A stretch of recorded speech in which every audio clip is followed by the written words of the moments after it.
The following podcast contains explicit language and spicy takes that may not be suitable for all listeners. Viewer discretion is advised. I'm the Doctor. And I'm the Companion. And this is Dango Who? And welcome back to our Doctor Who podcast. Our every other weekly Doctor Who podcast, we think. Yep. We're still in the past. So. It might be every 3 weeks, depending. Swear to fucking Christ, this cat. That's it. All right. Introduce them to what we're doing. Hi there. For the last 15 minutes, this cat has been thinking whether he wants to be inside of the room as we're recording or outside. And I don't think he actually knows what he wants, but he definitely wants our attention. So hi there. Welcome back to Dango Who, a Doctor Who podcast featuring us, Dango Duo. Go. If you have been following us in this amazing journey, then you already kind of know what we're doing, but just in case that you stumble upon this video by happenstance. Just in case you want to watch our thoughts on Season 3 before Season 1, 2, and Season 1 of Torchwood. Yeah. We have been talking about every single episode of Doctor Who, of NuWho, beginning with the 9th Doctor, and we did Season 1, Season 2 with Tennant, the first season of Torchwood, as Torchwood is immediately related to Doctor Who, and now we're back to Tennant and Season 3. Back at it again with Season 3. Yup. Our first companion of color. Martha Jones. Our first black companion. Yay. Oh, there's no way they're gonna do her dirty. There's no way. Blink. Don't blink. Kitty, we learned that you should not blink. Anyhow, so there's a lot of episodes to talk about today, and it's funny, and I feel like because time is a ball of whiny, wibbly wobbly stuff. It goes bleep bloop when things happen. And we want to state the obvious one more time in case you have forgotten it. Mm-hmm. We are way into the future than you think. Yeah, we are way more into the future than you think. Yesterday, Probably. As a matter of fact, we finished watching The End of Time Part 2. Yep. Which means that we are officially done with Tennant. Russell T Davies verse. We are done with Tennant. We are moving on to the Moffat verse with Matt Smith as the 11th Doctor. And, by the way, in case you're wondering, the first episode hasn't even gone up yet. Yeah. I literally just finished editing it, and we still have to shoot the addendum at the beginning to warn about language, which you already listened to, but we recorded that in the future of the past, but whatever. Time's weird. Just so you understand where we're at, in case that you listened to the first episode and you thought, oh my god, you guys' opinions suck. Well, opinions continue to suck, but they have developed in their own particular way. That's true. It was funny listening to the first episode and listen to our thoughts and our expectations, especially my expectations. Mm-hmm. And how much that's shifted. And it's weird because there are things that we are not going to talk about yet, but like, for instance, I talked a lot about how unexcited I was to get to Capaldi. Yeah. And yet, we watched The Fires of Pompeii, and Capaldi's performance in that is actually really good. So it's the kind of thing, like, maybe with a good director, with a good director and good writing, be interesting. Honestly, real talk, like, just that one episode of Capaldi kind of blew my mind, and then getting to actually see Matt Smith as the Doctor for 3 minutes, or like more like 30 seconds, that was actually kind of charming, the way that we immediately meet Matt Smith. So, in case anyone out there is like, y'all got bad opinions. We still do. We still do, but understand that, like, our opinions... had we recorded this podcast a week ago before finishing all of Tennant, I would have had different feelings. Yeah. So don't think, and I know it sucks because it's on the internet, and the first episode, by the time that you listen to this, it went up like a month and a half ago maybe. Yeah. And we can't change what we said in the past. So consider this podcast as it exists in this, wibbly wobbly, as a kind of evolving state of our opinion on Doctor Who as a franchise. And not just whatever we're talking about at this particular time. Yeah. Also, by the way, in case you're wondering, I wanted to say something about Martha and a black character in Doctor Who gets treated like shit, and also the state of the world and the anger that we're all feeling at the moment, the anger that we've always felt. So it's just we're in for a rough episode. I feel like we should just address that we're in for a rough episode. Let's just start talking about it. Let's just come out and say it. Overall thoughts on Season 3, go. Martha Jones got fucking shafted. Martha Jones got nothing, and this season is the one that has the most stinkers. Yeah. This season's like half stinkers. Yeah, and like, now that I've seen all of Tennant, that there is, that doesn't involve crossovers with Matt Smith later on. Or like small mini episodes or whatever. Yeah, I have seen all, and we're not doing the comic books here, and we're not even doing the web specials. We're taking what was going up on the telly. On the telly. And having seen all of Tennant, I can tell you now with confidence, season 3 is the worst season so far that we've seen, and the worst one for Tennant. That's for sure. There are so many stinkers in this season, and it's strange because there is a two-parter in this season, and it's not the two-parter that you think it is, dear viewer, that is the most Max Poison, and that I actually think, and I'll just come on and fucking say it right now, Human Nature and the Family of Blood are actively make this season worse, that I would rather they didn't exist. Same. They are actually a waste of space and time, and the fact that a council of white men decided to give that episode an award just goes to show people's inability to really see the flaws in that particular the two-parter episode. It's just so fucking bad. It's quite bad. And it, much like, imagine the ending of the Christmas Invasion, how it leaves you feeling sour. Now, that feeling 2 episodes. For 2 episodes. Literally, the only highlight, and we'll talk about this, is one actor. Yeah, and that's like the Human Nature and the Family of the Blood of the 5 Armies. Those two are just so sour the entire way through. And it's funny because they kind of come back. Delete. There's valleys, there is bottomless pits in this season, and there's peaks. There's a couple of fucking blink. I told you. I was not ready for Blink to be as good as it actually is. Damn.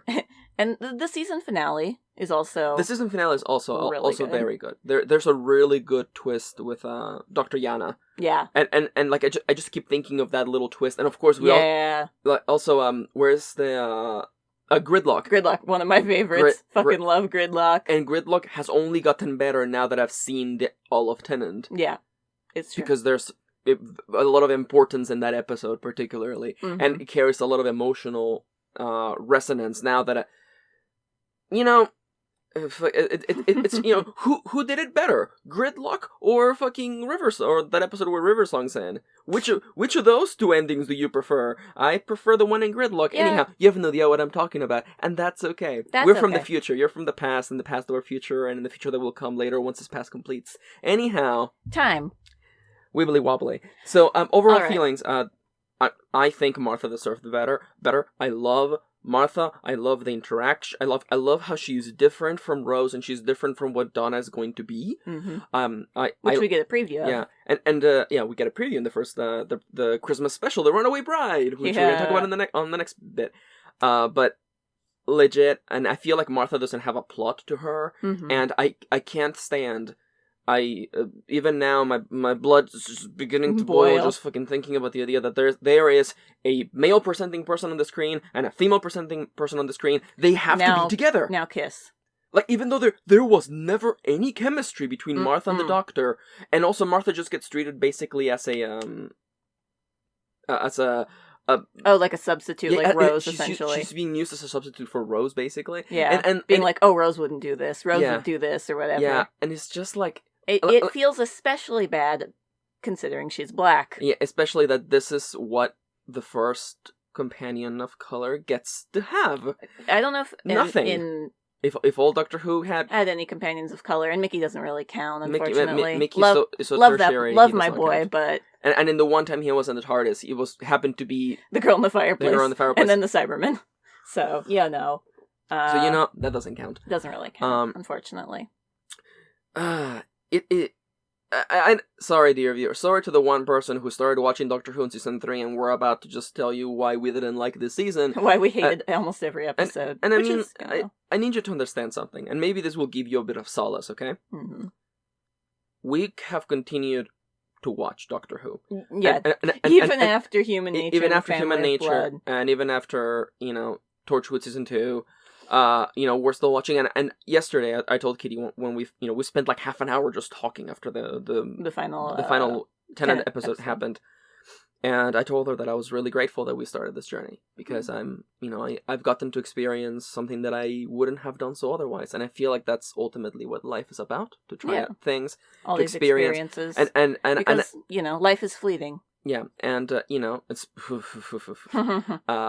and I feel like, especially as a creative person, I use media, movies, books, TV shows as a way to find inspiration. Mm-hmm. And there is a time travel book in me somewhere, and these, months of watching Doctor Who have definitely served as a source of inspiration for that. Definitely. And listen, things get better.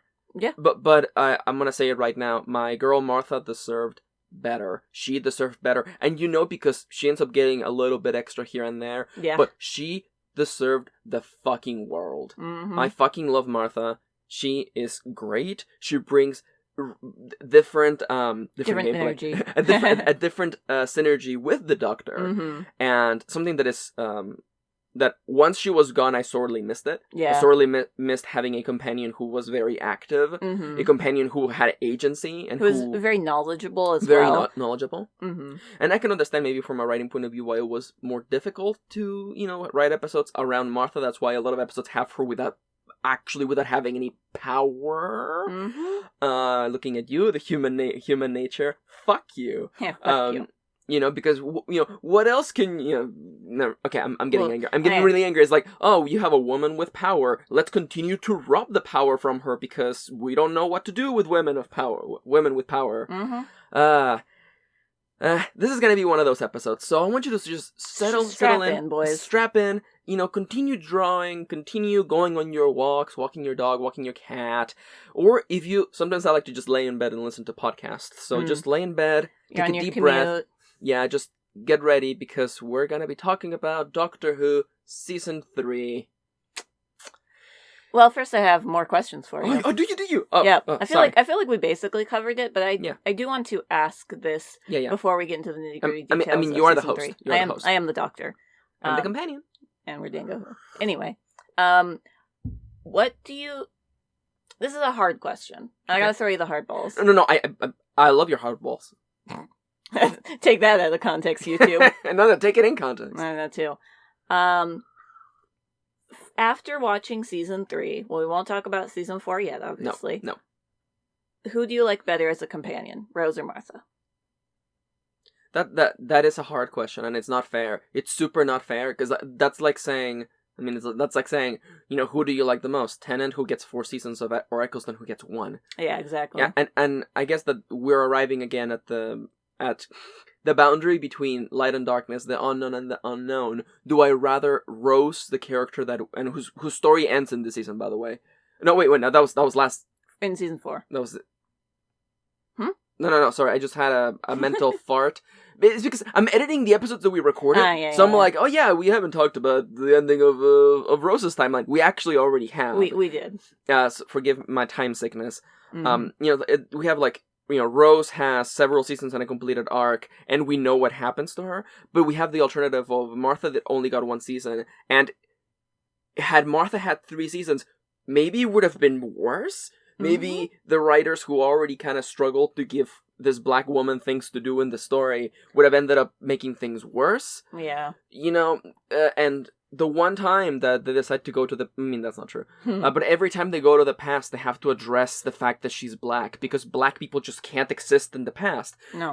And they don't actually, and I actually do kind of dislike that they don't address the built-in white privilege of why the Doctor keeps regenerating as white men. Yeah. They don't address why it is actually way more convenient for a white man to travel backwards in time than a person of color or a woman. That's why, when they announced that Capaldi was done with the Doctor, everyone was thinking it was either going to be a black Doctor or a female Doctor for the first time. That's what everyone was thinking, but we're not going to address, the fact that black people would have a harder time in history. Yeah, and I feel like so, okay, there's someone in the comments who's like, this show's for white people, and it's a family show, so we don't talk about race because race is not... Racism, because racism is over, Kitty. Yeah, because Britain doesn't have racism. There's no racism. No. I can feel the realness coming in, kind of like heartburn, like at the bottom of my throat. But let's not get there yet. We're going to get there yet. We got to talk about it. But this season has to talk about it because Martha is black. Yeah, and I think that there is a version of Doctor Who where they address that and they talk about it, and they can still make it a family show. And 100%. But I think it's silly to think otherwise. Yeah. But I can see why writers are a bunch of fucking cowards, and unfortunately, it's one of those things.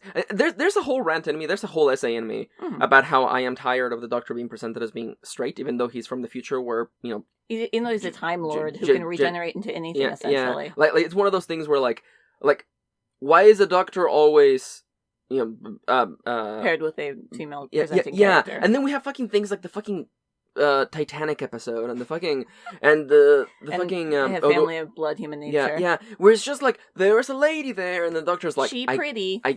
Sorry, y'all want to come with? Yeah. It's just.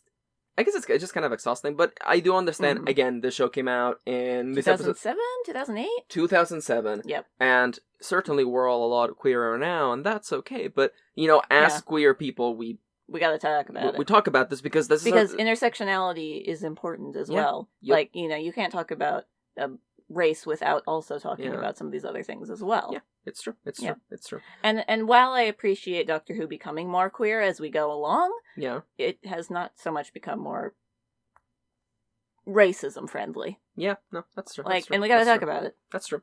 Also, we have Moffat to look forward to, and there's no way he's not gonna fuck that up. Anyway. Someone out there, because I edited the first episode and I realized that I sounded a little bit harsh towards Moffat, and maybe it's 4 episodes later, who cares? But I just want to clarify right now that I've had very limited experience with Moffat, and they've all been incredibly negative. Sherlock being like the big big red flag in there. It's so big it spans the entire length of continents. But in case there's actually a really good Moffat episode today. And just when I was starting to get hope for Moffat, we got the Silence in the Library episode, or 2-parter in the next season. So the Moffat gives and Moffat taketh away. Again, with good editing, with a good director, I think, with a good showrunner. I think Moffat can be serviceable. Yeah. We will get to our opinions on Moffat as a showrunner. We're not there yet. And I do want to say that I am endlessly grateful. We're gonna bash RTD today, Russell T Davies. We're gonna bash him because he let some shit through the cracks.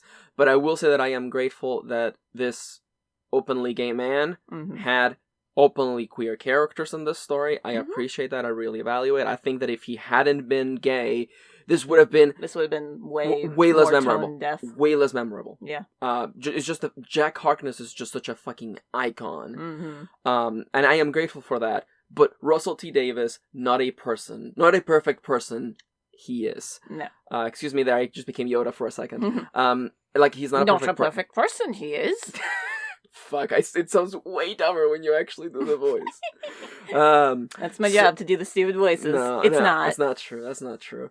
I think those are all my hardball questions, honestly, because we've talked enough about our overall thoughts on season 3. Yeah, and I think it's time that we go episode by episode. Let's start with the Christmas special. It's Christmas! Feliz Navidad. Feliz Navidad. Feliz Navidad. Prospero año y felicidad. I wanna wish you a Merry Christmas. Alright, this video has not been copyright claimed. Kitty, we're talking about... not again. Episode 1, kind of. It's episode 0, It's episode, whatever. The Runaway Bride, written by Russell T Davies, which originally aired December 25th, 2006. That's Christmas. It's Christmas! That Christmas! It's Christmas! So following the events of the season finale for season 2... Where, the Doctor is saying goodbye to Rose, having locked her in the alternate timeline, parallel world, etc., etc. Yep. At the end of the episode, we suddenly get a bride showing up in his TARDIS. and played by her lovely Catherine Tate. Gotta love her. Gotta love her. Going, what the hell is this? So we find out what the hell this is. We pick up from there. Yep. Figure out, we get introduced to Donna Noble, who we don't know this at the time, but in the future will be playing the next companion. Mm-hmm. Woo, yay. Because Martha's gonna get shafted with only one season. Well, but yeah. we don't know that. People watching didn't know that, but I knew that the whole time, so I was a little bit extra hesitant. That being said, Donna is very charming. I feel like Donna really comes into her own in her season. Yeah, but even in this first episode, she's very relatable, charming, like fun, funny. So in case you're wondering about the plot of The Runaway Bride, Donna Jones. Donna Jones. Donna Noble is about to get married on Christmas. And she gets teleported. The TARDIS pulls her into the into the TARDIS for a bunch of plot reasons. But ultimately, we end up discovering that Donna's fiance was secretly working with this big alien spider lady to do a big bad thing that I'm completely forgetting what it was. She was trying to bring about her race again. Yeah, like she's like an ancient race of like spider people, and she put a bunch of her sac eggs into the core of the planet when the Big Bang first happened. Yeah. And now she's trying to wake them all up and be like, "It's time, my children!" And it's actually funny how this special is actually incredibly important to the Donna's season, to the entire plot of Doctor Who, really. Yeah. But with the help of Donna, the Doctor manages to end the problem. Of course, he also kind of dries up the Thames. Yeah, he dries up the Thames. But that's fine. That's what happens. And in the end of the episode, Donna doesn't get married. Nope, because her fiance dies. Yep. And he was a dickhole anyway. It's fine. And the Doctor offers her to come along, I believe. Yeah, he's like, "You want to come?" And she says, "I can't." And I believe this is the first time that the Doctor actually decides to have Christmas dinner, or does he say no to them? He says no. He's like, "Oh, let me get my coat." Fuck, I'm wrong. It's Rose. It's the very first time he has Christmas dinner. Yeah, with Rose. Never mind, I'm wrong. Yeah. Yeah, so the Doctor decides, gotta go. He's gotta go. This episode, again, as the setup, it's really setting up season 4, to be entirely honest. Yeah. I like Donna. Donna. It's okay. There's a shadow hanging over Donna, and it's the fact that in one season she manages to be way more important and get way more than Martha did in one season. And I feel like the reason why that's the case is because Martha had episodes in which her character got to shine. She was put on the forefront. You mean Donna? Did I say Martha? Yeah. I meant Donna. In Donna's season, Donna has episodes that test her character, that has her at odds with the Doctor in ways in which their personalities must clash. Yeah. And there are times in which Donna overtakes the Doctor for all intents and purposes and makes what she wants to do happen. And I feel like Martha gets Jack and fucking shit. It's true. I can't think of a single moment in which Martha was like, "No, you can't do this, Doctor." No. It was always her next to him reacting to whatever problem was going on, and I feel like that is absolutely a fault of the writers being unable to find things for this powerful woman to do. But we're talking about the Runaway Bride. Sorry. It's just like it's also it's all linked. And I like Donna, and I like how important this episode ends up being for the entire series.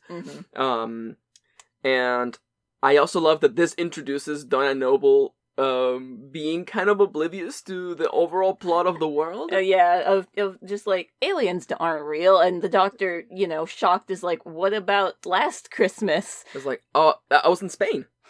What about the Cybermen? Oh, yeah. I was scuba diving. Right. It's like, there were Cybermen in Spain. I was scuba diving. It's so good. And that's a joke that comes back for Donna. Yeah. And it's funny how that ends up kind of being part of her character. Yeah. And kind of pivotal to her character, and being kind of a resonance that keeps echoing, into the later seasons. And I like that. Yeah. In the watching of this episode, I thought it was okay. Yeah. Probably not upper echelon, you know. No. I would say, you know, but probably honestly, a B. Always forget this one's a Christmas special, too. Because, like, Christmas is not really important to it. I do actually kind of prefer that. Yeah. You know, we have had, like, people in Santa Claus outfits twice already. Yeah, the same people come back. Yeah, so, like, I feel like I'm good. I'm good with just straight-on Christmas. And thankfully, we're not gonna have, like, a straight-on Christmas special for a while. Yeah, Because the next one is the Titanic, and then after that we have the new Doctor. And both that of those... one's kind of Christmassy, but less so. But it's less so, and I actually pretty much prefer that. And I have nothing against Christmas. The end it's just, of time it's like as well. Yeah, like, I don't want it to feel like, you know, like... Forced. Yeah, like forced. We'll get to 5 and 6. Yeah, it's like, you know, these are... You know, episodes of the Doctor that happen to take place on Christmas Day or Christmas around Eve. Christmas. And I very much prefer that to, like, oh, the Doctor is fighting Santa Claus bots, and they have to go to the North Pole to find out the alien spaceship that crash landed there. Am I already guessing what Matt Smith does? I don't know. Probably. The one thing, and I'll say this now before we even touch that, Kitty asked me one question. You asked me to predict the dumbest thing that Moffat could ever possibly do as a Doctor Who showrunner. And you got it half right. I got the half that counts right. It's true.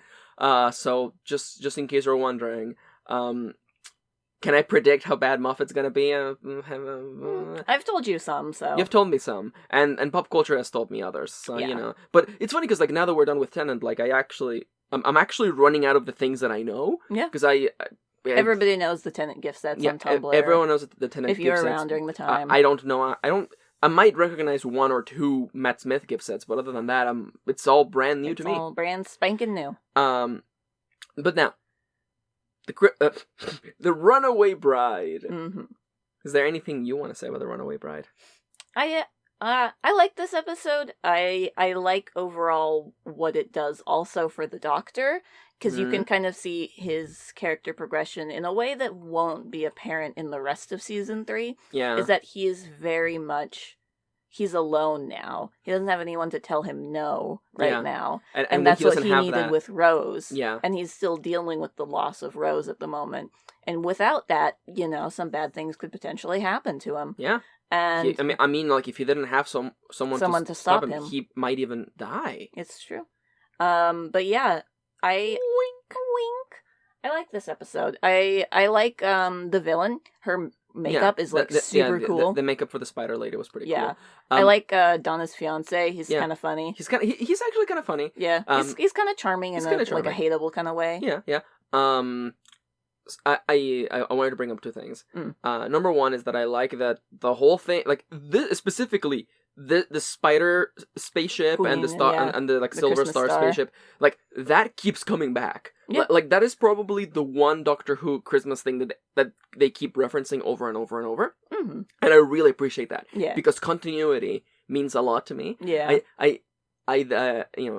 I've said this before, but like I stopped watching TV when I graduated high school because I just got so tired of the kind of like sitcom-y kind of like at the end of the episode everything got a reset, and I remember trying to get into shows of the time. Mm-hmm. Like I remember just also these shows suck, by the way. They suck back then. They still do. Like it's always sunny. Yeah, How I Met Your Mother. It's always sunny. Mm-hmm. And I remember like people trying to get me into those shows, and I'm like, it's the same shit every fucking episode. Mm-hmm. I like shows with permanence where things matter and they change. Yeah, and seeing things that happened in Doctor Who come back, especially in big ways. Yeah, and I'm happy that we finished Tennant yesterday. Yeah. Because now I can say with confidence that things do come back. Things matter. Then things matter, and that feels great to be able to have come this entire journey of 5 seasons.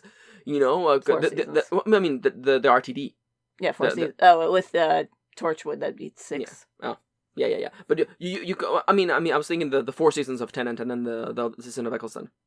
No, Tennant only has 3 seasons. Does he? Yeah, Rose, Martha, Donna. I can't count. That's what I'm here for. The journey of these 4 seasons, and being able to look at things and go, this right here, they were thinking about what they were going to do next. Mm-hmm. And this here establishes this before this other thing happens. And even if we're giving them too much of the benefit of the doubt, like, even if they didn't think about it at the time, they went back and addressed it. Yeah, which shows a level of care. That's true. Yeah. And and that to me definitely feels like, we talked about in the first episode how the first season very much feels like someone's first novel, where there's a lot of loose ends kind of spread, and not a lot of them get addressed right away. Yeah. But in season 3 and 4, we have things getting set up for later. It's true. Like I'm thinking, Gridlock. I'm thinking, The Sound of Drums, the episode that follows that one. And as I was saying, I feel like The Runaway Bride is... When I watched that, I thought it was okay. But in retrospect, seeing how important it is to the plot, I look back on it a lot more fondly. This motherfucker wanted to sit on my chair while I got up and got him. The motherfucker in question being our cat. Yeah, not you. I don't know. Just in case anyone thought that I'm angry at you for some reason. Whoa. That's silly. We're like the... I don't get angry. No. I only get angry at injustices in our system. I have all my anger reserved for the police. So it's one of those things where That's our cat. Wait. I'm about to gush about how much I love my wife. But it's just like, we don't argue. Our arguments is the both of us going, you know what, I fucked up. I'm so sorry. I'm really sorry. That's what our arguments look like. Yeah. And I feel it's because... Sorry about our cat. He's sitting on a paper bag. I graciously brought him home a paper bag, and that's his favorite thing about me being back at work. Yep. Because shelter in place is over for us. Yep. Man, I mean, in this part of the timeline, maybe it's back on by the time you watch this. I've heard that they were thinking about putting it back on. Because the California cases are spiking. Anyway. Yeah, anyhow. That's what happens when you reopen the economy without thinking about the consequences of, all the people who have to go out. Kitty, they already know this. Especially after the war. So, anything else you want to say about The Runaway Bride? I like it, honestly. I really like it as an introduction to Donna, and one that we didn't know that we were gonna, that we didn't know mattered at the time. It's true. Which is cool. It's like an interesting piece of history in a way. Yeah. Also, is her grandpa in the No, episode? he is not. He is later. He's brought in for the next Christmas special and then introduced as Donna's grandpa. I think there was like a throwaway line about why that he caught the Spanish flu at the time. That's right. Right. Which is a bit untimely now. Yeah. But anyhow. And then he will be back for. Fucking love that man. Wilfred. Wilfred is so good, but this is not the season with Wilfred. We gotta talk about our lovely Martha Jones. Episode 1, Smith and Jones, written by Russell T Davies, which originally aired March 31st, 2007. And welcome to the introduction of our companion, Martha Jones.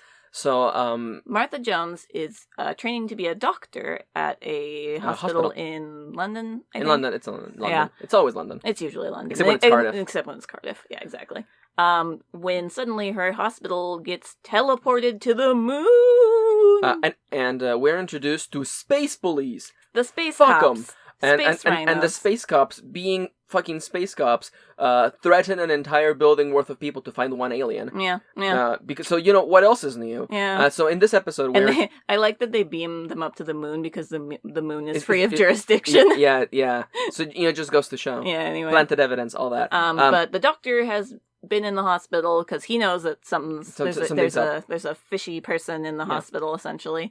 So he helps. With the help of Martha, he finds who is the space criminal. I forget what the lady does. It was a weird thing where it's like this person's being it could have really been something stupid like tax evasion or something like that, but I think it was like murder or something. Like I think it was. Yeah, they were wanted for murder or whatever. Some shit.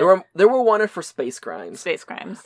So this episode introduces us to the Rhino Police. They were also the alien lady who sucks people through a straw, who drinks their blood literally. The Gimps. Who looks like the main character from Ruiner. That is so true. And of course, and then of course our Smith and Jones. It's Smith. Referring to John Smith, the name that the Doctor usually takes, and will take later in the season. Hey, look at that. So they solve the problem and they get the building back on Earth.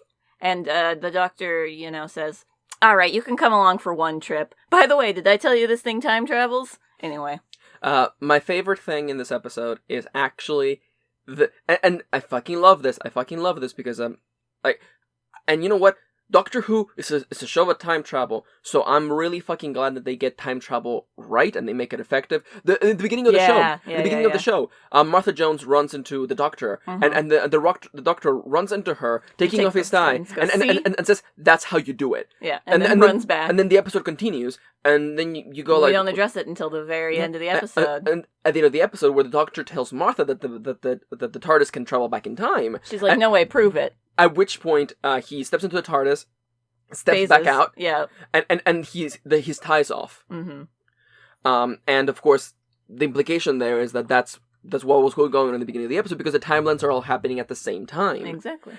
And I actually really like that, and I very much prefer that way of doing time travel, that the way that I grew up, which was the Back to the Future kind of time travel, where things ripple out. No, man, like perception, time, all instances of time are happening at the exact same time. And I really fucking like that. I felt that was very clever. Mm-hmm. And it's the kind of thing that, like, once Tennant does it at the end of the episode, they don't explain it. Yeah. They just expect the audience to have remember that he did that at the beginning. Yeah. Or maybe leave it as a kind of Easter egg. Yeah, I don't think they even, like... No. Martha just gets shocked. I think she's like, oh, that was you, or something like that. Yeah, and I don't think they show it. Yeah, no, they didn't show it, and I really like that. It's that kind of subdued, like... It's like, the people who are paying attention, they just got a little treat. Exactly. And I like that. I really like that. Other than that... Martha gets to do a fair bit in this episode. She also gets to kiss the Doctor. The Doctor kisses her. The Doctor kisses her, which is, Yeah. Did you like the little twist that the Doctor uses to get the space criminal caught? Yeah. I like the little twist. I like the little twist of, like, He's acting like just a fool, like a patient, and then she drinks his blood. Which is Time Lord blood, not human. Yeah, and she was using human blood to stay hidden, basically, because the rhinos were scanning for whatever her species was. Yeah. And there's another episode, again, in retrospective, considering the events of Season 4, there's another episode that becomes a lot more important and has a lot more weight.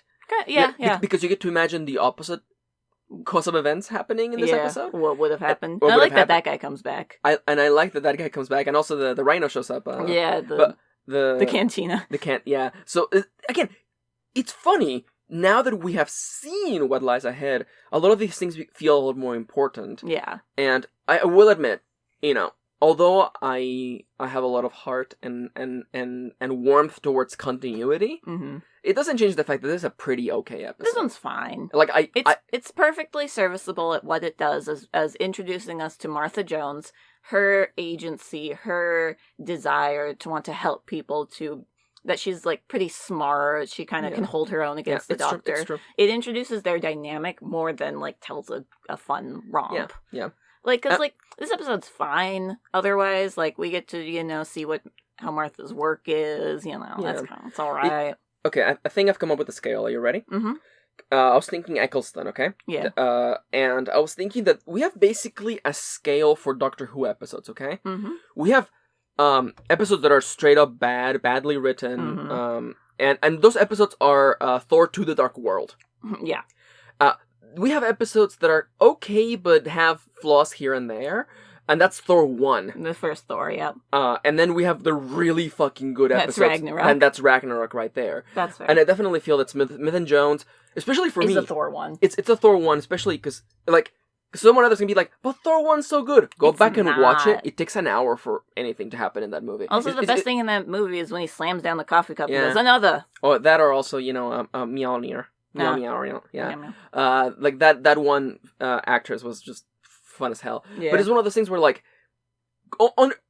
continuity wise, there's a very important episode and a very important movie in the case of Thor 1. But watching it, would I want to watch Smith and Jones again? Not really. And you feel this throughout the entire season, but the fact that, like, it starts in this episode where he kisses her and then she kind of falls, she has a big old crush on him for the rest of the season, essentially, really sours a lot of the season.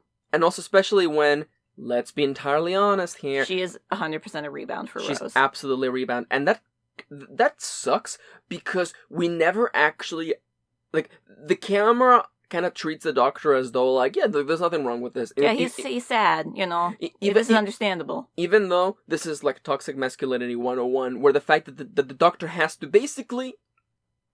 Okay. Maybe not emotionally... project himself. But I'm thinking that, like, he has to go through another woman in order to get over what happened with his previous woman. Yeah. And of course this woman has to be black. Yeah. Like it had to happen to Martha, right? It couldn't have been Donna. No.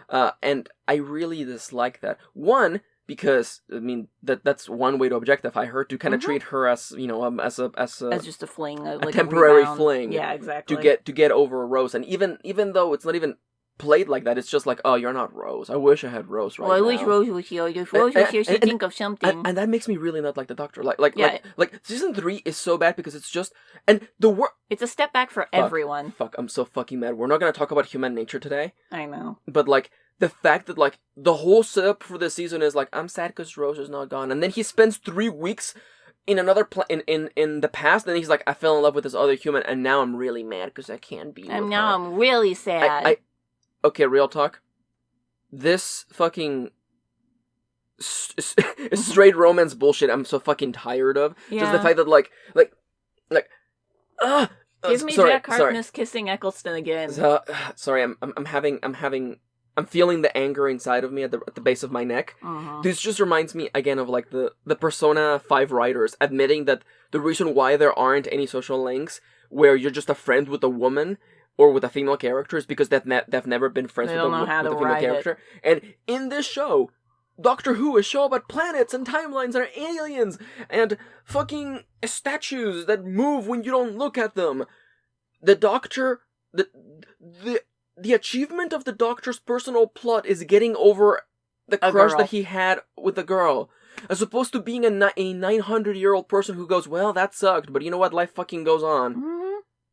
Yeah, that's dope. Like, that show, I mean, like, maybe we're reading too much into it, I don't know. It just shows that at least this plot makes the Doctor feel a little bit emotionally mature. Yes. Like what? Is this the first fucking breakup you've ever had? Or, like, definitely not. Like, listen, like, fucking... Dude's fucking 900 years old. Yeah. Anyway, you know? Right? And he has it sours the entire season. And this is what Martha gets. Yeah. Martha just gets to hang out with this... And by the way, to me this is extra bad because I knew guys like that. I knew guys who were like, oh, this one girl broke my heart, so I'm gonna treat every other woman I interact with like shit. Yeah, and that's not to say the Doctor doesn't treat Martha like shit, let's just be entirely clear about that. But he definitely, there's this shadow of like there's times where he's like, oh, Rose would have said something really good right now. Rose would have come up with the solution now. And they're right there. Ignoring Martha's agency. Martha's ability to problem solve because she's very smart. I'm gonna say, that shit right there is abusive, by the way. It is. That shit's fucking abusive. The fact that, like, Martha's here, on this journey with him, trying to help, and then he's like, he invited her. Yeah, and then he's like, Rose would have come up with a solution already. And I'm like, fuck you! Yeah, fuck off, man. I get it, your heart's broken. Big whoopee-doo. You know what? You got the entire universe to explore. You can get over it. Ugh. There's a whole subplot. There's a whole like essay that we could just do about just the fact that like in the culture that we live in the society that we live in, ending up in a romantic relationship is the be-all end-all. It's the be-all end-all. And I know this sounds maybe a little bit shallow coming from two people in a long-term monogamous relationship, married, but like I don't feel like that should be the be-all end-all. That wasn't presented as the be-all end-all. Yeah, because like in every happy ending, it's getting married, having kids. Yeah. That's like part of happy endings. And I feel like we can talk about this forever. I could literally talk about... I have a BA in sociology. BA in sociology. Yeah. If any podcast is qualified to talk about this, it's this one. Yeah, but like the Disney princessification of a lot of this as well, of like being, you know, her ultimate goal is not to, you know, rule a kingdom or, you know, I don't know, be powerful, have a passion, find something that she's good at, that she likes to do. It's to find a man. Yeah, and to me, I feel like that's the one part where the old schoolness of Doctor Who comes in, where the fact that I'm like it's written by older white men. That older white men, because like the Doctor is this incredible creature, this incredible, amazing alien that has lived forever and can see the entirety of time and space. And he just wants to... He wants that puss. He wants that puss. And he wants that puss for about a season or so before he moves on to the next puss. Mm-hmm. And I'm just like, really? Like...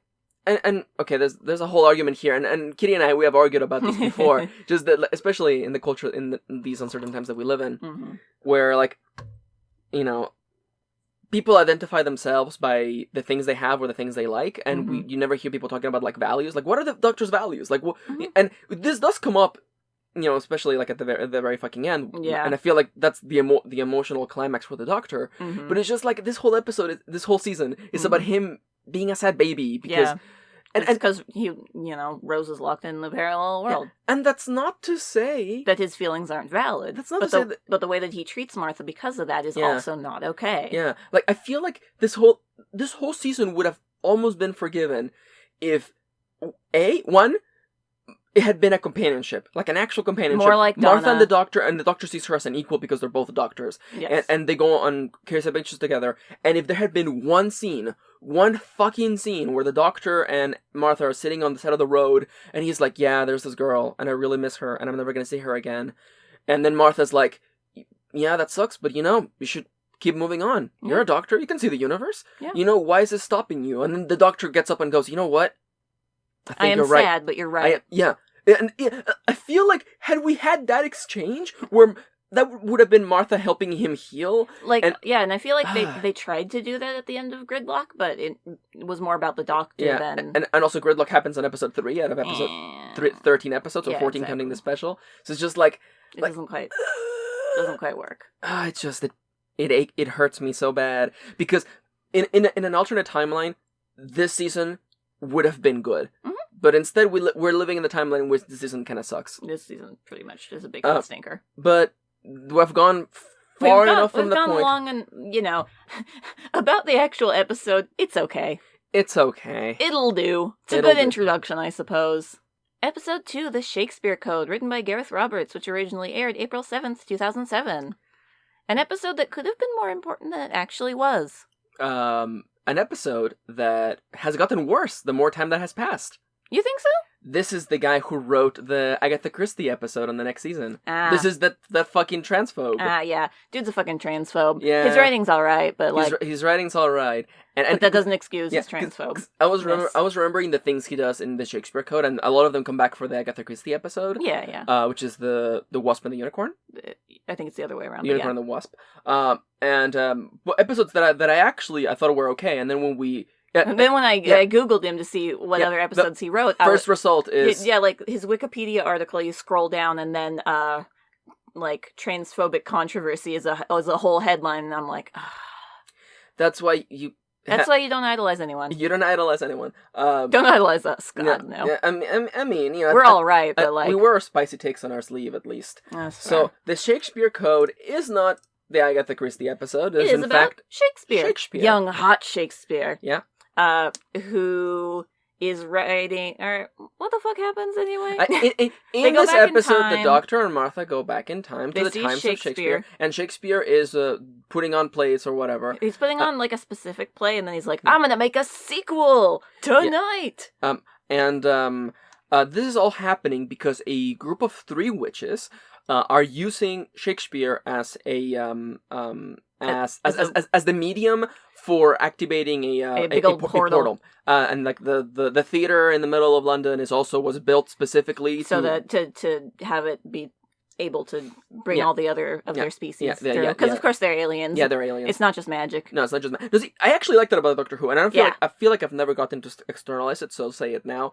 I love that more often than not, except for the episodes that it really sucks. But Doctor Who does this thing where you're watching something happening, you're like, oh my god, is it magic? But there's always a science explanation for it, and I really actually dig that. I appreciate that. I really dig that because it always comes back to the science. Yeah. And even when it's nonsense, even when it's nonsense sci-fi, it makes sense because this is ultimately a science fiction show. Yeah, exactly. So nothing is really magic, but so it has a scientific explanation. Yeah. Then I think this is the one. No, this is not the one. But there's an episode around here that is like, oh, like the reason why that was happening is because all humans have a low level psychic field. Yeah, I forget. I think it's season 4. Yeah, but it is season 4. It's Pompeii. Yeah, but see, I like that. Yeah, I actually I like that little just sliding under the door. Like, by the way, all humans have a psychic field. The low level. It's just a low level psychic field, and I like little explanations like that. Mm-hmm. As for the Shakespeare Code, it's all right. It's all right. It has a lot of those things where, like, if you know about Shakespeare, you just keep catching all the jokes. Yeah, exactly. And it's got one of those, like, Gareth Roberts uses this exact same thing in Unicorn and the Wasp, where Martha will say something, be like, to be or not to be, and he's like, that's good, I'll write that down. And then the doctor's like, he hasn't written that one yet. I'm gonna say this right now. Sorry about our cat. That's our cat He's snoring. I know, you're blessed. That's fair. Get blessed, son. In the Unicorn and the Wasp, or the Wasp, no, it is the Unicorn and the Wasp. I'm pretty sure it is. The Wasp. It's better because it's more subdued. In the Shakespeare Code, that's literally every other exchange. It's like, the doctor says something, and then they're like, ooh, and then Shakespeare's like, ooh, well, I like that idea. Should I write about 3 witches in my next one? There's a skull in my desk. Maybe I should. Let me just lift it up by one hand. Let me just lift it up. It feels very... It's forced. Very forced. I don't want to say masturbatory. Shoved in. But it's a little kind of like, get it? It's Shakespeare. I'm Shakespeare, guys. I do like the whole notion that Shakespeare's kind of a genius, and that's why, like, why he recognizes that the doctor's a time traveler. Yeah, and why he can help solve the problem. Why he actually helps solve the problem. Why he is the only one who can solve the problem. That's true. Yeah. And I realized this after we finished season 3, but this episode could have actually been way more important if they hadn't forgotten about it, essentially. Yeah. The kind of the crux of this episode ends with, words are important. Words carry value. Words carry not just like, they're not just sound, they have tangible power. Exactly. Because in this episode, it's not just the fact that that Shakespeare, is saying words, but rather that, like, and that the building has been built one way, but it's just that words themselves, when you talk about something, you can will it into being. Yeah. And this should have been important for the 3-part finale. But it isn't. That's an open theme that they don't really ring true. And it would have been so easy. And because they don't do that, I'm going to say it right now, the conclusion of the 3-parter actually falls a little bit flat. It kind of sucks a little. Yeah, because, like... Just a little bit. If they had just been, like, one exchange... If they had just been like, oh my god, it's just like what we did with Shakespeare. Boom. I feel like that would have connected it. Otherwise, I feel like we are actually attempting to connect the dots because the conclusion of the 3-parter is kind of limp. It kind of falters a little. And it fucks Martha Jones too, because why the fuck not? Fuck her and her whole family. Why? Fuck her entire family. Why don't you? Why not? This episode is completely okay. Shakespeare makes a weird racial remark for a minute there. Yeah. It's a little. Yeah. Right, because she's like, I come from Fredonia or some shit. Yeah. And I'm just like, please. And this is also the episode where the doctor's like, well, if Rose were here, she would have thought of something. Yeah. Let's both sleep in the same bed because it's the only bed they have. Also, we have to address the fact that Martha is a black woman in the past. If they had stopped it at the very beginning when the doctor's like, oh, look, there's other black people here. It's London. We're, freedom and shit. And they just stopped there. If it had just stopped, but it didn't stop. But it didn't stop. We have Shakespeare kind of describes Martha like in racially sit's slightly insensitive. Yeah, it's not like outright. He didn't say the N-word or anything. But this is a family show. But it's just, it was a little like it's just one of those things where it's like did you have to mention Africa? Stop. Stop. Just stop. Just stop. Just stop. You writing that word, Gareth Roberts? Just stop.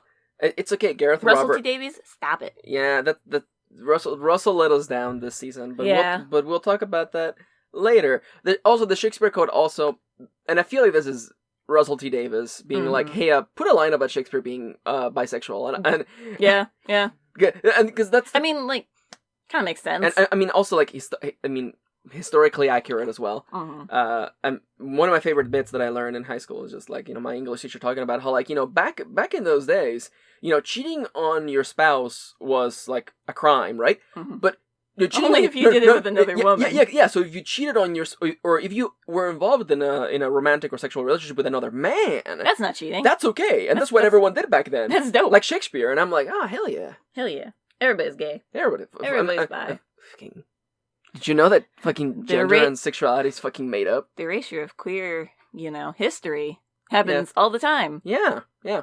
No, see, those two over there, they were just, like, really close friends. Very close. They lived together all their lives. They both never got married, imagine that. Yeah. Have they ever talk about the lesbian ladies who lived in my block back in Mexico? No. It was one of those things where I realized that these two, like, older ladies lived in the same house. Did you realize at the time, or...? No, I didn't realize it until I came later? to the U.S. Yeah. Where I was like, wait, those two ladies? I'm like, they lived together, they were not related. Mm-hmm. They lived in the same house together, and, like, they were very nice. And I'm like, wait a minute. They were not just friends. Really good friends. Wink. That's my goal, is to be like the old lesbian ladies on the block. Yeah. Or like the lesbian ladies in fucking Gridlock. Yeah, I fucking love Gridlock. Shakespeare Code, the Carrionites come back in a little cameo. It's cute. By the same guy. By the same guy. In The Unicorn and the Wasp. Which is... by the way, that's the witches, by the way. The witches get trapped inside of a little snow globe kind of thing. Yeah. And I don't know how I feel about it, because it's a writer referencing their own previous episode where they did the same things in this episode. That's fair. And like, that's the one part of that I'm like, I like the continuity. Yeah. But it does feel a little bit, kind of masturbatory, where it's like, I'm referencing my own episode. Oh, but Davies let me put this one in. Yeah. There's a lot of, like, odd choices. Oh, yes. Such as fucking Mark, please show my naked body, Gatus. This season is a strange one. But we'll talk about the Lazarus experiment later. For now, Shakespeare Code. It's a Thor one. Alright. Let it be. Next one. Leave my cat alone. We gotta talk about Cat Dad. Cat Dad. Cat Dad. Episode 3, Gridlock, written by Russell T Davies, which originally aired April 14th, 2007. Cat Dad. I love this episode. Can you tell? Because there's a cat who is a dad. Okay, there's a lot to talk about. So the doctor who promised Martha to only take her on one trip. And he was like, one trip to the past, one trip to the future. I think that's only fair. Yeah, because he's too much of a man to admit that he actually enjoys companionship, since that he just masks it as a kind of favor that he's doing for her. Mm-hmm. So they decided to go to New York. The same one that was featured in New Earth, was it called? I believe it was New Earth. And I think it was called New Earth. The one with the one with the cat nuns. Yeah, and actually that kind of makeup comes back for Cat Dad. Cat Dad.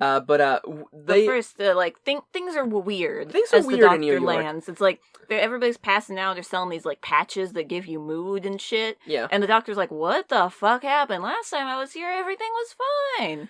And apparently there's this weird thing where like people get stuck in traffic for a long time, years at a time. Yeah. And which just so happens, Martha gets kidnapped to be the carpool expansion to this couple's journey to... Yeah, because apparently you need 3 people to get on the fast lane. Yep, the carpool lane, essentially. Yep. So they kidnap her, and the doctor's like, shit, I gotta go find her. So he goes out, and there's just like... He opens the door, and there's just wall of cars and smog. Yeah, like that gasoline everywhere. Yeah. Imagine like those like underground tunnels, you go in to like skip a bridge or something. It's that, but it's just like huge, cars. And there's just piles upon piles of just floating cars, just like slowly advancing. And the doctor manages to kind of hitch a ride, essentially. Yeah, before his lungs explode because that's a lot. And that's where he meets Cat Dad. Cat Dad and his human wife. Who gave birth to kittens. Don't talk about it. It's the future. I'm sure there's a way that works out. Maybe she's actually like half cat or something. Yeah, she's got like dormant cat genes. Sorry, I have to stop because I Speaking of our cat. Yeah, talking about cats. I just want to say this right now. Because we're technically an anime channel, so I should toss some anime in there. I as I've come, in my later years, I fucking hate cat girls. I hate cat girls. I hate fox girls. I hate the idea of the ears being on top of the head and then just bangs covering where the ears would be. I hate that. I think that's fucking dumb. That's fair. I just wanted to say it because the other day I saw. What about horse girls? It's still dumb. Yeah. No, I know. It's actually in fact dumber. Like I saw like an art for like a fox girl, and I'm like, oh look, her bangs perfectly cover where her ears would be, and I'm like, this fucking looks dumb. This is a stupid design. Fix it. Someone out there, fix it. Hey, don't be talking about the Emmy Bunny like that. Yeah. Well, okay. All right. Yeah. This actually wasn't about Emmy Bunny. I fucking love Emmy Bunny. She's great. Yeah, no, this was actually about League of Legends, but anyhow. Fuck League of Legends. Fuck League of Legends. Fuck Riot. You treat your workers like shit, especially your women. Anyway. Yeah, exactly. Anyhow. What else is new? So this episode, we spent a bit of time... Martha gets kidnapped and they go down to the fast lane. And they're like, oh, it's so fast. It's going to take like 7 years. Our kid's going to be ready for, school by the time we get to, 2 miles down the road, essentially. And of course, this causes Martha to be like, if this is fast, what's slow? And then we learn that a lesbian couple has been there for like 50 years. I thought it was like 30 years, but it's anyhow. Something people have been in traffic for a long time. And I really do feel that this episode encapsulates the core of sci-fi. Yeah. The idea of taking something that is mundane and normal and making it ridiculous. Yeah, like magnifying it to an absurd degree. And what would be? And I imagine that fucking Russell T Davies was in a fucking, in traffic, probably commuting, and he thought, what if it took 30 years to get to work? Right. Yeah, what if it took 30 years to get 2 miles? Yeah, and I really like that. I like that as an experiment. Mm-hmm. I'm gonna say this right now because I feel like I haven't addressed it yet. Mm-hmm. When I first watched this episode, I thought... You thought it was alright. I thought it was alright, but that's because it was episode 3 of what was going to be a shitty-ass 13-episode series. And in retrospect, this is one of the best episodes of this season. And in retrospect, this episode is also way more important than it seems. It's true. This is a very important I'm going to say this right now. This is... And maybe, winning by default doesn't feel as good. I mean, Blink is in this season, Blink is in this season, too. But also, Gridlock is actually one of the best episodes in this season. Yeah. I fucking love Gridlock. It's fantastic. It's ridiculous. The face of Bo is back. Yeah. The non-cat lady's back. Yeah, she's back. So, basically...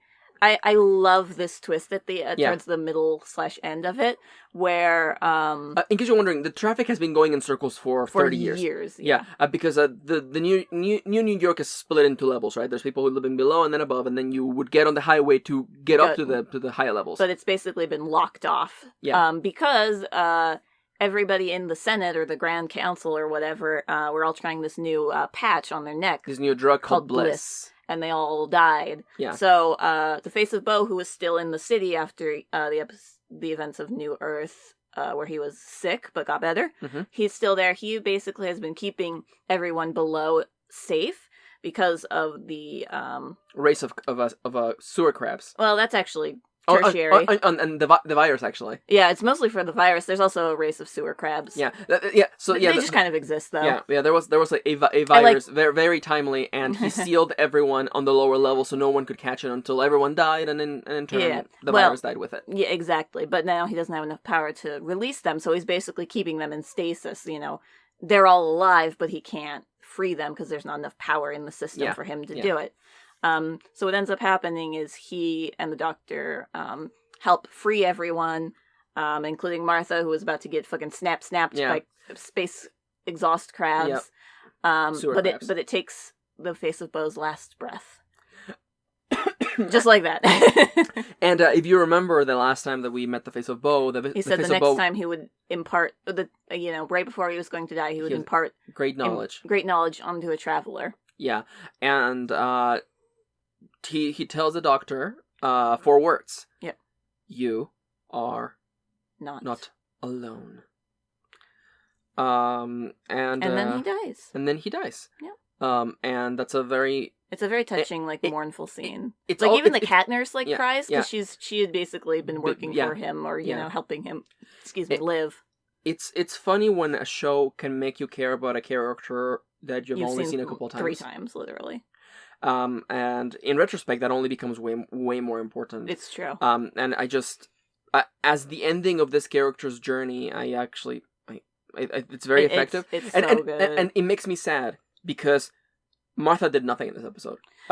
She got captured, and she got captured. She did help them not die at one point by turning. She told them to turn off the engines, so that the space crabs wouldn't see them. That's her one thing that she did. Just to clarify, she didn't do that for the doctor. She did that for the guys who kidnapped her. Because she cared about them because the girl was pregnant. Probably, I don't know. She was pregnant. Yeah, she was pregnant. I'm just wondering if that's why she cared. Yeah, and it's just like Martha basically didn't exist in this episode. Let's be entirely honest. It's more a, doctor trying to save Martha the entire time. And consider this like showing of, the even Russell T. Davis's inability to find something for Martha to do. Yeah. Because, I feel like there's a version of this episode where Martha and the doctor figure out the problem together. Yeah, because, And I get it, they have this, the fast lane communicates on a different wavelength or whatever, so they can't even talk to each other, but it'd be cool if, she figured out a way to talk to him or something, just something. Because I like, the point at which this episode kind of falters for me is after, so the doctor leaves Cat Dad, and he's like, I gotta get down to the fast lane, I gotta go figure, I gotta go find him,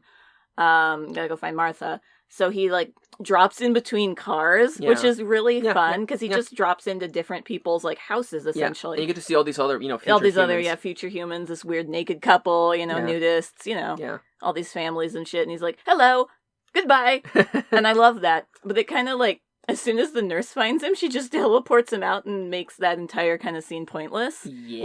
I love that scene because it's so fun. Yeah, it's so fun, but it just kind of... And then everybody that he sees comes back towards the end when they all get freed. Yeah. Which is cute, but then it kind of underdoes itself immediately. It makes it feel like it didn't matter because no matter what... The doctor could have been sitting there with the cat couple for 30 more minutes, and then the nurse would have still just found him. And teleported. And teleported him. And that makes it feel kind of shitty. Mm-hmm. And just, again, this goes to show, this is probably the second best this is top 5 episodes for this season. Certainly. And Jesus, and there's still some faults. It's so not perfect. It's not perfect. But there's 10 kittens in this episode. There's a lesbian couple in this episode. An old lesbian couple. Yeah. A lot of, pop culture will show young lesbian couples because, because it's a phase, blah, blah, blah, blah, blah. And also, they exist to titillate men. Yeah, but this one actually shows an old lesbian couple, which is great. Which is great. We also get, a furry mom and her 2 kids. Oh, yeah. That was kind of cool, even though they die. Yeah. Yeah. We get weird guy. Yeah, we get weird guy. I like that guy. Yeah, the guy I don't know what his deal was, but I like him. And again, as a science fiction show, this is a sci-fi as fuck episode. This is sci-fi as fuck. This could have been a fucking 1970s paperback book. Hell yeah. I can imagine it right up there with the stupid ass vibrant wacky cover right up next to fucking Nine Princess and Amber. Yeah. That kind of art style and the big Stranger Things bold font, Gridlock. Yeah, totally. And it has the cat dad on the cover or something. This is science fiction as fuck. Yeah. And even though is good eats. Even though I've expressed in the past how much I really don't like Fahrenheit 451. And that book grabs onto the idea of science fiction. Is what if firemen burn things instead of taking out fires? Yeah. And I like that Gridlock follows in on that kind of same... very sci-fi... essence of what if you got stuck in traffic for 30 years at a time, and that was normal and that was okay? What if this, but crazy? Yeah. Which is... That's amplified. That's the essence of sci-fi. Which we love. And that right there is the essence, the spirit, the soul of sci-fi. Mm-hmm. And just because of that, I like this episode. Yep. Also cats. And in someone out there's gonna be that's fucking stop smelling your own farts, then go to. Yeah. But it's just to me, that's what I find inspirational because it reminds me once again, science fiction is about magnifying something that is otherwise mundane. Yeah. It's the idea of a story that only sci-fi can tell. Yeah, exactly. We've talked about this with anime of there are some stories that only the medium of anime can tell. Yeah. And it's the same with sci-fi. Something like this couldn't it wouldn't hold up in an anime. No. And even as a book, it would be kind of hard to, but because it's sci-fi, but because, we have this visual medium of Doctor Who, we get this fantastical story like this. Yeah. Which I love. Absolutely. Also, Cat Dad. Cat Dad! There's gotta be a dad in every season that I love. Unfortunately, this one's just Cat Dad. Martha's dad doesn't really do anything. Anyway. Hey, you know what? It's time for the worst episode, and that's not true. That's not true, and isn't that the fucking worst thing. Oh goody, Daleks. Episode 4, Daleks in Manhattan. And Episode 5, Evolution of the Daleks, both written by Helen Rayner, which originally aired April 21st and April 28th, 2007. Why is it so hard for me to say words? It's because these episodes are bad. Yeah. I remember these coming out and everyone losing their shit because they thought it was so bad. So this is not the kind of losing your shit where you're like, oh my god, Pokemon Snap has been announced. Pokemon Snap 2. In case you're wondering where in the timeline we're at right now. Yeah. No, this is everyone losing their shit like, oh my god, Pokemon Unite got announced? What the fuck? It's literally, you're not wrong. In case you're wondering where we are in the timeline.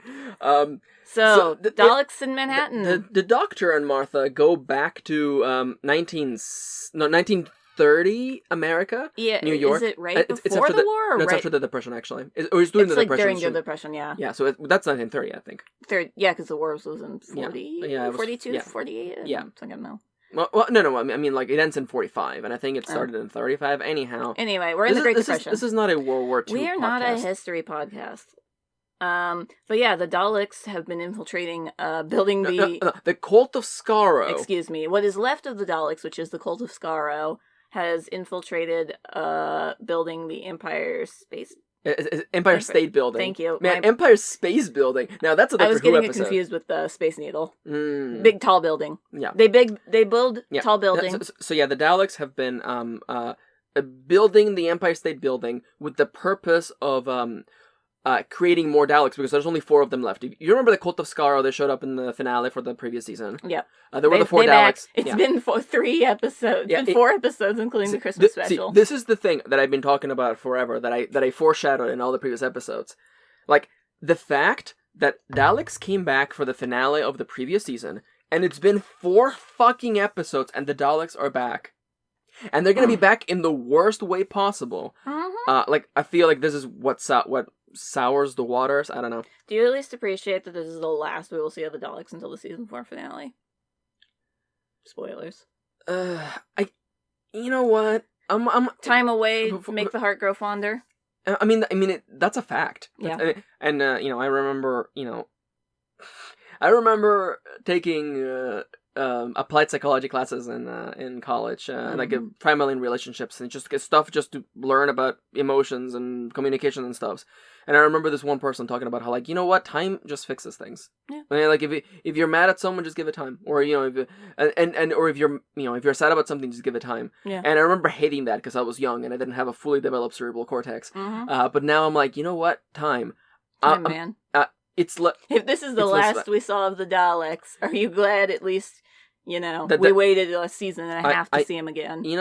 Time does indeed make the heart grow fonder. I am actually, I'm glad that they didn't come back. I'm glad they didn't come back until the end of season 4. Yeah, the end of season 4, and I'm grateful for that. I'm grateful, especially following this. Yeah, this is like.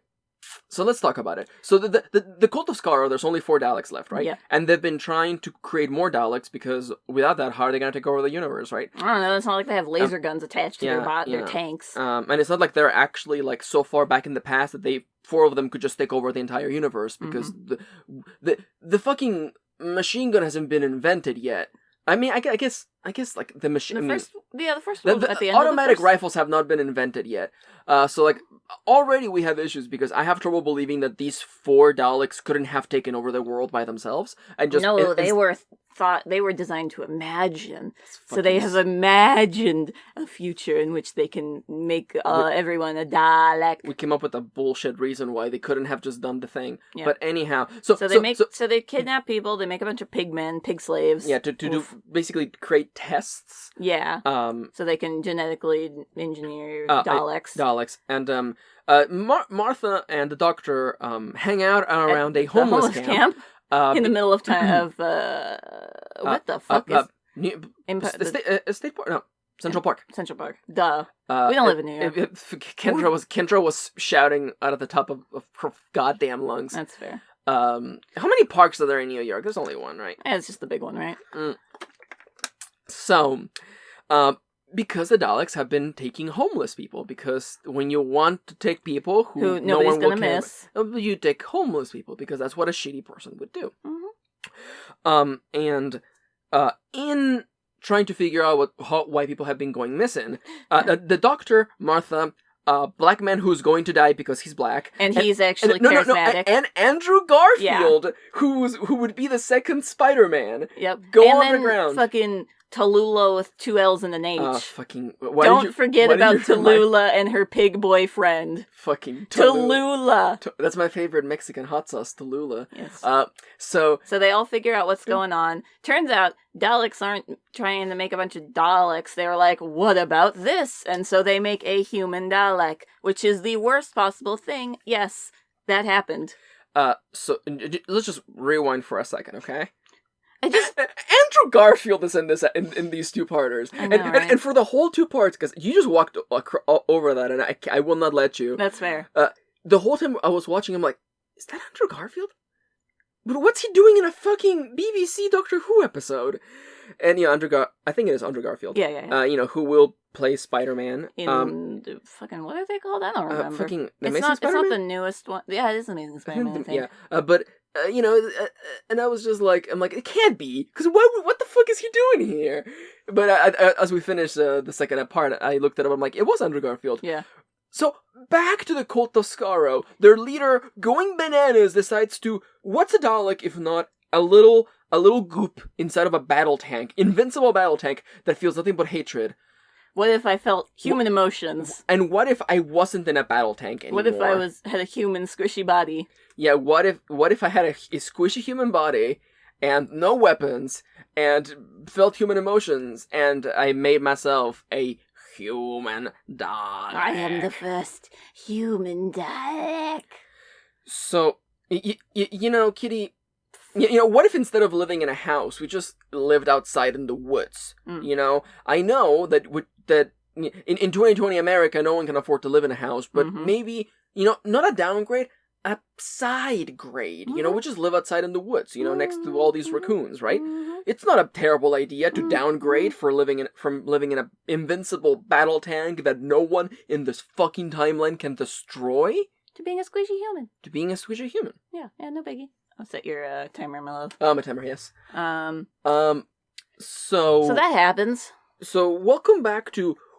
Who thought this was a good idea? Well, Helen and Russell T Davies. You must remember, he's the showrunner. He calls the shots. He read the script and thought, yeah, this is fine. He also read Human Nature and the Family of the Blood of the 5 Armies, and he thought, yeah, this is completely fine. So RTD, he was going to let us down eventually, and he did. Yeah. Hey, nobody's perfect. No, nobody's. The goal isn't to be perfect, but the goal is to at least try to not have a season that sucks. And admit when you're wrong. Daleks in Manhattan and the evolution of the Daleks. You know what? I gotta back up for a second, okay? That's fair. So you know how there are episodes of Doctor Who that are very dense. Within one episode, a lot of things happen. Yeah. Gridlock. Yeah. Gridlock, a lot of things happen in that episode. Yeah. So that's why it feels a lot more dense in my mind. So little happens in Daleks in Manhattan and Evolution of the Daleks that it could be one episode. Like in my mind, I squished them into one episode, and it's not even that long. No, because they take over the Empire State Building, they make the human Dalek. The Doctor's like, all right, this is fine, I guess. You murdered a man, but you're changing. That's crazy for a Dalek. But of course, the other Daleks are like, yo, what the fuck? Yo, this is fucked up. We gotta kill him. We gotta make him our weird sex kind of slave. Yeah, let's not talk about that. Put him on a leash. Anyway. And then... and then... They were gonna They project their DNA, and their DNA is spiky. Anyway, they project their DNA into some humans they've kidnapped, and make them human Daleks, but in the other way, not like there's a Dalek head on top of a human body, more like it's a human body with a Dalek brain. But then it backfired. I don't even fucking remember half this shit. So this episode involves a lot of stupid shit happens in the last 5 minutes to really wrap up the episode, and it's so bad. I completely forgot about them having the thunderstorm with the... Yeah. See, I remember the thunderstorm, but I completely forgot that the whole thing at the end is that, the Daleks mind wipe a bunch of humans to only feel hatred like Daleks, so that they can kill the Doctor with their tummy guns, right? With their Dalek tummy guns. Yeah. But then, but because they are still human Dalek, or Dalek human, depending on how you want the Pokemon type matchup to be, water, ground, or ground, water, they're like, the Doctor's like, you've still got wills? You can shoot those Daleks. Shoot them instead, because you can do whatever you want, because you're a human, and then they do. And then they shoot 2 of the Daleks, and the one remaining, because I forget, what the fuck happens to human Dalek, man? He dies. I don't know what happens. I don't know how it happens. I don't remember. It doesn't matter. It was so memorable that we don't remember. It doesn't matter. 3 of them die, so the last one decides, oh, maybe now I should kill all these human Daleks to stop them from killing us all. Yeah. And also, maybe I should use that emergency teleport thing that I've had in my back pocket the whole time. The entire time, just we didn't have enough power to do all 4 of us, but now there's only 1. Bye! And then that's the last we see the Daleks for season. And that's the last we'll see of that specific. No, he comes back. No. Yeah, we'll see. Yeah, we'll see him. To say until. And I do like that Dalek comes back. In probably my favorite possible way. That dude's that Dalek's alright. Basically flipping the middle finger to its shitty ass race. Yeah. I like that. I love that. But that didn't happen. And also, this episode shoves so much into the last 5 minutes that oh my god! Yeah, you forgot about Pig Boyfriend. So Tallulah's boyfriend has got kidnapped and turned into a half pig slave. Half a pig. So what's the difference? Most men are mostly pig anyway. This guy, he has a big nose, and he's never gonna, and he has little orc tusks poking out of his mouth, and he's never gonna have a normal life ever again. But the pig slaves only live 2 weeks or whatever. And the doctor, and of course he's getting the he's dying because he's dying. Of course he is. This is the last 5 minutes of a 2-parter. We gotta kill this guy. And the doctor's like, sorry, I can't fix you. And then Tallulah's like, but pretty please. And the doctor's like, all right. I have a big old gene lab around. Yeah. He's standing around a bunch of chemistry sets, and the camera zooms in, and he's like, all right, I'll do it. And then it cuts, and the guy's fine. Yeah, he's fine. We don't have a montage of the doctor doing cool shit. It's just, all right, you and your pig boyfriend can now live together forever. Okay, I want you to imagine this, okay? Imagine... it's the Dango Duo sitcom, okay? Mm-hmm. And we're in the kitchen, and we're like, oh, we should have some dinner, and we're surrounded by counters full of food and pans and instruments, and then we're like, yeah, we should have dinner, and it cuts, and we're already eating at the table. We're done eating at the table. And we're done eating at the table. The plates just have crumbs on them. So the reason why this is dumb is because there's a part of the timeline that it jumps to it so harshly that it just takes you out of it. Yeah. Because I'm like, we were gonna do a thing. You were gonna show us helping him and making him better. No? Okay, goodbye. And also, he didn't really fix him being a pig. He just made him live longer. Made him actually be able to live past his 2-week sentence or whatever. Yeah, and then Tallulah's like, thanks. I'm Tallulah with 2 L's and an H. Tallulah. See, at least everybody talks like this. Yeah, because we learn about the Atlantic accent. Transatlantic accent. The transatlantic accent.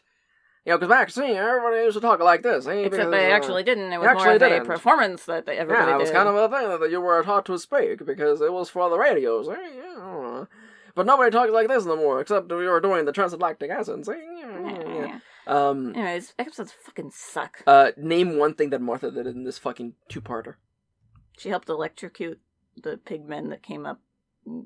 Oh, okay. Yeah, but so that's Tallulah and fucking Andrew Garfield. No, Andrew Garfield wasn't there. He was there. He was there. I thought it was just Pig Boyfriend and Tallulah. No, because I thought Andrew Garfield didn't do shit for the last half of the episode. No. He was there because remember that the pig boy was at the bottom with the doctor helping him escape. That was in the first episode. I was in the fuck. This episode's so dumb. Andrew Garfield was at the homeless camp being like, "We must raise arms. Our leader died." And then they did nothing. It must have been Pigman then. It was Pig Boyfriend because he was like, I'm not dying, Tallulah, I'm fine. Congrats. The one thing that Martha does gets split 3 ways with the other 2 nothing characters. And she looks at the blueprints that the Daleks had, and she's like, oh, look, this is where they changed it. See, but it's okay, because then the doctor fixes the problem off by himself. Yeah. Is there anything else you want to say? You know this is bad, because this is a 2-parter, and we talked as much as we did for Gridlock. Yeah. No, these episodes are so bad. They're just, this... as we've described before, this is not even a page 1 rewrite. This is a concept rewrite. Like, you thought of this and thought this was okay to write as a show. No, take this concept back, rework it, do something else, man. This is a straight up Thor 2, the Dark World. This is worse than Thor 2. Because I think it is, yeah. At least Thor 2, like, exists to kind of bridge a gap that Thor 1 left. True. Like, this is like if Thor 2 took a shit. No, this is like if Thor 2 didn't involve any of the Asgardian characters other than Thor. Yeah, basically.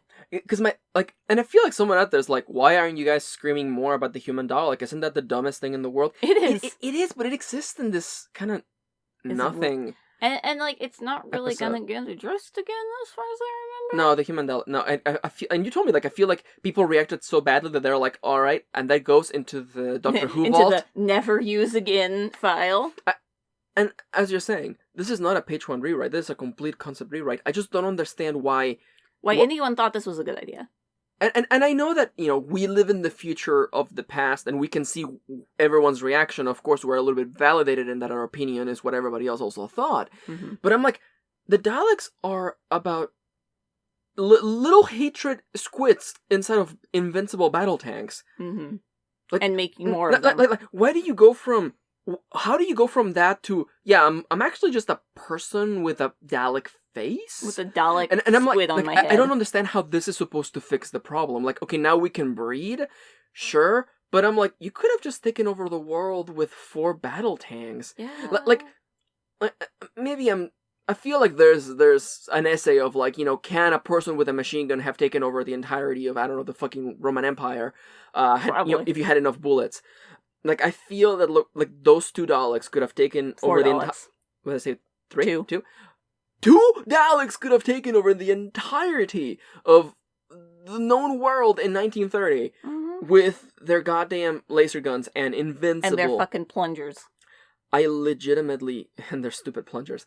I legitimately don't understand how they end up in this corner. How anyone... Yeah, and because remember, if you, as a writer, write yourself into a corner, here's a little tip. Don't do that. Don't write yourself into a corner. And then do it again. Do it better. I honestly, like... And it kind of sucks that the only new antagonist that shows up for Doctor Who is the Weeping Angels. For this season. Well, No. For the entirety of RTD's run, the only new antagonist is... only new long-running antagonist... the new iconic monster for Doctor Who is the Weeping Angels. That's fair. I was gonna say Cassandra, but she shows up for 2 episodes. Yeah, and it's not really like a force of nature. Like I'm not like, oh, Cassandra's back. Cassandra. Like you can't do a cliffhanger where it was I, Cassandra. No. Like someone's on the telephone. It's like and good night, Mr. President, and they hang up, and in the background it's Cassandra. It's just that wall of flesh. Yeah. Good night, Mr. President. It's just. I guess and I've said this before, I just wish that there were new iconic monsters I could go, yeah, that's what a new science fiction antagonist would look like in the year 2007. Yeah, and they'll play with old antagonists. And those are probably... And we're talking about the Sontarans. We're talking about the Sontarans and the finale of this season. Yeah, and the Sontarans are, I'll say right now, they got a great redesign for one thing, because they were racially insensitive before. Yeah, Potato Man. And honestly, they're fun.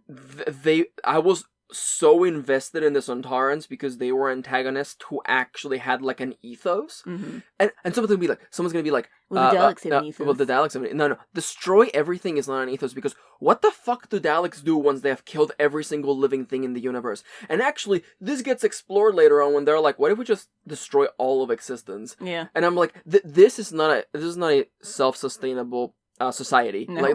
These are literally just walking wildfires. That's what they are. Yeah. And the Sontarans actually have ethos and values and core beliefs, and they're not good. No, they're still kind of broken and exaggerations, magnified images of beliefs that maybe some of us or humanity has held at one point throughout history. Mm-hmm.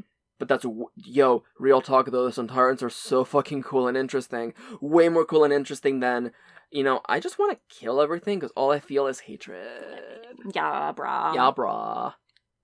Bruh. What do you mean you became a human Dalek? What the fuck, bruh? I just don't understand how that was the plan. I don't know. I feel like Russell and Helen, they both got like high one night, and they were like, "Yo, human Dalek, though." No. You know what? Sometimes I feel like they just start with the title. They're like Daleks in Manhattan, and then we're like, we'll figure it out from there. You know, right. There's this girl, right? Tallulah, 2 L's and an H, and then that is her character. And then Helen's like, "Yo, I like that. That's quirky." You know, yeah. Does she do quirky. Anything? No. Nah, but you know what? She's got to pick a boyfriend. Why should I pick a boyfriend? Well, Daleks. The Daleks are turning people into pigs. Into pigmen. Why is that? Why is that? To complete the Empire State Building. Yeah. Russell. See, they Russell, were just high doing Russell, this. Chills. And then in the background, Mark Gatiss is like, "Hey guys, hey, can I be in this episode?" No, you get to be in the next one. And then Mark Gatiss is like, "All right, can I take off my robe though?" It's really hot in here. And then he does, and he's butt naked. Lord. Mark, please show my naked body to the whole of England, Gatiss. Anything else you want to say before we talk about the Lazarus experiment? Man, fuck Daleks in Manhattan. Fuck Daleks, man. Fuck Daleks everywhere. It's true. But not like that. You fucking sickos. Do you think someone's drawn that? Yes. Episode 6, The Lazarus Experiment, written by Stephen Greenhorn, which originally aired... Stephen Greenhorn, I don't know. Which originally aired May 5th, 2007. The episode in which... are we almost halfway through the season? I guess we should introduce, like, the big overarching plotline that's actually happening. Whoops. Yeah, I was thinking about this as we were looking at the list of episodes, because a lot of them are, like, Evolution of Daleks and Daleks in Manhattan are connected, and nothing happens there. Human Nature, Family of Blood. Connected, nothing happens there. And then we're like... And then the big old... And then we're like, finale. Oh shit, we gotta get the plot going, so, blink, then the 3-parter for the ending. Blink doesn't even have anything to do with the plot. Yeah, the Doctor's barely in it. So, as you can now probably surmise... This is part of the problem as to why Martha gets nothing in this episode, because they kind of forget. They were like, you know what would be cool is the final antagonist? Blah. And then they forgot about it to set it up through the whole season. Because, like, season 4 does this way better. And even season 2 kind of... season 2 didn't really set it up. Someone's going to say, but there were posters for Vote Saxon in the background of all the episodes. No, there weren't. Because I thought there were. In like this episode, you're right, but in the end of Torture, and in the end of Torture too, and then you see it like once more. I feel like Bad Wolf was way better as Bad Wolf was setup. Yeah, no, that I feel like that's the best that they have done for a season wide setup is Bad Wolf. Oh no, season 2 is Torchwood. Actually, they set that up pretty well. But I mean, out of all of them, other girls are drinking water. In case you're wondering, out of all of them, I have to say that like season 4 though was probably the best one. Yeah, 100%. Yeah, Dr. Donna. The bees are dying. Oh, the bees are disappearing. Huh. Weird thing about that. Anyway, so you may be wondering why the fuck do we keep bringing up Mark Gatiss? He is a writer for this show, in case you don't know, and an actor. Mark Gatiss wrote the episodes "The Unquiet Dead" and "The Idiot's Lantern." He wrote some more, but we haven't seen them yet. So we can't talk about them. Also, he co-created Sherlock. Yuck. And he's also an actor. With Moffat. And he gets to, because he's buddies with Moffat, he'll show up again. My child. Yeah, he'll show up again in other episodes. You have to drink so much water, my child. I mean, in fact, I prefer if our babies drink more water. It's true. Just like drink water. The babies listening to this right now. Drink more water, you dumbasses. Yep. Drink some water. Take care of yourself. Self-care. So in this episode... Mark Gatiss plays the titular Lazarus. Well, no. Well, I mean, that's true. Yes. Mark Gatiss plays the titular Lazarus, and that's the dumbest fucking thing ever. But we'll get to that in a minute. So the Doctor takes Martha back to the present, because that's it. Party's over. You got an extra trip. Mm-hmm.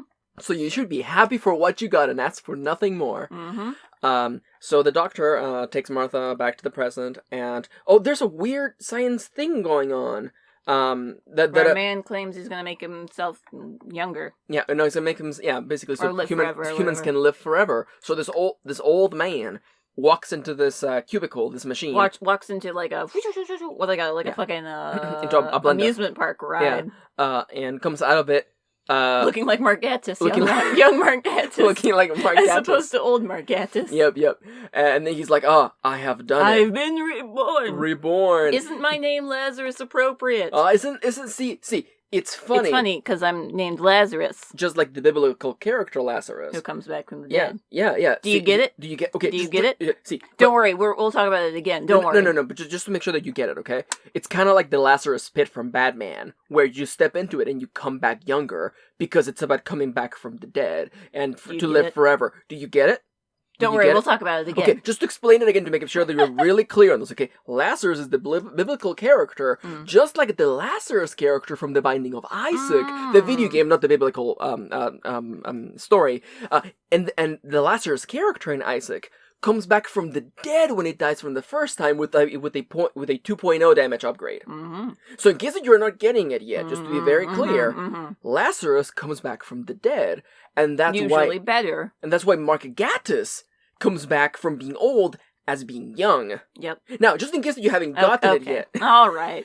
I fucking hate this bullshit. I cannot stand. And like the worst part is like, with a little tweaks, it could be a little better. If it wasn't called Mr. Lazarus, and if it wasn't the Lazarus experiment. Or if he at some point states, I named myself that, or I named, I took inspiration from this. Or, the fact that his name is Lazarus is mostly the problem. That's dumb. If he had been like, I named myself this because this is my grand plan. Check your bingo tables, because this is shit that I absolutely fucking hate. But I will admit, my wife is right. Mm-hmm. If he was like, I named the project after the idea of Lazarus from the Bible. Yeah. Pass. But the fact that his last name is Lazarus. And he does, and like that's just his given name. That's his name that he was probably born with, which makes no fucking sense. Yeah. It's like Martha's like, my last name is Rebound. Woof. Oh. I like the little sound in the background being like, it's like my little drum person in the background. Alarm. Yeah, just letting the audience know that it's time to laugh. Mm-hmm. So in the Lazarus experiment... so Martha's sister is working for Mr. Lazarus because she's, I don't know, important or some shit. Yeah. I can't believe we're actually going to address Trish. It literally does not matter. Like her. I mean, I like her too. And I actually do like the fact that Martha's mother is actually trying to get her to not hang out with the doctor. Yeah. And this is a recurring theme that comes up. This is the first time we see it, but it happens. It does come back. And I like it. I actually really do like it. Because she sees, like, who is this strange man that talks all this, like, crazy talk. Yeah. And I like that, like, even before the thing towards the end with Martha's mom, like, she still shows hesitation and thinks that this man is dangerous before getting blackmailed into actually. Yeah, and I like the idea, there's a character concept that we haven't seen yet. A character, someone who doesn't trust the doctor, who looks at the doctor and go, you're shady as fuck. Yeah, what the fuck is up with you? Real talk though, the doctor is shady as fuck. And he brings trouble where he walks. It's true. It's true. So in this episode, we learn that the machine that Lazarus created rewrites code, basically. Rewrites genes, basically. But it's kind of messing up. His DNA is all wibbly wobbly, and he keeps transforming into a Resident Evil monster because he's really hungry. Yeah. Then he eats his old girlfriend, old wife figure. I don't know. Yeah, it was supposed to... Because she's old, and she was like, I'm gonna be young with you too, and he's like, nah, I could go for much better girls now that I'm young, and then he eats her. See, little did you know that all men are trash. You should not have trusted me, older lady, and then he eats her. Yeah. And there's this story about, like, I went to this specific church in the war, and it saved me from the bombs, and then I knew I wanted to be young forever or some shit, and then they go to that church later after they... quote-unquote defeat him, and they're like, all right, we got it. And then, was that the ambulance that he was in? Oh no, he came back. It's what Lazarus does, guys. I should have known he wasn't dead. So, and then they go fight him in the church. And fight him in the church. And twice we get to see his naked body, because after he becomes the Resident Evil monster. Yeah. Whenever Mark Gatiss becomes William Birkin from Resident Evil 2, after he does that, he reverts back to regular Mark Gatiss, and we keep being shown his naked body. Yeah, it's uncomfortable. Yeah, and we get all the ass later on, and we don't get full ass because it's a family show. Yeah, but we get a lot of ass. You get a lot of implied ass too, and it's the kind of thing where like.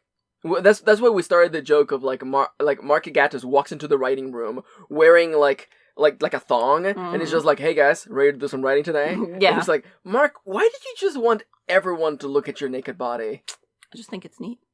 It's just I feel like the clothing he's taking off his shirt and he's like, I feel like it restrains me, It's just, my creative mind needs more space, I need to breathe, and he's taking off his pants, Yep. And then everyone was like, please. And then Moffat's like into it, but then like Russell's like, does it really need to be this way? And then Moffat's like, I'm gonna be the showrunner next season, so just put up in 2 seasons. So put up with it. And then Russell T Davies is like, okay, all right, we'll give you an episode. Yeah. So the episode ends, of course, and they end up... Again, Martha does nothing in this episode, too. It is a doctor, ultimately. Martha just hangs from a lich for, like, 20 minutes while the doctor... You're thinking of Donna's episode. No, actually, in the church, yeah. Yeah, in the church, she just hangs there as bait for the monster, and then the doctor uses...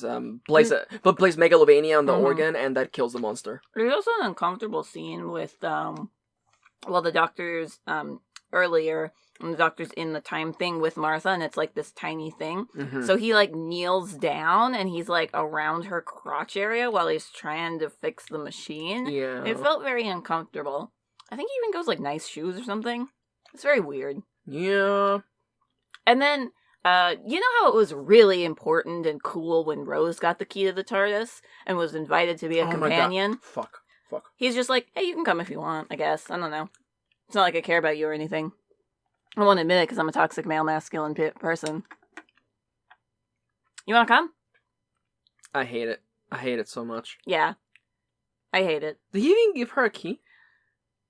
I don't think he gives her a key until episode 12. Yeah, right? I don't... Or... No. He gives her a key for Human Nature, Family of Blood because she can get in there. But that wasn't because he trusted her. It's just because it was part of the plan. He had to. And then next time Donna's just, and he was like, here you go, Donna, here's the key. Please join me on these adventures.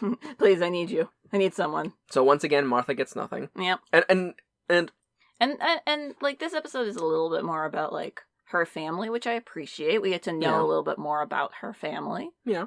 And her family is important. Yes, and we get to set up the whole, like a mysterious government figure in the background, essentially, of the next times that we'll see Martha's mom. A government figure will be there, like, taking notes or being like, come on, tell us more or something. Yeah. Acting very suspiciously. Which will set up the whole, finale and all that shit. Sorry, I just had a violent flashback about the next couple episodes and how Martha does nothing. And to me... 42. What does Martha do in 42, my love? Other than... She helps open some doors. She types into the keypad. Yeah, she tries to freeze the doctor, but it didn't work. Baby. I know, I'm trying, okay? I love her. I gotta give her. I gotta try to give her. No. I love Martha, and that's why I am angry for her because she got nothing. Like there's all the memorable things that like Donna does and like and Rose does, and like Martha is just along for the ride. Here's how it is: Rose and Donna are proactive. Martha is reactive, and not because of their characters. It's because of the way they're written. Yeah. Yeah, unfortunately, Martha is written to be reactive, whereas, character-wise, it would make more sense for her to be proactive. Yeah, especially considering, the agency that she has and the fact that she's an intelligent woman who, And driven. Very driven. And... who cares about people, her family, And I feel like, is there a single episode where she fixes the problem? And she looks at the doctor and goes, see, I can do it too, even though I'm a woman. Technically, the finale, but... Okay. It's more like... Don't you dare say that. If we're gonna go Thor metaphor, it's more like she opens the rainbow gate for the doctor to come through and fix the problem. It's still important. Isn't it Idris Elba who does yes. it? Yes, it is. It's a little too on the nose, I know. I do love me Idris Elba, though. Fuck. Why can't he be James Bond? That's what everyone wanted. Anyhow. Have they even announced a new James Bond? I don't think so. Daniel Craig just, he's... exists. Yeah, he exists. Do they even make James Bond anymore? Well, not ever since the war. So... Fucking Lazarus experiment. The Lazarus experiment is such a nothing burger. Yeah. I mean, excuse me, the Resident Evil monster looked cool. I was surprised they had a crossover with Capcom right in the middle of a Doctor Who episode. Yeah, a new character announced from Marvel vs. Capcom is the Doctor just shows up. Fuck. What would be his fucking moveset? He's not like he has a gun or anything. Not until the end. No, not until the end. But anyhow, this is such a nothing episode. Yeah. And even though it's trying to set up the season finale, it's so late in the season, and it's so small that it just doesn't work. Yeah. And then the overall plot of this episode's just dumb, too. My son is snoring so loud. And on the nose. It's just, Yeah. Nah. And Mark Gatiss' naked body. Fuck that guy. I don't know anything about him, but if he co-wrote Sherlock or he co-created Sherlock with Moffat, I gotta say fuck that guy. Same. Anything else you want to say? Let's move on to a okay episode? I don't remember. So I know. That's gotta be telling. Here. Episode 7, 42, written by Chris Chibnall, which originally aired May 19th, 2007. So the shtick for this episode is that they only have 42 minutes to save the day. You know, and it's kind of like real time. Yeah. And in that aspect, this episode is interesting. Yeah, they play with that. This episode also has a kind of an interesting villain, quote unquote. Yeah. And I like the twist with it. Yeah. Anyway. By the way, this episode was so memorable that neither of us remember. So let's just read the Wikipedia description. In the episode, the cargo spaceship SS Pentalion is on a crash course with the living star, its crew ripped out a part of for cheap fuel. That's not a really... That's a bad sentence. You could have broken that into two sentences. On board the ship, the star processes and attacks the Pentalion crew members one by one for doing this. So that even removes all the agency from the Doctor. The Doctor's not even in the description. So the Doctor and Martha are transported into this spaceship, right? Yeah, they hear the distress signal. They come. And this spaceship, we learn later that they were actually scrapping this star for fuel, and which is an illegal thing to do. Yes. And also, the star was alive, so now it wants to kill them all, which is fair. Yeah, and their little systems are failing, so they're slowly getting pulled towards the star. Yeah. And they have 42 minutes to figure out how to get off of the gravity pool, or basically get burned. Get burned. Get burned, son. And of course, we learn later that the star being sentient actually was has taken over people who stare at it too long, essentially. And is using them in a cool design for like a if you're gonna do a person antagonist. It's got the welder's helmet and like the big gloves. It's a cool design. It's the main character from Ruiner again, but that's fine. Yeah, it's got a different helmet. It's okay. That's true. But yeah, he starts killing taking over people. Eventually takes over the Doctor. Yeah. But not before. I don't know why, but. They're like, oh, we gotta get to the middle of the ship to do something. I don't remember. We gotta answer all these trivia questions. Oh, no. Oh, yeah. Martha, call your mom and tell her to Google who sold more, the Beatles or Elvis. Elvis, yeah. Which is the only important thing in this episode, because we get to see that government worker, being like, come on, get her talking more about the Doctor, Yeah. And, is it that day that's election day? Is it? I don't think... No, it must be, because she doesn't show up again until the end. Yeah, it must be, yeah. It's election day, and the woman goes, I think her mom is like, and don't ask me who I voted for. Because the lady's like, how, Mr. Saxon thanks you for your... Mr. Saxophone thanks you. Thanks you for your... So, right away, I want to just kind of bring up the fact that, like, as a plot element... The idea that in order to overwrite the locks on the doors to get back to the cockpit requires you to enter each person's a personal password. It's an interesting MacGuffin that you would see in like a movie or a TV show. It's fine. As an actual practical thing, it's fucking dumb as fuck. Yeah, and especially like they even say like, oh, some of our crew members have died since making these questions. I feel like that's dumb, and that's just contrived to keep the plot going at a particular pace. Because at the beginning, we're stressed about getting the answers right, and then we just forget about that. Like those two guys just managed to answer the rest next of the doors. 50 questions without worrying about it. Yeah.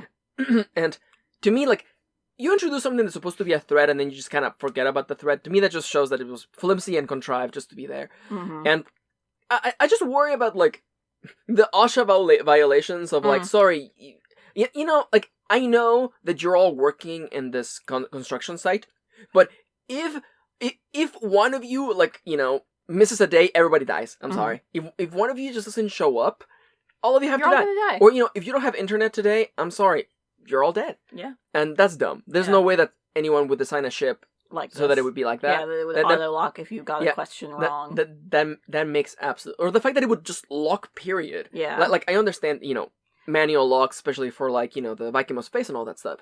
But, like, I feel that, like...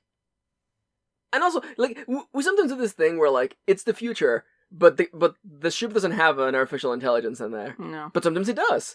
But sometimes it doesn't.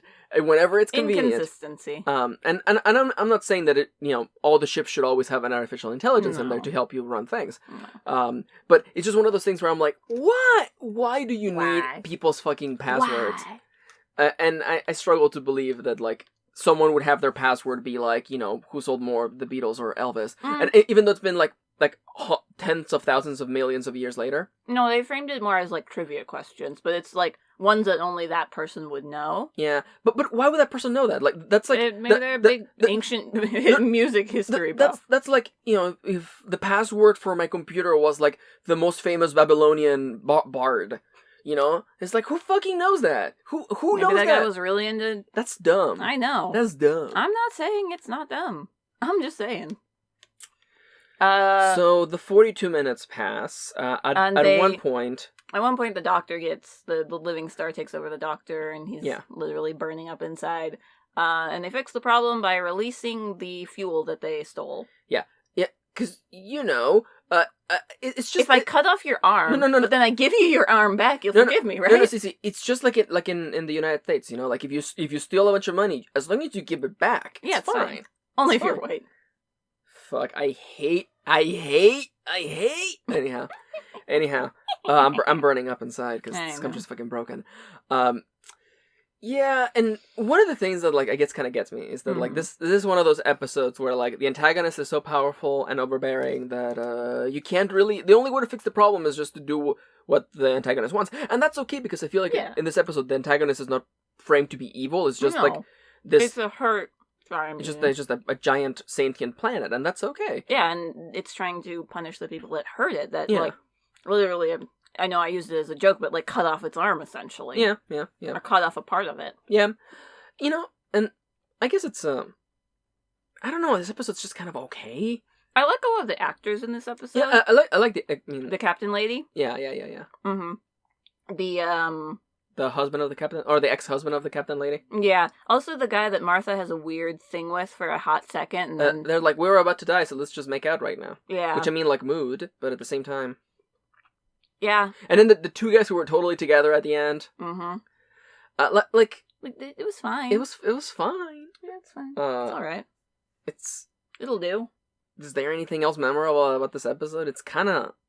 I like the way that the captain lady kind of helps the problem. She doesn't solve it, but she kind of helps give them time by, like, you know, kind of realizing that it was her fault for this whole thing and yeeting herself and her ex-husband into space. Also, what does Martha do today? Oh, don't worry, she will be your damsel in distress inside of the scape pod, heading into the burning star. So the doctor can don the astronaut suit for the second time. Yeah, for the second time, and save her. Yep. Because she also helps she asks her mom to Google things. Thing. Yeah. Mostly so we have that plot point of Mr. Saxon. Yep. We didn't talk about your first impressions of Mr. Saxon before you knew who Mr. Saxon was. You know what? We were recording for, like, no time this episode, so let's talk about that. So, while we were watching Torchwood Season 1, I noticed, please excuse me, that there was a Vote Saxon poster on the outside of the building in the Captain Jack Harkness episode. And I was like, yo, that's Season 3. That's the big boy for Season 3. So, you know, this whole season we've been kind of, like, starting to set up who Mr. Saxon, what Mr. Saxon is. Yep. Please tell them your first impressions of what you thought Mr. Saxon was. So, and then we'll talk about after Human Nature, the Family of Blood. I was like, please.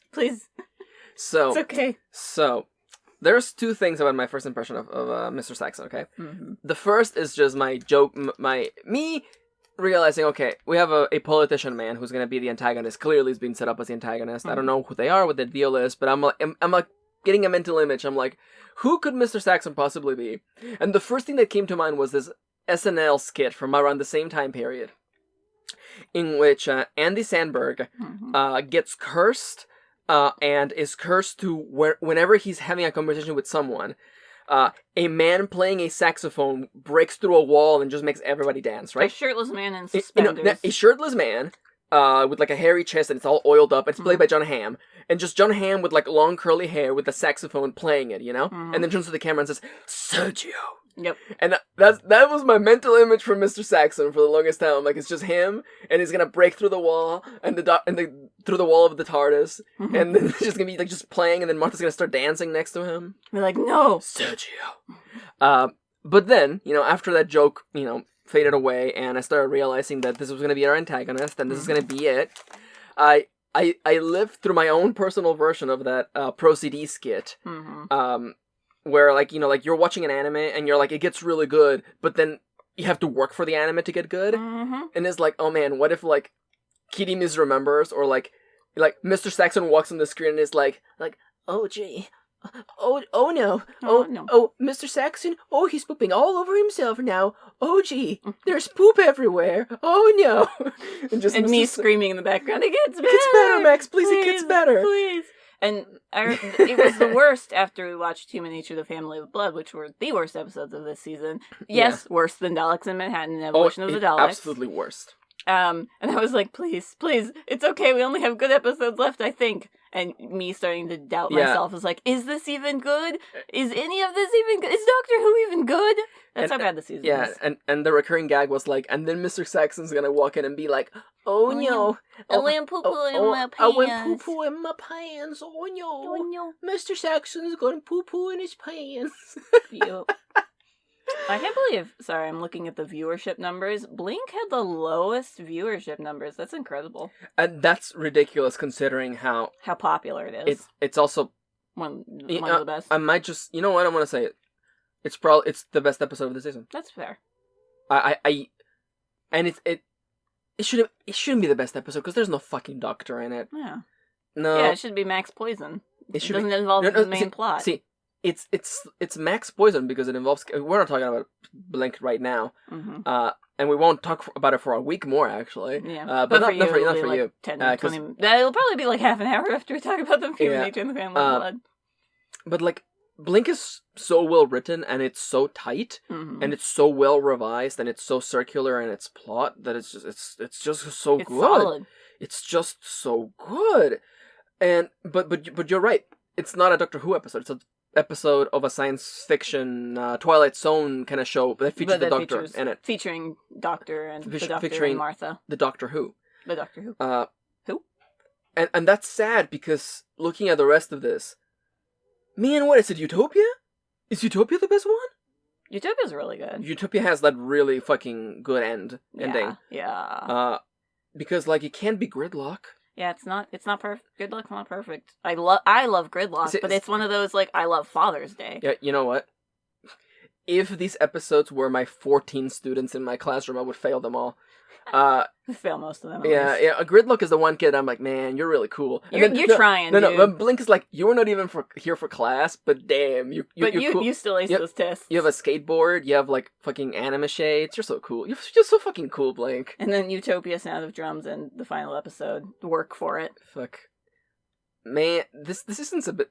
It's funny because season 4 is so strong, but season 3 is so nothing. But anyhow, we're done. 42. It exists. It exists, and it's a bit of a shame because this is a fine episode. It's also Chris Chibnall, who's going to be the showrunner for 13. Yeah, so honestly, he does a fine job. It's pretty well written. It's just just doesn't happen to be important or And I feel again evocative of certain I like the twist with the planet being alive.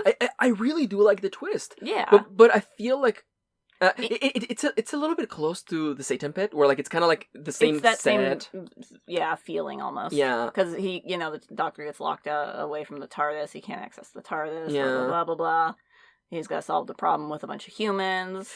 And again, looking at this whole season, I'm like, Martha does nothing but get saved by the Doctor and just kind of like be next to him when he decides to fix the plot. Yeah. Except for the final thing. I know, but even the final thing is not about Martha being awesome. It's about how awesome the Doctor is. I know. And it's just, it breaks my heart because like, she doesn't deserve that. Martha's on the cover of this fucking video because I was so excited for Martha. Yeah. I was like, hell yeah. She's cool. I love the way she looks. I like her design. I fucking love her every time she opens her mouth. Give me more Martha. And the show was like, I'm just gonna take away Martha. So like, what if like the Doctor had to save Martha? And I get it. What, the Doctor. And what about the next one? Is like, what if the Doctor had to save Martha from racism?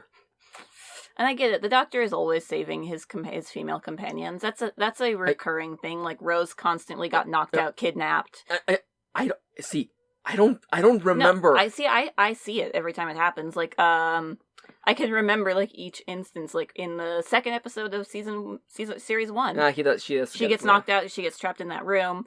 In the third episode, in The Unquiet Dead, she gets knocked out and put in the room with a bunch of dead people. Fuck, you're so right. It's a Doctor Who / male-led TV show thing that, you know, he has to save his female companion. And it even happens with Donna, who is, like, so independent. It happens in The Fires of Pompeii. That's the only one I can actually... we could just go down the list here. Only one I can honestly think of. I think they're stuck together for the Planet of the Wood for the most part. Yeah, no, I think that's like it's Silence in the Library / Forest of the Dead. He has to save her. That's true, he has to save her. And that's it. Yeah, Donna doesn't get it as much, but it still happens. And also, unlike Martha, Donna has a whole episode about how awesome she is. Martha or Donna? Donna has a whole episode about how important she is and how awesome she is. It's true. Unfortunately, that's not the case for Martha. But anyhow, that is 42, which took us approximately 42 minutes to record. It didn't. So, we're gonna hop out of here. We're gonna get back on the TARDIS, but we'll see you in a minute for Human Nature, Family of Blood. The family of the blood of the 5 armies. Great, I love it. Thanks. Thanks for the racism. Thanks, I hate it. Oh boy, it's Human Nature and the Family of the Blood of the 5 Armies, written by Paul Cornell, which originally aired May 26th and June 2nd, 2007. These are the worst episodes. We were looking forward to recording this so much that we took 2 weeks to get here. Yeah. So, in case you're wondering where we are in the timeline, because you just witnessed a time skip. Yep. We're almost done editing the very first episode of this podcast. Yep. So in case you're like, why don't you guys react to what I said last week? Because we are way in the past. Because last week for you is like 2 months in the future for us. So, you know, timey wobbly, wibbly wobbly. We're going to talk about that in a minute, actually. Oh, yeah, that's coming up. Human Nature and the Blood, the family of the Blood of the 5 Armies. These are some fucking bad episodes, and I know that if you've been watching this podcast, you've been like, okay, get to the part where you talk about why they're bad, because you guys have been hinting at it for a while. Yes. First, let's tell you what they're about. So, fucking the Doctor goes back in time, and they basically are getting followed by this family of aliens that want to get to get the Doctor because they like absorb his powers. I forget the family of the Blood, which by the way. It's just called the Family of Blood, but it's a clunky-ass title, so we're just making it clunky. It's really clunky, like just Blood Family? The Family of Blood is such a clunky title. Or just Family of Blood. Family of Blood, or just Blood Family, yeah, or anything else. Regardless, the title is the least bothersome part of this episode. It's true. So the Doctor is being chased by a family of aliens who want his Time Lord DNA because they absorb DNA and become stronger because of that. Yeah. And if they take the Time Lord DNA, they will be able to move across time and space. That would be real bad. Because he can do that all the time. That's his superpower. Right, obviously. Right, anyhow. Something like that. So the Doctor decides, he has a plan for everything. So he decides... He breaks out ye olde chameleon circuit. Yep. And he... and becomes human for a couple of months. Because the family will die in like a couple of months. Yeah, he revolver ocelots himself to train himself to believe that he's human and to mask his DNA as human for like 4 months. I think it's like 3 months. Yeah. Now I know what you may be thinking. the Doctor is very smart and very clever, so he should go to a place and time and a location in the universe where he will be safe, and his companion will be safe, and they don't have to worry about anything. And the location that he decided to pick is, some pre-World War II. No, World War One. It's like at the very. You're right. It is pre-World War One. It's like right before World War One's about to happen. In England, at a military school. Mm-hmm. And our companion Martha Jones, let's never forget, is black. And I love that the Doctor clearly thought, what's the one place where Martha and I will be safe? The past. Yeah. For sure. Definitely. Because I don't think about race because I don't have to because I'm a white presenting man. Yeah. Fucking Paul Cornell. Yeah. So the Doctor doesn't know he's the Doctor, and he's just John Smith, a fucking professor at fucking at this military school. And all boys military school. Now, you may be wondering, did Martha also get mind wiped? No. Martha is Martha, and Martha has to play the part. Wait, let me spin the roulette of bad writing. They all say black helper. The help. Well, every single part of this wheel says the actually, help. In fact, it's just the wheel that says the help. It doesn't matter where it lands on. So, bad writing for black characters. Survey says the help. The help. Hmm. So we're already fucking. There is someone out there. I can feel them across time and space. It's my one superpower as your companion. It's true. I can feel someone saying, this is what happened in the story, and you guys are just whiny little baby bitches because you should just take the episode for what it is. Yeah, we did it. It sucks. Well, yes, but also, a white guy wrote this episode. He didn't have to have this episode set here. He didn't have to have Martha be the help. Yeah. He didn't have to have Martha be the subject of racism, which happens in this episode. Which happens in like the first 10 minutes. Double check that guy's white. I'm sure he is. Oh, look at that white ass boy. That's a white ass boy right there. He kind of he looks like a he looks like Reese almost. Yeah. He looks like someone's dad. But he does look like someone's dad. So a lot of people like to just kind of give the benefit of the doubt, which is not always a bad thing, but it's just kind of like this hand wavy, take the episode for what it is. But someone wrote this episode to have Martha be the target of racism, and she's the only person of color in this entire two-parter. It's not even there's the servants' quarters over there. Yeah, no, we only ever see one other help, and it's a white lady. Don't worry, will be also the subject of terrible things happening to her. Yeah. But it's one of those things where I'm sitting there on my chair watching this very uncomfortable episode, and I'm like, did you really have to take us here? And there's a lot of toxic masculinity, masturbatory topics in this episode. Yeah, we talk about war. Yeah, no, but it's that ideal of I just want a military school about boys learning to shoot with guns. And it's this kind of ideal, and letting boys beat each other up as punishment. And I'm gonna and physical and corporal punishment being a thing because of course. And to me, I'm gonna tell you I called it out when I was watching this episode. This guy wanted to write a story about this time period. But then he realized that Martha Jones is black and decided, well, what else could happen in the past to a black person than racism, if not being the target of racism?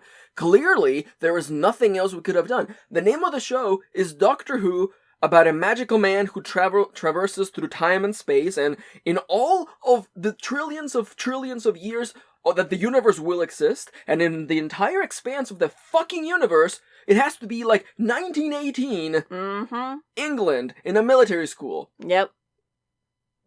There was nowhere else the Doctor could go. There was no... Listen, we had all those sets and costumes that we really, the BBC needs to use them every couple of years, otherwise they lose them. It's like copyright. Yeah, so, if you you don't like it, because if you did, fuck off. If you like people of color being the target of racism, you get that tons in this two-parter. Also, if you, I'm afraid to say that if you enjoy Martha Jones doing anything, she doesn't do anything. She doesn't get to do anything. She literally doesn't do anything. And Okay. No, the worst part.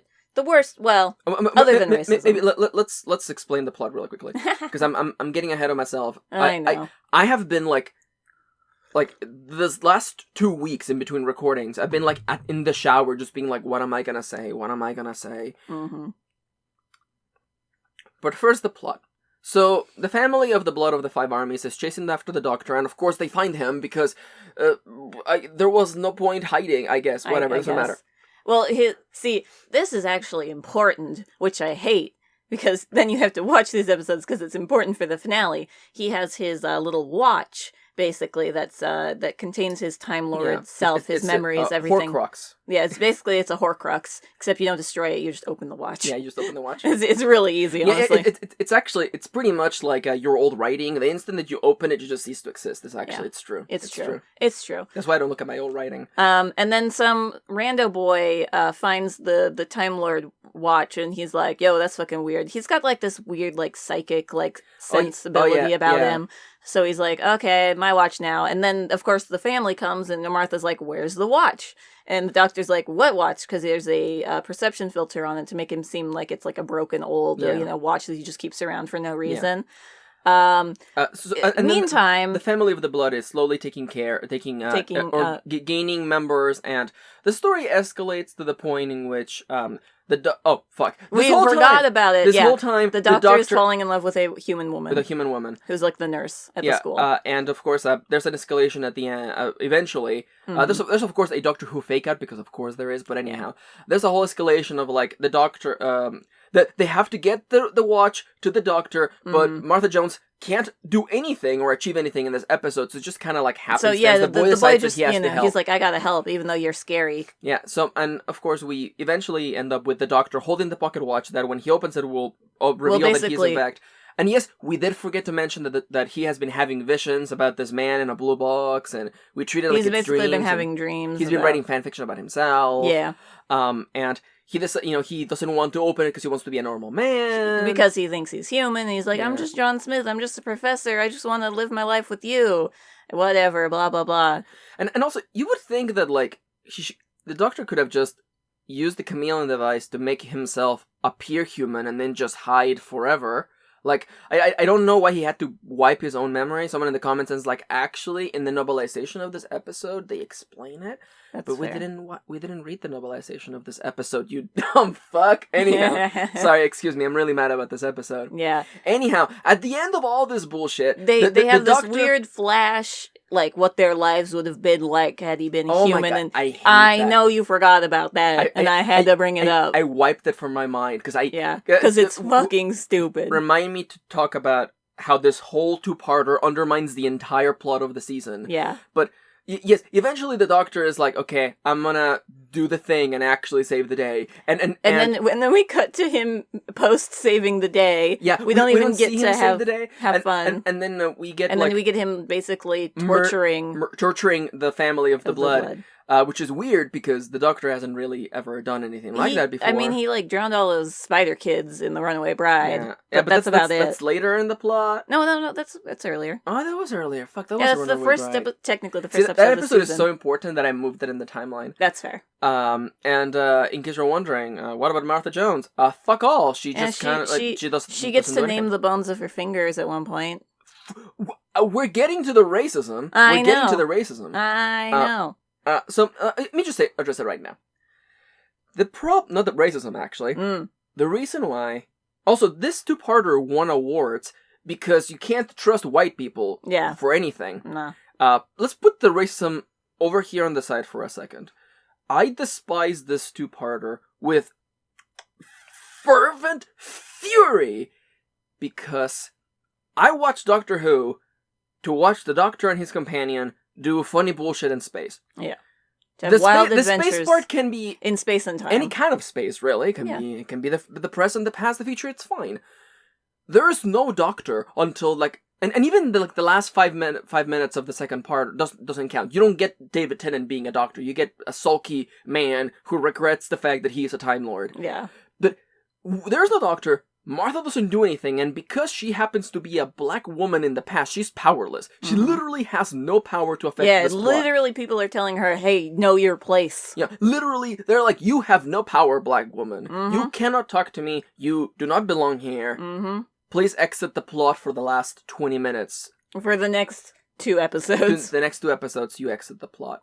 It's not only the fact that the Doctor and the Companion do jack shit in this two-parters. It's that this whole season, Martha gets shafted because the Doctor is dealing with his heartbreak regarding Rose. He is rebounding. He's rebounding. He's sad about Rose. And this two-parter, I don't... See, I really appreciate what Russell T. Davies has done. I don't know what the fuck was going on that day. I don't know what the fuck was going on this year this season. Yeah, I don't understand, because... The theme of the season is the Doctor is still sad about Rose and is coming to terms with that. So he falls in for 3 months. He randomly falls in love with this human lady, with some white woman. And when he realizes that the family of the blood ruined the fantasy lifestyle he was gonna have with her, I guess until Martha died. I don't know what his plan was. If there was a time when the plan ended, I don't know. But he's so mad that he tortures the family of the blood of the 5 armies. Yeah, like he literally each of them keeps them all alive. He keeps them alive and dying. Yeah, and suffering, which to me is a little bit weird because he lost Rose in an alternate dimension from which she can never possibly ever come back. Wink. And he was like, man, that fucking sucks. Barcelona! But it's just like, well, I'm gonna go on with magical adventures because I'm 900 fucking years old, and I've been through this dozens of times before. But the fact that he's like, oh, I fell in love with a mortal lady, and I even invited her to the TARDIS, which I didn't do for Martha, by the way. No, he just kind of like, yeah, you can come, I guess. And then he's like, I'm just so sad because I fell in love with that woman. Let me just completely forget the months and years I spent with Rose Tyler. Let me just completely forget about that. Or even the months I spent with Martha Jones, completely ignoring her feelings. Like that's one of the most egregious parts of this episode is that, like, this whole time, the whole episode served to point out, like that Martha doesn't really matter to him, essentially. Yep, pretty much. Like, you know... There's a point at which she sees a videotape. Martha sees the videotape the Doctor made of, like, yeah, in case I use the chameleon circuit, here's a bunch of shit to worry about and make sure I stay safe in as a human and blah blah blah. And he like never mentions falling in love. And you know, you feel like, oh yeah, that's just a part of the Doctor. You know, something he doesn't really think about. Except 10th Doctor really does think about it. Like he absolutely loved Rose, and he fell in love with this random human woman. But because it's Martha, you know, he just isn't in love with her. I guess I don't fucking know. The whole time I was watching the conclusion of the family of the blood of the 5 armies, I just thought, what about Rose? Like, you weren't this heartbroken when Rose got sealed in an alternate dimension forever. Yeah, you could never ever see her again, so you think. To me, it just felt tone deaf. It felt fake. It felt fake. It felt fake. It felt like they constructed this plot in a To bubble. have it end here. But, like, in a bubble so that they didn't think about the continuity of previous seasons. Yeah. So, again, I think that Paul Cornell wanted to do an episode, and he decided he was just going to have it be that way, and Russell T. Davies fell asleep that day. Yeah, he was like, oh, fucking no, go ahead. Yeah, or Russell T. Davies thought it was a good idea, and you know what? Everyone makes mistakes. Yeah. Now let's talk about racism. Yay! Let's talk about the institutionalized discrimination of a particular group of people. So... I'm fucking like I'm like boiling water. You're seething. I'm seething. All right. So you know that Paul Cornell has never faced racism because he had Martha do the stupidest shit that no one who's ever faced discrimination does. Martha Jones, a doctor in the making, with extensive knowledge, has to prove to racist white lady, to racist old-timey white lady, that Martha, in fact, knows what she's talking about and that she deserves to be treated like a human being and be listened to. Now, the thing that is unrealistic about what Martha is about to do here is that anyone who's ever dealt with a racist person knows you can't convince a racist person that they're not racist. Yeah, no, you can maybe do it over time, but it will not happen right away. You can't just tell a racist person, hey, hey, you're mistreating me based on my race. You're and they treating won't me be unfairly. like, oh shit, sorry, my bad. Oh shit, sorry, I forgot. The year's not 1918, and I was not raised in a system where black people were seen as objects and possessions. Sorry, I completely forgot the script. So because Paul Cornell has never really witnessed or maybe even thought about racism in a grand scheme of things. When the white lady is like, yo, Martha... You can't possibly be a doctor. I'm a nurse. You can't possibly be a doctor. Only men can you're a be black doctors. Person. You can't possibly be only white men can be doctors. Martha decides that she's going to prove it to the racist lady. Which, I need you to remember again. I have been the subject of racism. I have been treated unfairly, especially as an immigrant coming to the United States of America. The feeling and bonding with other people who have witnessed this... You disengage. Yeah. You get the fuck out of there. You're just like, okay, whatever, fucking racist You are lady. never going to explain... You're never going to have a racist person actually understand, holy crap. Am I being racist? My whole life, I've held these beliefs that have me thinking of people like you in a lesser way. Mm-hmm. You're never going to do that. That's why you fucking disengage. Mm-hmm. The gut feeling is, get the fuck out of here. Because this is not going to improve. And it's not as though Martha has to prove herself to this random white lady. Yeah. She's not really pivotal to the plot. Yeah, and so Martha decides that to prove that she, in fact, knows about medicine, she's going to name all the bones in her hand to prove it that she, in fact, knows. And she does it. And you know what that achieves? Fuck all. Fuck all, because the racist lady's racist! Yeah, like, I don't even remember the point of that scene. The point was to have the lady believe Martha, but then the lady it still takes her 50 more minutes to be and it's nothing Martha says, and I feel like this is gonna echo when we talk about the finale that welcome back to Martha did a whole lot of nothing, and it ended up being the doctor solving the plot. Yeah.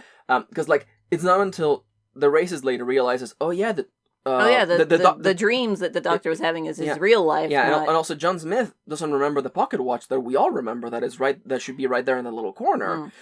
And so, this whole story would be exactly the same if Martha wasn't in it. Mm-hmm. And the constant reminder of Martha, and don't forget the racist kids who, mistreat Lord. Martha. Yeah. Talk about just making me uncomfortable. I'm sitting down to watch Doctor Who, and I'm like, let's have tiny adventures in space. Fun, timey-wimey, spacey adventures. Yeah, and ha ha ha, wait, and here's racism. And it's funny because a lot of the shit also comes up in the next season. I'm thinking of the Centaurians and just basically the actual xenophobia in part coming in from UNIT. Yeah. That I found it to be actually really triggering for me as someone who's dealt with immigration and people's really flawed beliefs of how immigration actually works. Mm-hmm. But just straight up xenophobia and the term illegal aliens being used by UNIT, I actually found it to be quite triggering. Or Homeland Security. Yeah. Homeworld Security. I actually that's fucking dumb. Yeah. That again, someone thought, oh, that's a clever thing to that's write. Funny. It's funny because I'm a white guy who wrote it. It's funny that Martha is being treated, like an object and being treated unfairly because racism is dead. See, it's funny because racism doesn't have time. Yeah, because it's old-timey time, and the thing that I keep coming back to that I'm in the shower thinking about this, and it's this episode didn't need to be said in 1918. It didn't need to happen here. Martha didn't need to be the subject of racism. So, this is all of this is basically happening because the writer felt like it, or because they didn't see a problem with it. Yeah. Oh, I 100% believe he just wanted to write this kind of story. And happened to be, I'm in season 3, so I have Martha as the companion that I write for. I feel like it's much like The Girl in the Fireplace. Stephen Moffat wanted to just rip off the Time Traveler's wife. And that's why Mickey and Rose do nothing that episode, because they don't fit into... Because it wasn't, part of what the writer wanted to do. And it's also too much work to actually just incorporate characters to just the characters that you are growing attached to, you follow and learn. No. All right. So, I feel like we addressed this before. I think you said it in a random episode before. So I'm gonna say it now. There is one good thing about this episode. And it is that man, the main or the first family of the blood. Yeah. The young man who is the son of the blood of the family. Yeah, he when you first see him, he's just being racist towards Martha. He's just being racist towards Martha. And then he goes out to get beer or something and gets taken over by the son of the family of the five armies of the blood. And when he gets taken over, by the best, like, Tim Curry-esque acting ever. Yeah, he's just like tilting his head really quickly. He's always, like, talking at an angle. And, with his eyes, like, wide always, being I'm gonna say yes, dear sister of mine. And, like, that performance was really good. Yeah, no, he did a great job. Yeah. It's a shame. It's a shame that it's in this horrible episode. Like, he also, like, is he the one that gets to beat the psychic kid? No, that was another. It was another one of those rich boy kids. It was the other rich boy kid. Oh yeah, and they bully the psychic kid just for funsies. Yeah, and there's also Scarecrow army boys thing, but that's fucking stupid. It's fine. It doesn't matter. And then all the boys, fight. Fight the scarecrows. Yeah. It doesn't matter. Anyway, that guy's acting was fun. It was the only fun thing about this whole episode. Fun. It was the only fun thing, and it's a shame because I was uncomfortable the whole time watching it. And, again, you have watched several episodes of this podcast, and if the episode doesn't actually feature the Doctor and the companion does jack all, this is not a good episode. This is not a good two-parter. This is not fun. And I actually, this is not what we came to Doctor Who for. I actually hate it because, like, in researching Doctor Who and in creating these videos, I keep getting recommended YouTube videos. Oh my god, the one... And there's a video that's like, the family of the blood is the greatest Doctor Who episode of all time. And I'm like... You're a white guy, aren't you? You're a white, straight, cis male. Thanks, my dude. Yeah. Because listen, if you've ever been the product of discrimination, you know how it feels. And it fucking sucks. And also, again, let us not forget that there is a huge percentage of why this episode sucks, and it's like racism. Just racism is a part of it, and it didn't need to be here. And Martha is unfairly treated in this episode, and that fucking sucks. But that's also, ignoring the bad writing in this episode. But also, the Doctor isn't in this two-parter, and David Tennant, I almost feel like the direction was just be a dick, and he's just like uncomfortable, and he's just like angry, and he also is mean to Martha. Yeah. He also shows like, he also shows racism towards Martha. Yeah. And this is not your place. And I'm like, there is no Doctor Who. And I know someone's gonna be like, oh, you see, the clever part about it. Give me a second, let me smell my own farts. The clever part about this episode is that there is no Doctor. See, it's so clever. It's not fun. And you know what?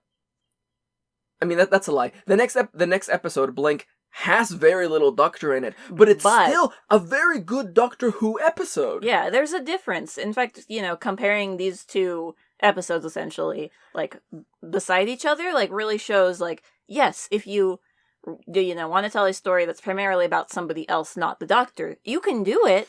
It just has to be in a Doctor Who-y way. Like, comparing Blink to Love and Monsters is, a story about the Doctor, technically, but totally in completely different ways that, one is way more interesting than the other. And you know what? I'm going to bury the lead right now. Mm-hmm. Blink, I'm going to say, is the best Doctor Who episode that doesn't feature the Doctor as the main character. Yeah. Because it's completely Doctor Who-y. Like imagine, like, a huge... nice chocolate chip cookie with huge chocolate chips. There's a lot of chocolatey goodness in that cookie. Oh, shit, I just dropped my chocolate chip. And the family of blood and human nature is like a sugar cookie with nothing in there other than just like... Because where's the science fiction? Where's the fantasy elements of Doctor Who? They're aliens. There's an alien race that takes over people, and then there's scarecrow monsters? It's more window dressing. Yeah, it's more window dressing. And then you have instances where, like, in other episodes where it's a kind of whodunit, and the solution to the problem is a science fiction-y solution to it. The solution to this episode is just the Doctor pulls a lever. He pulls a random lever in...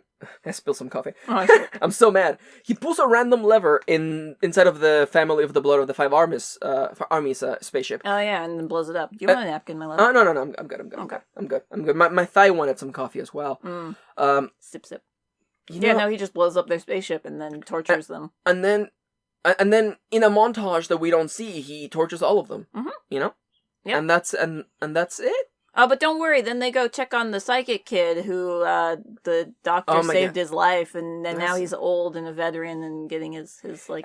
I'm gonna tell you right now, that is the reason why this got an award. Like in the American version of the show, it was World War II, and then we have like a Saving Private Ryan shot at the end where he's standing in front of the memorial, and then the fucking Star Spangled Banner plays, and then congratulations, you just got your Oscar there. Yeah. It's just so nothing. It's just so nothing that it's like, oh yeah. It's like, yeah, veterans. Yeah, veterans. And I'm like, that's not the point of this episode at all. That wasn't the point of this episode at all. That's why it feels very disjointed. Oh, it does, yeah. And I think that is this disjointedness where we keep remembering things that happened in this episode that didn't matter in the end. Yeah. You know? Like the lady that Martha was friends with. Yeah, who just gets taken over by the... By the mom. By the mom. Oh, also, by the way, remember, this is science fiction, right? You can do whatever you want. You have the entire span of your imagination to create whatever you want. Family. No, nuclear family. This is an alien family. It's a mom and a dad, a boy and a girl. And that's it, because that's all families can be, right? Obviously. I'm surprised they didn't have the dog and the white picket fence. But, to me, that's just... I'm gonna just fucking call it. It's just... kind of brainless. It's like, yep, it's the family. It's an alien family, so it should be a boy, a girl, and a mom and a dad. Obviously. And it's just so nothing. It's science fucking fiction. You can do whatever you want. Nah. Like, why does the family of the blood, like attach themselves to, like, what our human ideal is of a family? Like, why? Why isn't it just, it's not two parents, it's three different parents, and it's not even children, it's like some kind of ancestral fucking, like, blood thing. Yeah. Like, it's just like, yep, there's my mom, there's my dad. I'm the son, that's my sister. Yeah, and we have gender, even though we're aliens that actually you literally don't possess a physical form. Yeah, I don't know. I don't think... See, this is the writer not actually thinking about the alien part and just wanting to tell a story about old-timey times. Yeah. Which I feel that also showed up in The Girl in the Fireplace, now that I think about it. Whereas, like... I think Stephen Moffat was like, ooh, French aristocrats, hell yeah. Yeah. What if I combine French aristocracy with my love of steampunk. With my love of steampunk and my love of The Time Traveler's Wife, a book I have not read, probably. A book that I have not read, but I sure like ripping... But I sure like the idea of it. And I liked it so much that I made it the entirety of River Song's plot. But anyhow... Oh, man. See, now, someone out there, and I know... Because I'm editing the episodes now, and I can hear Kitty and I being a little harsh towards Stephen Moffat, who deserves it, but we're gonna talk good about Stephen Moffat for once. But before we get to Blink... For the second time, listen, I fucking love the Dr. Dances and the Empty Child, but... Yeah, those are good. Yeah. Also, by the way, in case you're wondering about the timeline, I have also, Kitty and I, we have purchased a Doctor Who book called The Writer's Tale by Russell T Davies, where he talks about producing and creating Doctor Who. Yeah. So we might have it and we might read a bunch of it by the time we get to finish talking about Russell T Davies' run. It's possible, yeah. So, if you have been yelling at us, being like, actually, in The Writer's Tale, Russell T Davies talks about why the family of the blood is so fucking good. Maybe we'll get to it. Yeah. Maybe not. Yeah. But it's the kind of thing where, we didn't know that book existed until 2 days ago. No, yeah. And it's the kind of thing where, I don't know, am I preaching to the choir, or am I talking to, because I feel like the people who are already on episode 69 of our podcast understand where our opinions come from and why we feel the way we do about things. Yeah. It isn't that we hate you and we think you're bad and you are bad for liking this episode. Nah. But it's the things that we dislike are so and so. And it's really hard for me to watch this episode and not think about how unfair it is to Martha and her actress that Rose gets to go on great fun adventures, crazy adventures through time and space, and Martha gets to go to the past, where she's discriminated against. Yeah. How many times does she go to... She went to the future once in fucking Gridlock. And 42. And that's it. She goes to the future... And Utopia. But that's it. But, yeah... That doesn't really count. That doesn't really count. So, and it's the thing where I'm like, if you don't want to... I mean, it's like I'm giving them credit, like they want to talk about racism. But if you don't want to touch the topic of racism, go to the future where clearly, people will be a little bit more open-minded. I mean, look at fucking Jack Harkness from the 51st century. Fucking, I love Jack. You created that, Russell T Davies. You created a future where fucking sex and gender don't fucking matter. You can make it so race don't fucking matter. But that's hard, Kitty. Just go to the past and just know. But Kitty, I've always wanted to write about a military school where kids learn to shoot guns and they beat each other up, because that's the male ideal, to exert your dominance over your lesser fellows through violence. Fuck that. Yeah, fuck that. Boring as fuck too. Like this is science fiction. You can do whatever the fuck you want. Why are we in? Why do we have scarecrow monsters? And I know someone's got like, they have to do 1.5 fucking old-timey episodes because the BBC only has so many costumes. And like, I get that. But no. But this episode sucks. See, I'm gonna give you the fucking spin, okay? And maybe they do this later. If you want to use your old-timey costumes, but you want it to be the future, here's what you do, okay? You do like a Westworld style episode where it's like, oh, this is actually a New England in the year 3969. Yeah, exactly. And actually, it's like, whenever it looks old-timey, and it's like, oh yeah, this is actually like a recreation town, This is actually just exactly what, England was in the year 2168. Yeah, exactly. When we reverted back to old-timey times. Yeah, like, have fun with it. Or I think even, like, I hate to give credit for anything in The Girl in the Fireplace, but the way that they use those old-timey French costumes to be basically like robots, that's cool. That's cool, actually. I like that. Yeah. Yeah, just do that. Yeah. You don't have to use the costumes in the time period that they were intended to.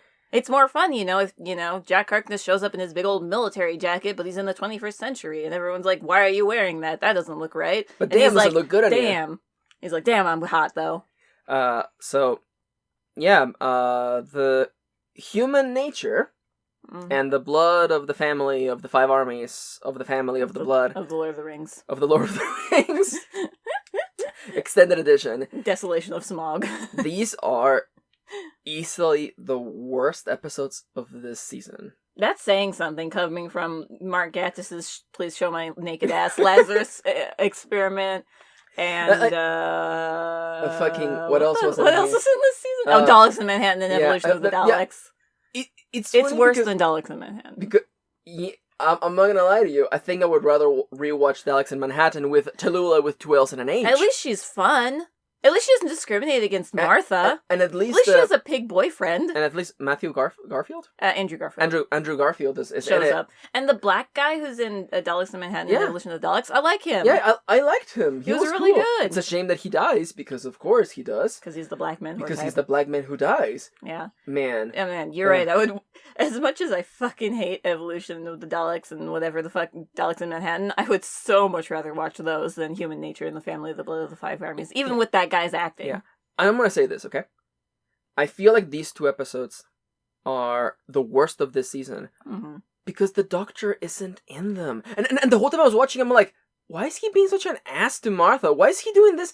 I hate this guy. I don't know who this guy is. He's not the Doctor. Like him. But I don't like him. Yeah. And the whole time I was watching him like, this isn't fun. No, this isn't a fun sci-fi adventure. And yes, sci-fi can be written to make you feel uncomfortable on purpose, but this was not on purpose.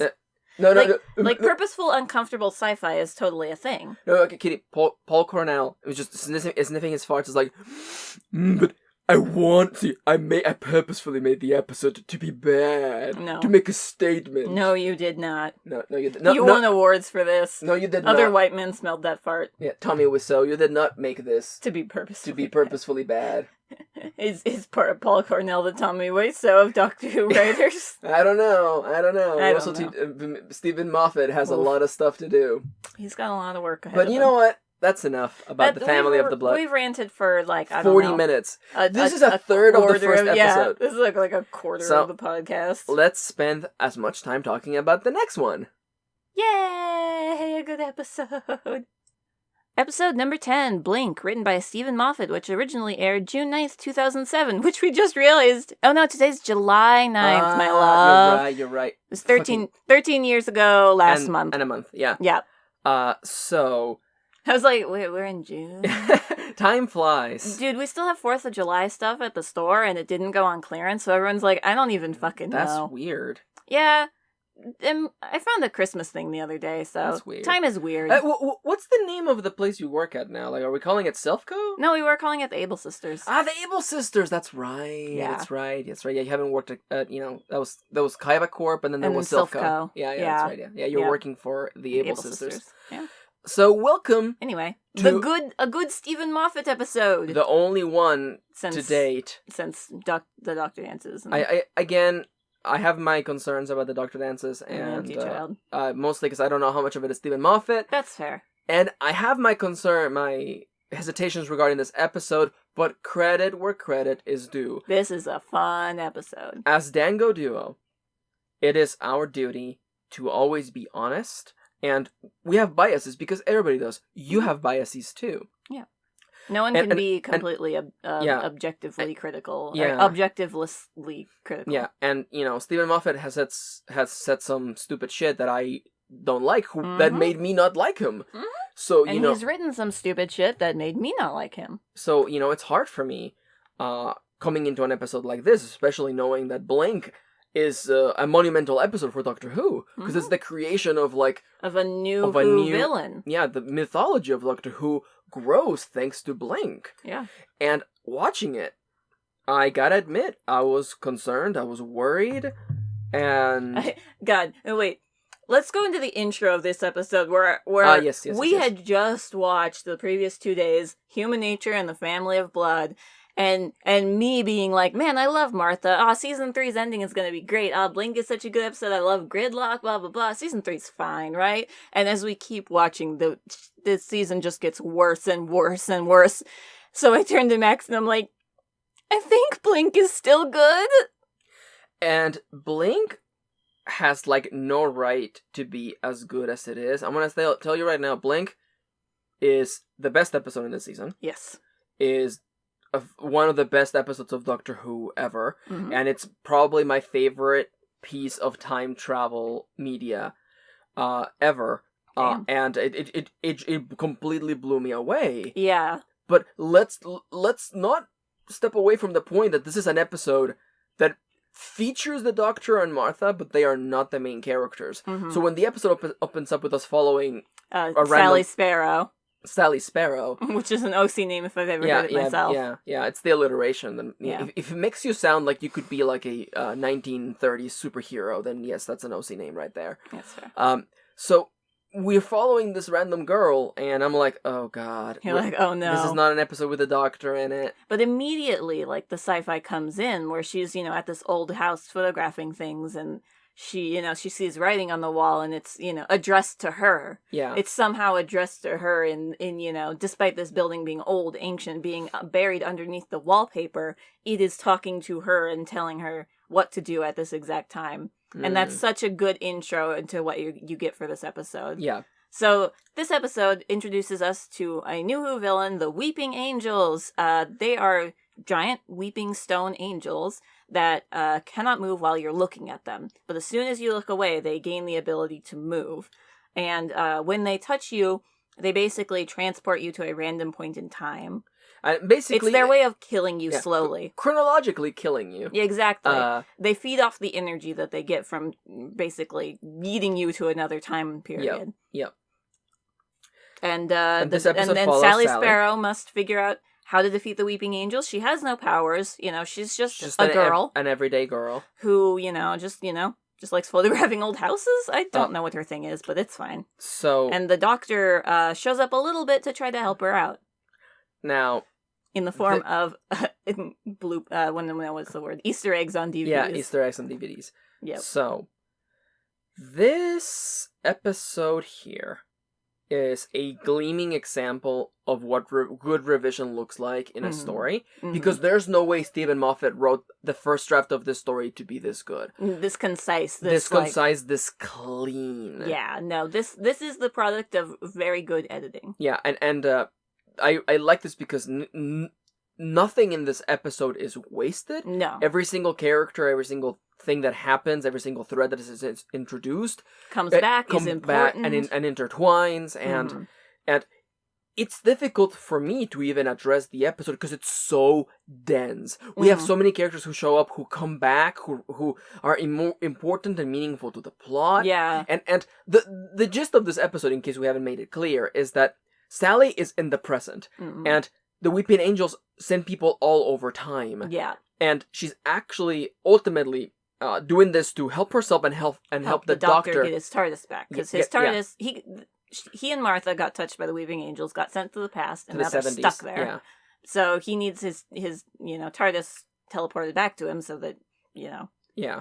He and essentially they're like, yeah, we'll defeat the Weeping Angels at some point. Yeah.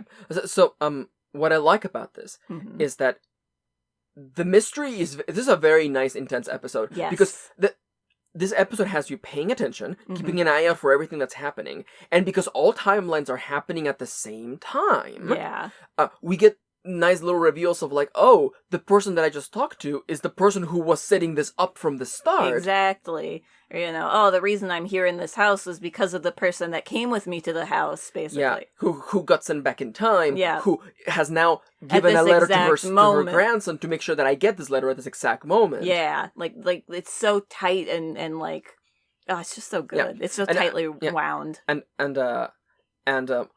much like compressing a spring, the story unwinds near the climax when all the pieces come together, and it's not just the solving of the problem with the Weeping Angels. Yeah, that is good. When they do eventually manage to send the TARDIS back to the past, back for the Doctor, and they keep the Weeping Angels in place by having them look at one another, which is kind of clever. I like that. Yeah, I like that. That's how you defeat them, essentially. But it's the ending, which is the anti-Goosebumps ending. It feels like a Goosebumps ending. But then it set itself up, so it can't be a Goosebumps ending. So I need you to understand that, like, the Doctor didn't have the answer. The Doctor did what he was doing because he was told to do what he was doing. Because he was following the script. Okay, we should actually,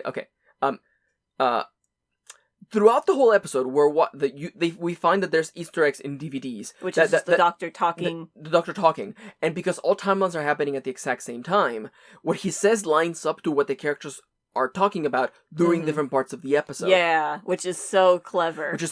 And it's funny because we have a character, it's the supporting guy who works at the brother store, of her best friend. Yeah, who is writing down what the Doctor is saying. And what she's saying she's saying, to figure out what it all means. Yeah. And then, Sally, after solving all these problems, has this bundle of documents and information. And she doesn't know what to do with it. She's like, she wonders to herself, like, how did the Doctor know exactly what to do at the time? And I love this. At the end of the episode, she runs into the Doctor, and it's funny because the Doctor has like a bow and arrows. Yeah, he's like, they're off to go stop something from hatching. And I hate it because, like, that episode sounded a lot more fun than what we got in the Human Nature and Family of the Blood of the Five Armies. That's for sure.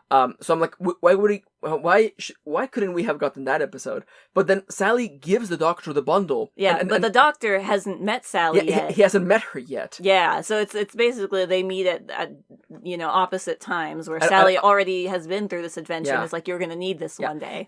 And the reason why Sally was able to make it through this whole adventure was because the end of the journey she gave it to the Doctor, who then had the episode with Blink, essentially. Like, it's a circular episode, essentially.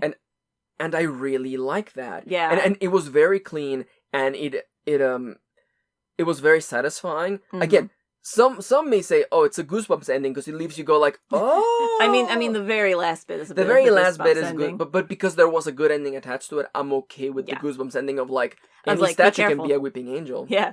Don't blink. Blink and you're dead. This is a really good episode. This is such a good episode, and it's incredible, like, considering. And I feel like if I watched it again, I would catch 50 more things that I didn't notice before. Yeah, like, there's so many, like, small things, because the episode at first doesn't hint that the Weeping Angels can move. Sally just sees a weird statue, and then when she leaves the house a little bit later, you see that it's not there. Like, the statue, like, didn't move its head or something. It's just gone. Yeah. And you're like, what the fuck? That's weird. Okay. Now, as someone, I had never seen this episode before, but as someone who has been on the internet. You know the gifts. I knew the gifts, and I also knew the way to defeat the Weeping Angels, which is just blinking one eye at a time. Yeah. Which again, I am willing to let that slide Even though, seriously though, someone in the writing room should have been like, what about just blinking one eye at a time though? Like, I'm doing it right now, like, blink one eye, then the other, and boom. Weeping angels will never, ever kill you. It's true. Kind of hurts, but I can imagine that watching this episode when it was going up in 2007, you watched... This was mind-blowing. Yeah, people were like, oh my god, how do you defeat this? Yo, this is an OP monster. And also, seeing them, like, move when you're looking at them is fucking so awesome. So good. Yeah, like seeing, you know, like... The smash cut of like like the dude blinks and the monsters like have their arms out reaching towards them and these big old fangs in their stone angel mouths is so good. And I also like, again, science fiction. I love that they don't kill you, they don't suck your blood, they don't like eat your brains. They don't murder you. They just send you back to another timeline. And they kill you slowly. Yeah, essentially. They kill you because you're gonna be dead by the time that they are around again. Yeah. So like. I like that. That's a very nice science fiction-y kind of, like, it's not inherently evil, which I like. Yeah. It's not like they're out to, murder the entire human race or whatever, They need the energy to live, and, the way that they kill people isn't just blood, gore, and all that. Yeah, no, it's basically the way that I deal with haters on the internet. I just hit the shadow ban button, and then you cease to exist. Yeah, exactly. And then you get to die slowly. Yeah, exactly. Very good episode. Very polished. Very good. Very fun. Yeah, very fun romp. Like I'll give the one thing that's a kind of like my littlest tiniest hang up about this episode. I know what this is that the girl and the boy get together. Yeah, because ending up in a long time committed monogamous relationship is the be all end all for women. It's that's what peak performance looks like. Yeah, exactly. Especially when Stephen Moffat is writing a woman. And, okay, I get, like, the only way that I'm willing to accept this is because in the beginning of the episode, her best friend is the guy's brother. Yeah. Or no, yeah, she's best friends with the girl, and then she ends up teaming up with her brother after she gets yeeted back in time. Yeah. But they have this tiny conversation of, oh, my last name's Sparrow and your last name's Nightingale. That sounds like a fun detective, agency or whatever. And then later they name their DVD shop Sparrow and Nightingale. Yeah. And I'm like, okay, that's cute. It's cute enough that I'm willing to be like, all right, Moffat. It had more thought than just boy-girl end up together. Boy-girl kiss. Boy-girl in stressful situation end up together. Yeah, just like holding your Canon Barbie figures and you just smash their faces together. Also, can I just mention that we didn't need to have the black man in this episode have a nice, fulfilling, happy life. Yeah. I feel like there was every chance, and maybe Moffat didn't even write it for him to be black. Maybe that was just the casting agency. Maybe, yeah. But like the fact that like we meet a police officer or a detective. He's a detective who has been investigating missing people at that house for a long time. It's like all these cars that have showed up at this house.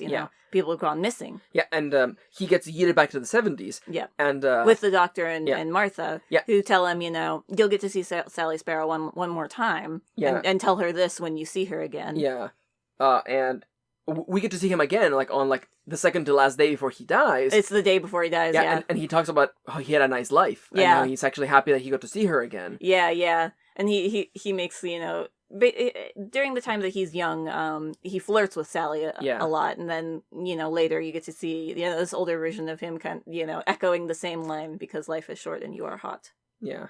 And again, we didn't need to have this character, have a moment with this character where he's like, I lived a happy life, and I'm happy that I met you again at the end of my journey. Friend. The best friend didn't get to meet her again, but like she has this heartfelt letter, delivered by her grandson. Is like, I lived a really happy life, don't worry about me, it sucks that I ended up here, but I met this wonderful man, blah, blah, blah. Here's my grandson. Yeah, again, you don't have to do that. Yeah. But I'm glad that you did, because it showed like, it showed thought and compassion. And I feel like that kind of, it adds a different layer to what the Weeping Angels do, where the extent where like I could imagine like someone doing like, maybe there's even a side novel, like a novel where it's like someone wants a weeping angel to touch them so they can go somewhere else and live another life and start again. Yeah. And I like that it wasn't like they touch you, you die. I didn't know that. That's the one thing I didn't know about the Weeping Angels. I didn't know that they teleported you. I also didn't know there were Time Lords, but anyhow, we won't learn that until way later.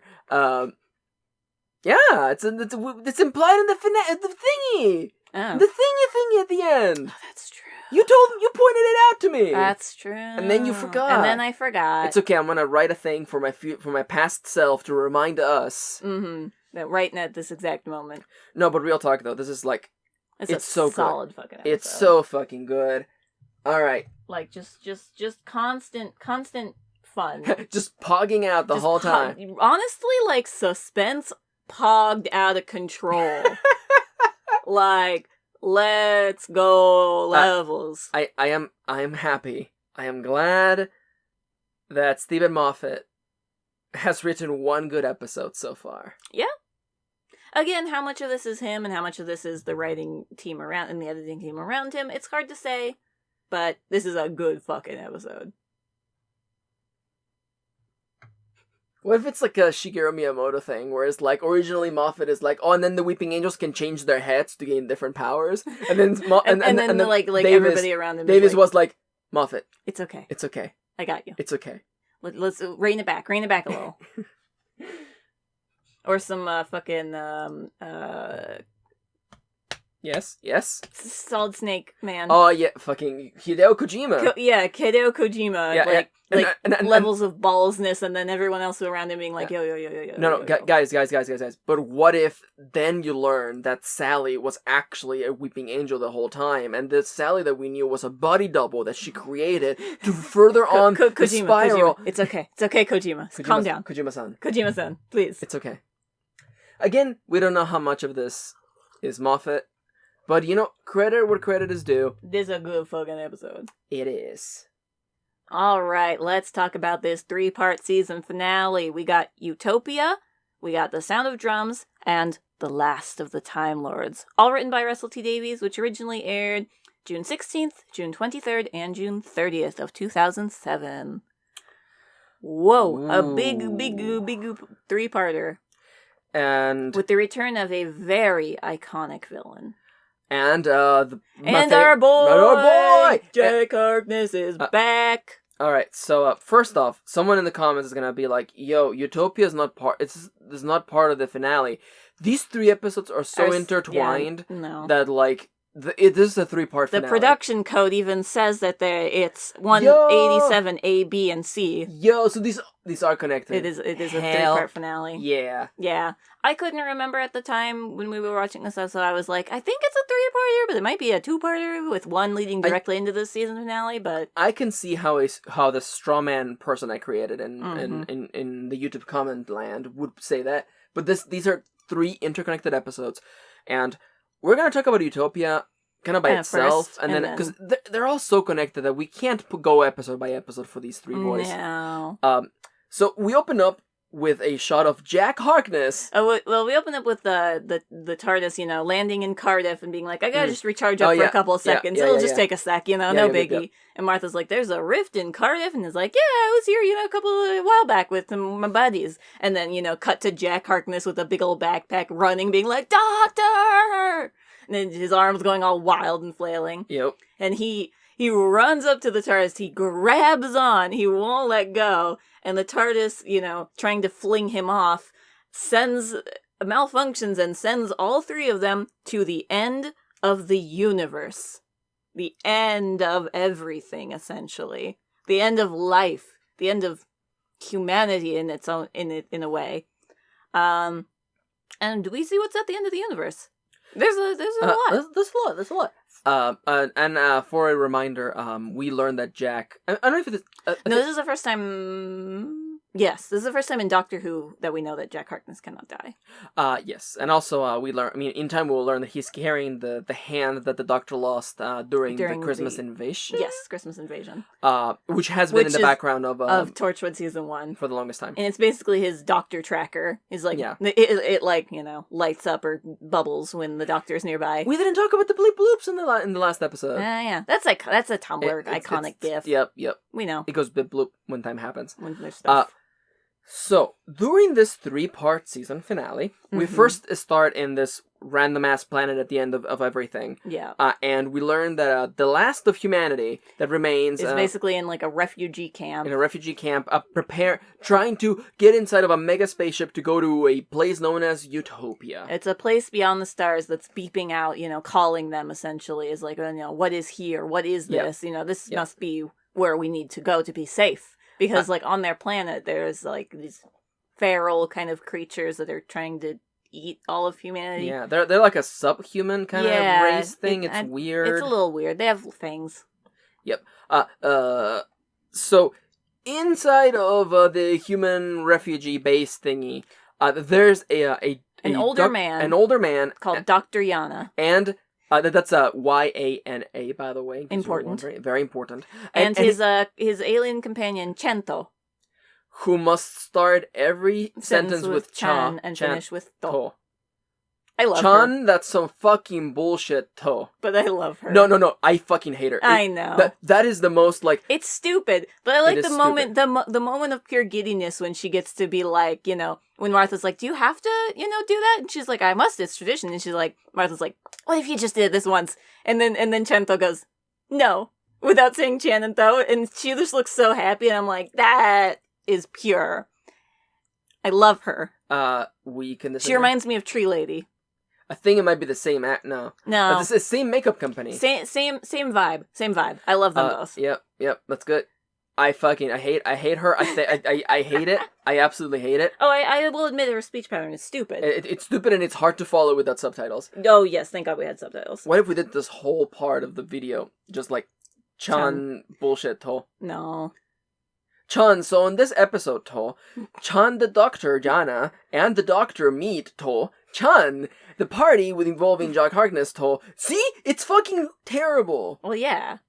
I didn't say the speech thing was dumb. I just like her. She's cute. She's fair. Sweet. She's smart. She's like trying to help Dr. Yana like figure out what the fuck is wrong with this rocket. Why won't it go up? Mm-hmm. Why won't it go bleep bloop into space? So we learn that Dr. Yana doesn't know what the fuck he's doing. He's like, oh, there hasn't been a doctor in thousands of years. So there hasn't been a university in thousands of years. It hasn't been, yeah, but he is. But he's a doctor. No, professor. He's a professor. He's a professor. Yeah. And that we have some funny stuff is going on. Ultimately, like Dr. Yana, like he gets these headaches occasionally. Like he's. Something's a little off with him. And he hears this drumming. Yep. Just constantly. Yep. That headache. Yeah, that knock that happens 4 times. Mm-hmm. He will knock 4 times. Hell yeah. Which I like that as a thing that gets established here that will come back later. Yeah, that's good. I like so that. Good. I like that. The Dr. Yana actually has a little pocket watch with him too, similar to the one that the Doctor had, unfortunately, in the family of the Blood of the 5 Armies. Mm-hmm.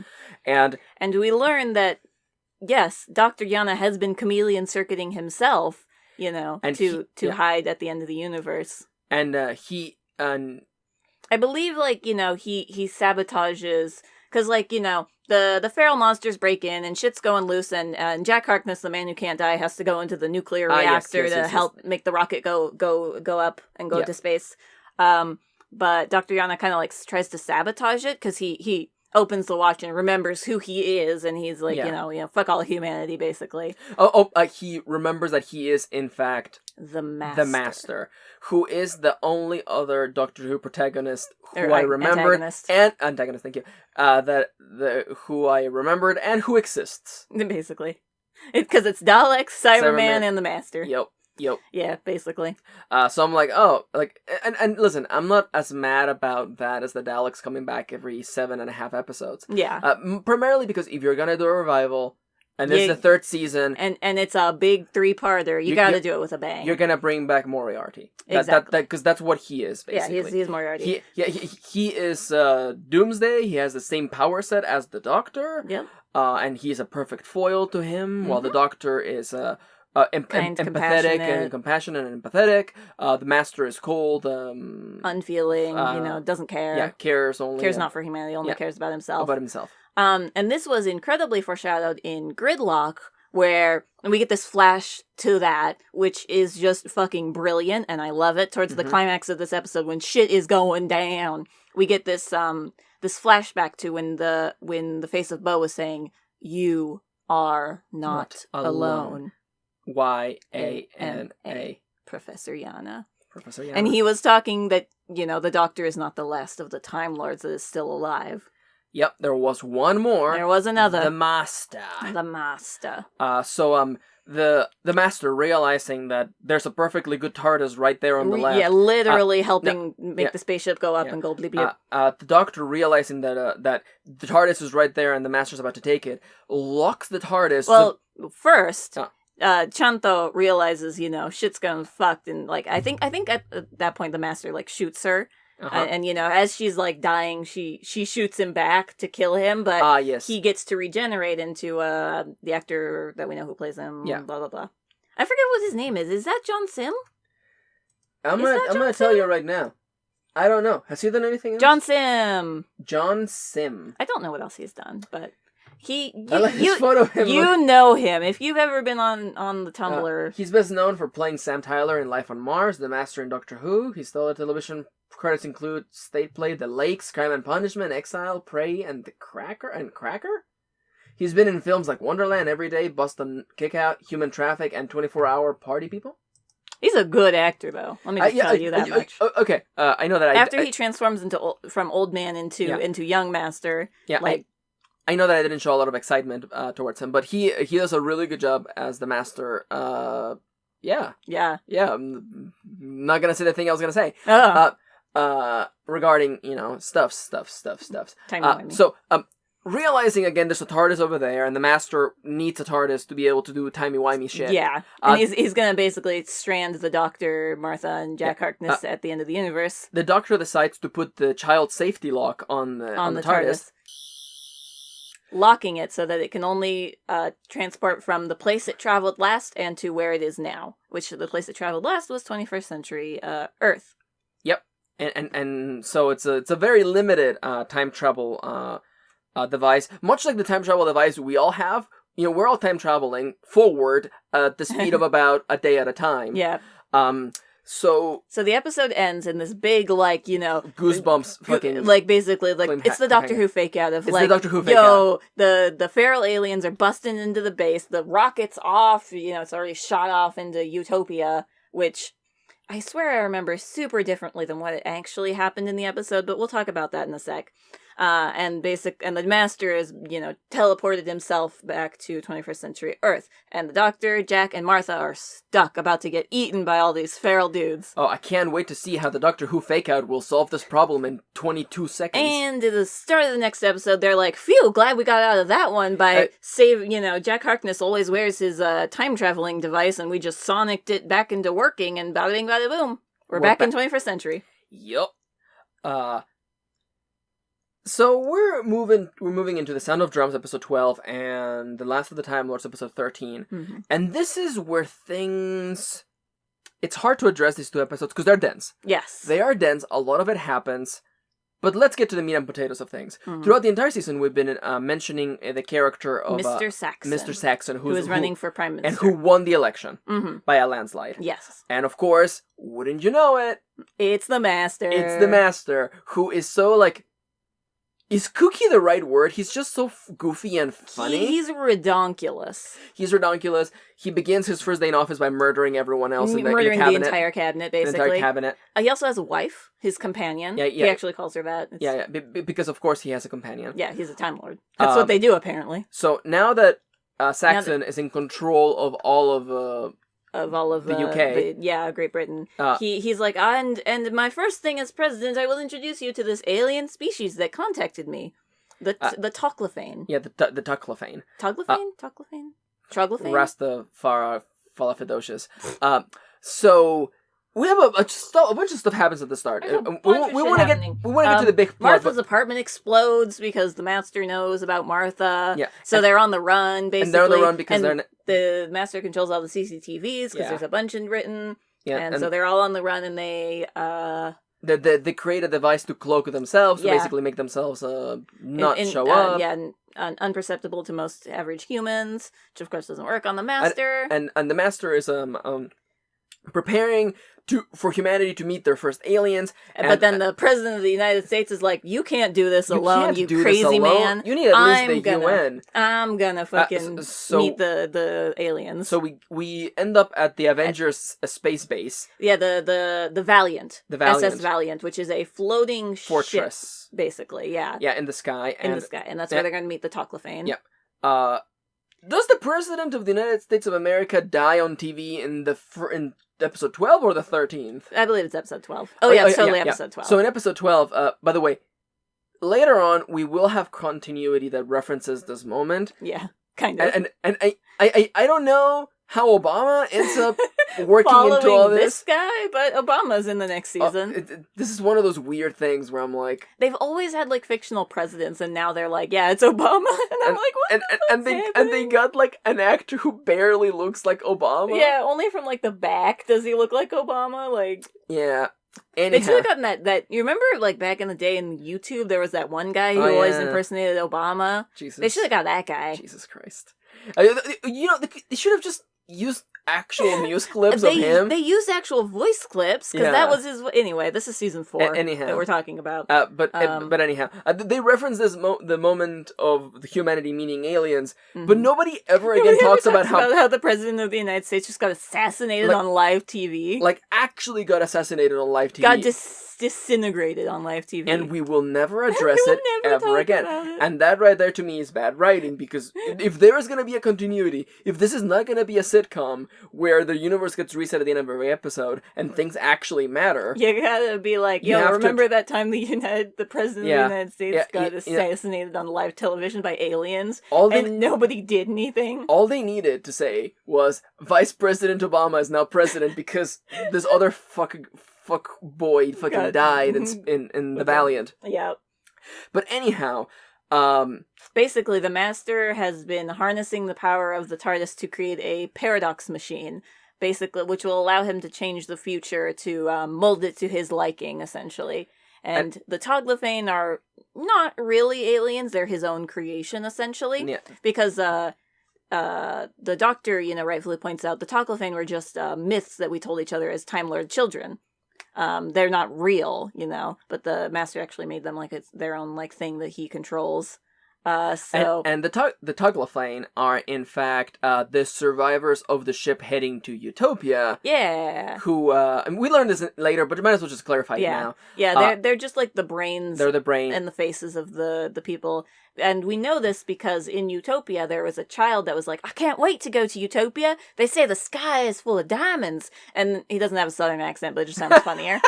And then later when Martha opens up the Toclafane, Martha and the doctor lady and whatever, it doesn't matter because Martha doesn't get to do very much in these episodes anyway. When they open up the Toclafane, it's that kid who's like, yeah, the sky was made of diamonds and I'm now insane. Oi, Governor, we've all lost our minds here. We've all lost our goddamn minds. So there's a paradox, because how can the people from the future be coming to the past to kill and enslave the humanity? The people of the past. They won't be able to exist in the future if they come back to the past. Thus, the paradox machine of the TARDIS. And so, holding all the power in the world, the Master rains down the Toclafane to kill a quarter of the population? I forget exactly how many, but he kills a shit ton of people all over the world. Yeah, he brings down the Toclafane to kill exactly every person who's ever watched an episode of One Piece. And thank God. Thank God. And I don't remember.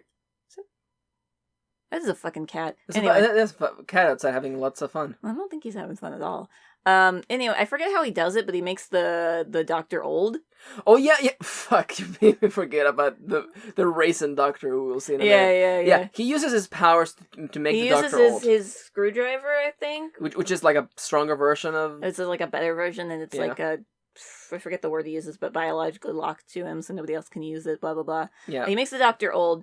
But the Doctor, tells Martha, whispers in her ear something, and then gives her a teleporty thing to go far away. Yeah. So that she can do the thing that he told her to do. Yeah. Yeah. The Doctor leans in and just says, "Dick butts."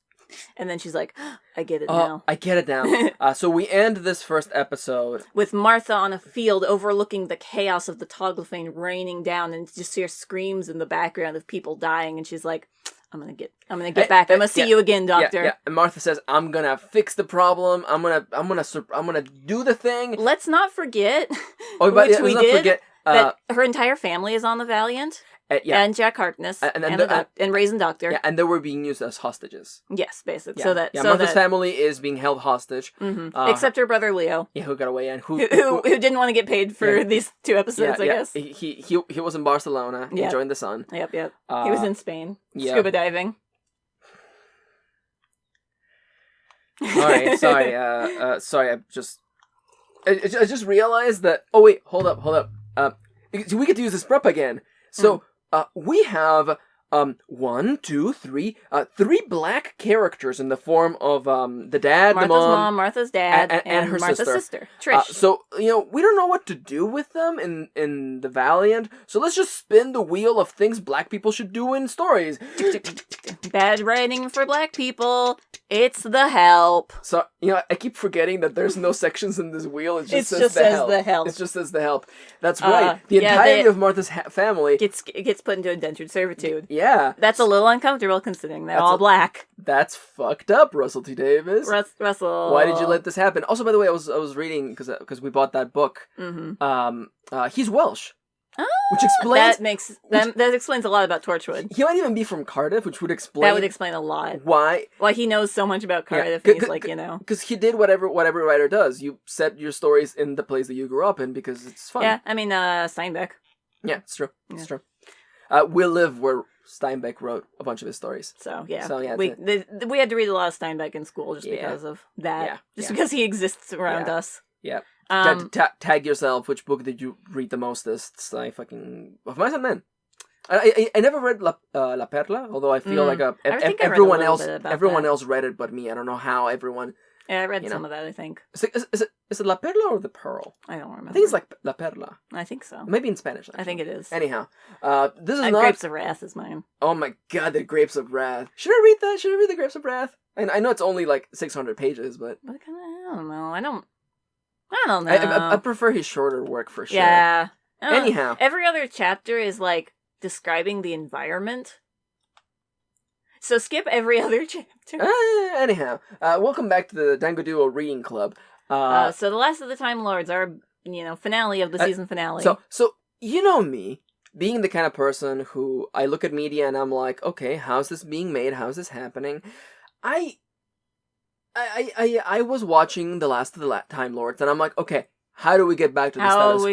How are we going to fix this problem? And the episode opens up with 1 year later. 1 year later, which makes me go, oh, there's some bullshit's gonna happen. Because it's not gonna be like Infinity War, where it's like, remember that time, like fucking. I mean, it kind of is exactly like it's almost exactly like. Is there a time rewind in Infinity War? There isn't, but they they wanted to, but then. Fucking Iron Man's daughter, and he's like, don't erase my daughter, so they just bring everyone back. Yeah. So isn't I don't know how Spider-Man Homeland Security addresses it, but I feel like it's literally like, yo, remember that time, like that I didn't exist for 3 years, for 5 years. Yeah, it's weird, huh? Yeah, I think. Anyhow, I don't know if that's how they address it. Anyhow, I don't know. We see. Maybe we shouldn't talk about movies we haven't seen. We've seen Infinity War and Endgame. It's fine. Yeah, so like I'm watching this and I'm like, how are we gonna get back? Because there's no way that Torchwood is like, yo, we're down like half our members. The entire half of the world is dead. We got enslaved for a year. It's a fucking like I was gonna say Johnny B. It's like a Jack, where were you this last year? Yeah. While the Well, I mean, actually, like, the Master addresses that everyone in Torchwood is dead. Oh, that's right, yeah. Yeah, he killed everyone. Probably would have been a better ending than what happened in season 2. Hey, anyhow. Oh, well, we won't talk about Children of Earth. This last year, Martha's been going all around the world. She's been going all around the world. And what's spreading the good word. And basically, have you heard of this cool guy, dude. Jesus H. Christ?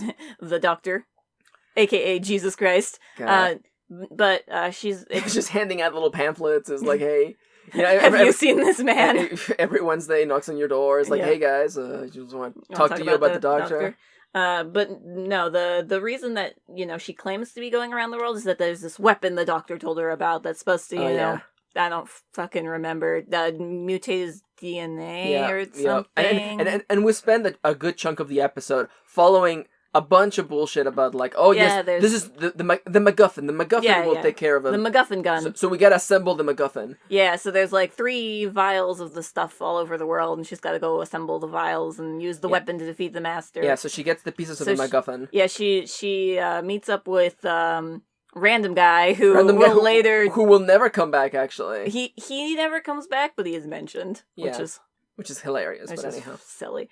And the doctor lady and they that's when they take apart the Toglophane to see what it is and what's really in there, and that's when they find out about the humans, the paradox. Yeah. And do not forget that this whole time, Martha's entire family have been kept as servants. Yeah, for the Master. I actually really like the opening part of the Valiant when they're all on there and they're like, all right, plan time, and they all communicate to each other. They're like, holding up 2 fingers, or they give Johnny B a wink. Jack, who is just chained in the radiator room, constantly being tortured and killed and dying just over back. and over again. Yeah. They're like, we're gonna take down the Master this time. Your game ready driver is ready. Shut the fuck up. Would you please? Your pop-ups are on. But so they have this little plan, and they're like, yeah, we're gonna do it. We're gonna take down the Master. And then the Master's like, you guys are fucking idiots. And then makes the Doctor into a small old person. Into a tiny little CG David Tennant. Yeah, tiny old CG David Tennant. And that's also when we get the bit of foreshadowing about his wife. Yes. Who doesn't look like she's having a good time. She had a black eye. She has a black eye around and one of her bandage. Eyes. And I don't think she has a bandage, but she looks pale and her eyes look a little sunken in, and definitely that black eye.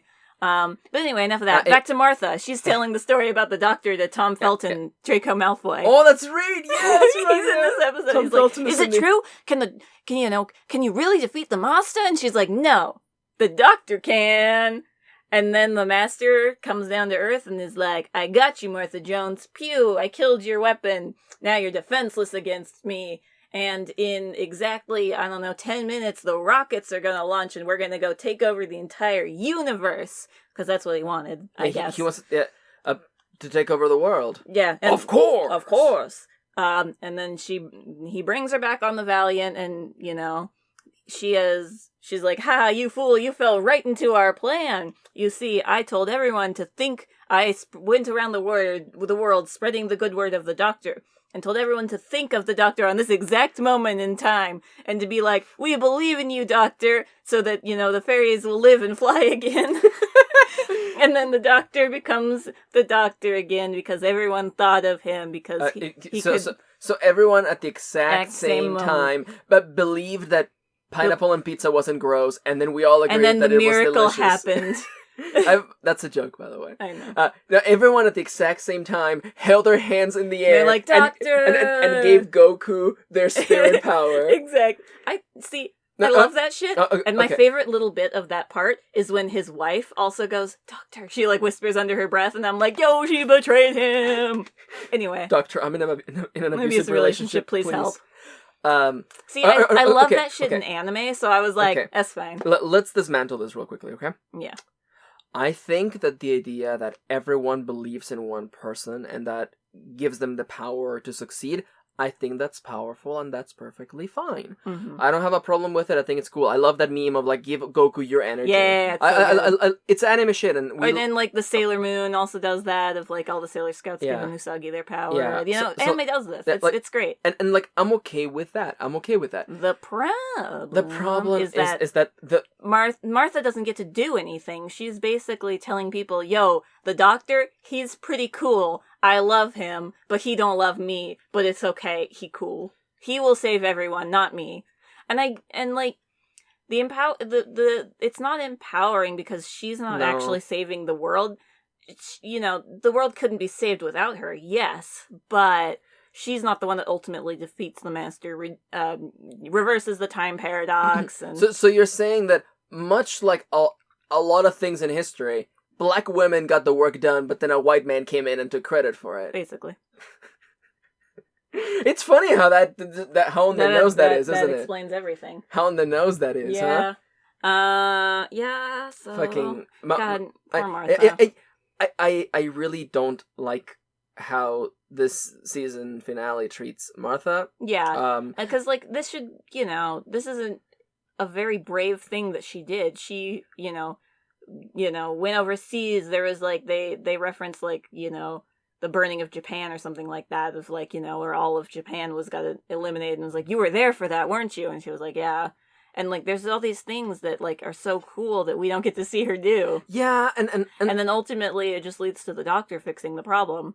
Her helping the Doctor fix the problem. Yeah, so, like, her contribution to the plot is she helped the Doctor. She didn't really, she didn't save the world. She didn't save the world. It wasn't, Rose and the Doctor, each of us has to push this thing together. No. And to me, it really, and it serves to elevate the Doctor, to make him seem like he solved the problem because he's Jesus H. Christ. Mm-hmm. Literally being reborn, fucking shining and fucking hovering out of the cage where he was the bird cage where he was a tiny raisin. Yeah. And, like, I guess to me it's a bit of a downer because, like, yeah, like, Martha didn't really...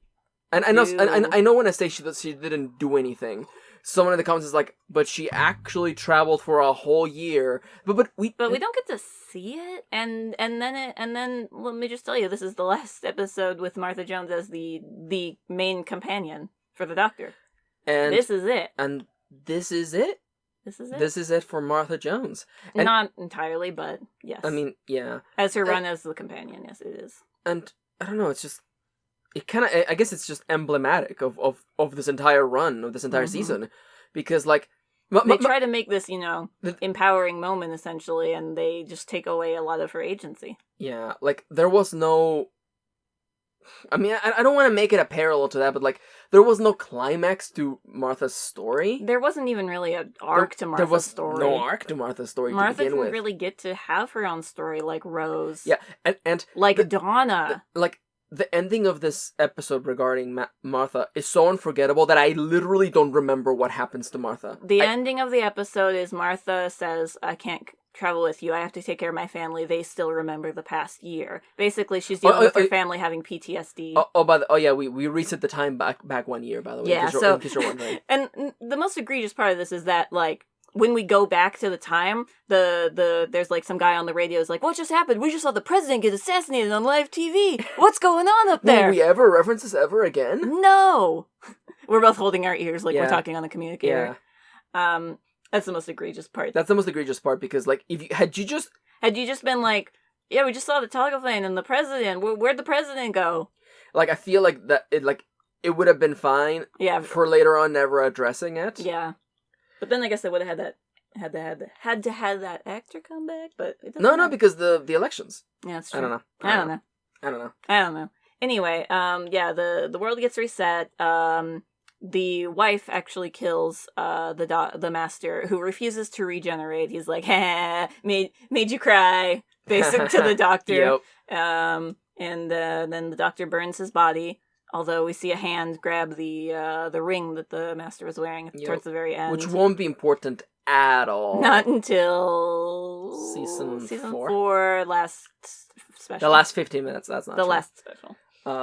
And then, the Doctor's like, you want to keep going on fun adventures, Martha? And then Martha's like... You had fun, right? And Martha's like... And then Martha has flashbacks of racist Shakespeare. And she's like, I gotta take care of my family. Like, they all got PTSD. Like, this shit's fucked. I gotta stay with them.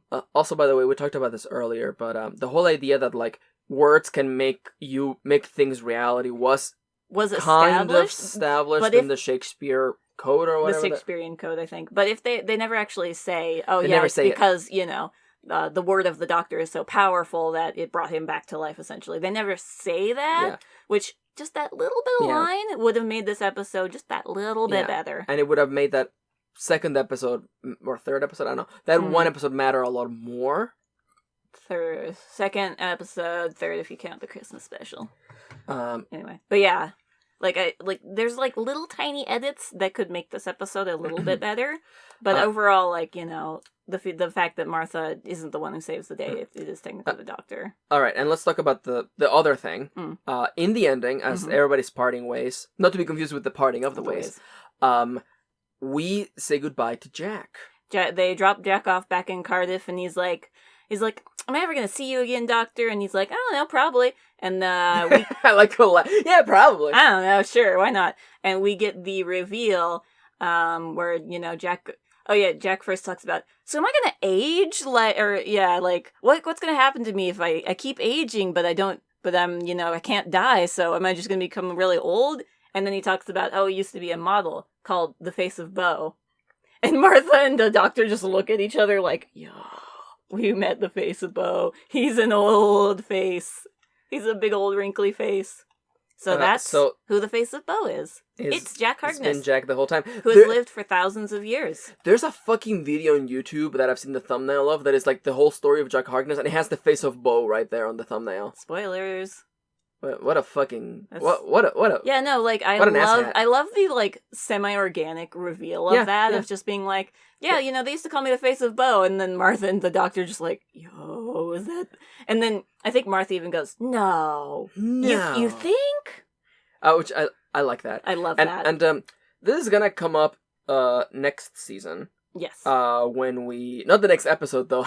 you gotta put up through season 2 of Torchwood. Yeah. By the way, I think maybe Max from the future has already told you this, but we know that over there across the pond they're called series.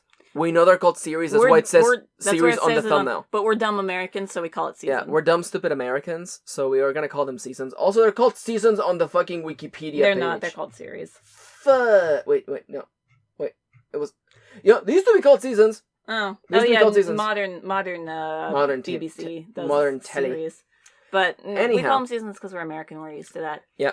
I remember really liking this finale because it's a culmination of a lot of things, and I again, time makes the heart grow fonder. I remembered this season being a lot more about the sound of drums, that do do do do do do do do do do do do. I feel like it had come up more in episodes, but it doesn't. Yeah. And that sucks. Because, like, I had thought that was way more of a prominent part of the season, like the whole arc.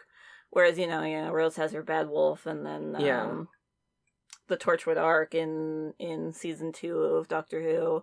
And then the bees disappearing in season 4. Like, that's a arc that covers the entire season. Yeah. Like, this season doesn't really get to have that arc. Yeah, there's Saxon in the background. But it's so, like, it's so towards the later half of the season that it doesn't feel like a complete, like, arc, a full... Yeah. full, like, series planned out, essentially. And also, I'm not gonna lie to you, like, from the moment that I heard Saxon, I'm like, okay, so this is the bad guy. We're establishing the bad guy. Yeah. And then in my brain, I'm like, well, it's not gonna be the Daleks or the Cybermen. I bet it's the Master. Yeah. I bet it's probably the Master. And again, back in 2007, this blew our mind because, you know, the Master hadn't appeared in, you know, Doctor Who history, in NuWho at all. And we hadn't caught up on him after the Time War. Yeah, exactly. So we didn't know if he survived the Time War or not. Everyone assumed no because all the Time Lords died, but... And I'm going to say this right now. I like the performance by John Sim. Yeah, he does a great performance. He does a good job. I don't feel like you get enough of him. Because he's only there for like 1.5 episodes, really. Yeah, because you have Professor Yana at the beginning, who's played by a different actor. Yeah. But thankfully... spoilers. It's a thing where like the time makes the heart grow fonder. Mm-hmm. Where like now...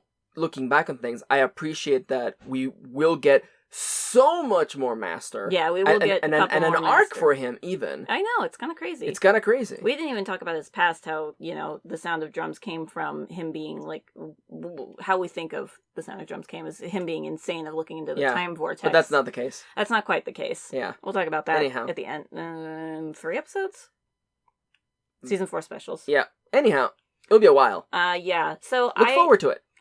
In general, I still like the ending, the season finale. I like what it does, the big things that it answers, the big questions it brings up. I kind of the adventure, especially during The Sound of Drums, where they're on the run and they're like, Jack Harkness reveals, I've been working for Torchwood this whole time. I've been reforming it from the inside out and stuff. And the Doctor's like, you work for Torchwood? God. I like those little moments of catching up with our characters with the fun times. Yeah. And I will say that as a science fiction show, I like it. It's science fiction-y, like we have fantastical elements in the form of the paradox machine, which I like the concept of the paradox machine. Yeah. The biggest thing that I kind of appreciate about this episode that I really didn't remember is the Master's wife kind of showing in a way that doesn't glorify domestic violence because she's like a quiet woman in The Sound of Drums. She kind of plays a small role, and she lets him get away with all the killing, and she seems like kind of shocked by it, but at the same time, like she loves the Master, or she thinks she does, and wants to support him. And then after the time skip, we see how that has really affected her, how this person who clearly doesn't quite have the same the correct mental capabilities, is hurting not only her but everyone around her. And I like that she gets to take a stand. Essentially, she even though it's ultimately doesn't super matter, and ultimately like it's a weird message to be like, yeah, kill your abuser, which I guess but it is a little like the narrative doesn't treat her as like, yeah, you did great, girl. Yeah. The narrative kind of treats her as like, what'd you do? Yeah. Like, I was going to keep him forever as my pet, said the Doctor. Yeah. So I appreciate, though, that they gave her that chance to show her own agency and say, I am not going to be a victim of abuse by you any longer. Yeah. And I really appreciate that. In a way that didn't glorify the violence that he inflicted on her. Yeah. That never showed it, even. That being said, I feel conflicted about these two episodes. Yeah. Because the Doctor sits in a wheelchair for most of the finale, and then he becomes a baby, a raisin baby in his PJs. And he doesn't do much. He doesn't do much, and it ends up being like a chase for the MacGuffin that ends up not mattering in the end. It's one of those things where, like, I feel like you and I feel differently about it. I definitely, in retrospect, I appreciate the Master more. But it definitely feels like we have to work to get to the climax of the show. Yeah. We have like the whole thing that doesn't matter with Martha and the lady the doctor lady who betrays her, but that's actually what she wanted. What she wanted. Like that feels like, sorry, we're watching JoJo at this moment. Yeah. So that feels like a Joseph. What, you just told them that we were watching JoJo right now? Yeah, it's fine. This is gonna come out. I mean, yeah, but the JoJo hasn't come out yet. It's fine. It's gonna come out after this. It's fine. It doesn't matter. But this feels like a Joseph moment where it's like, yes, I planned for you to see through my first plan so that my second plan could get you in its second plan, and then you saw through that one, and I planned for that as well. And now you're gonna say, "Wow, Joseph Joestar, you have such a big dick." Wow, Joseph Joestar, you have such a big dick. Oh! Anyway, that's what it felt like. Yeah, so keep an eye out for us putting out podcasts on part 1 and 2 of JoJo, because we needed a break from season 3 of Torchwood. Is there anything else you want to say about? Is there anything else you want to say about? I feel like I've said my piece. Is that like? Yes, overall, overall the season finale, it's limp in some parts, but I appreciate what it did in others. I think it's hard for me to like give it a pass, essentially. The finale of season 1 is so good. The finale of season 2 is so good, and I think this is the weakest out of all 3. Yeah. This is the weakest out of all 3, and honestly, like, the Doctor doesn't do much. That's Martha fair. does, and Martha gets screwed all the way till the end, and like not in that way. And then I wish there had been like an oomph moment where she got to be like, yeah, Martha, you're awesome. But instead, we're supposed to be like, she did all that stuff in the background. Yeah. I mean, she gets her moment of being like, I had this one friend, she kept coming back to the same guy even though he didn't like her, and she tells this story to the Doctor, and then she says, "This is me saying no." Basically telling him, if you're not gonna treat me, with respect, with the love I deserve, then I'm out of here. And I like that, but it's kind of a weak finale to her arc. I completely forgot about that. You forgot about that conversation? I completely forgot about it because it's just so nothing at the end. Yeah. And like... I would just wish it was more. And also, let's not forget, Martha's entire family being... I mean, except for her brother. Someone in the comments is like, except the brother. So yes, your entire argument, your complete argument is ruined because of one... Because Leo didn't get PTSD. Because Leo didn't get put into forced servitude for a year. And for a year. And watched all of, half of humanity die. Yeah. It's the thing where I'm like, if Martha's family had been white, would they have been made servants?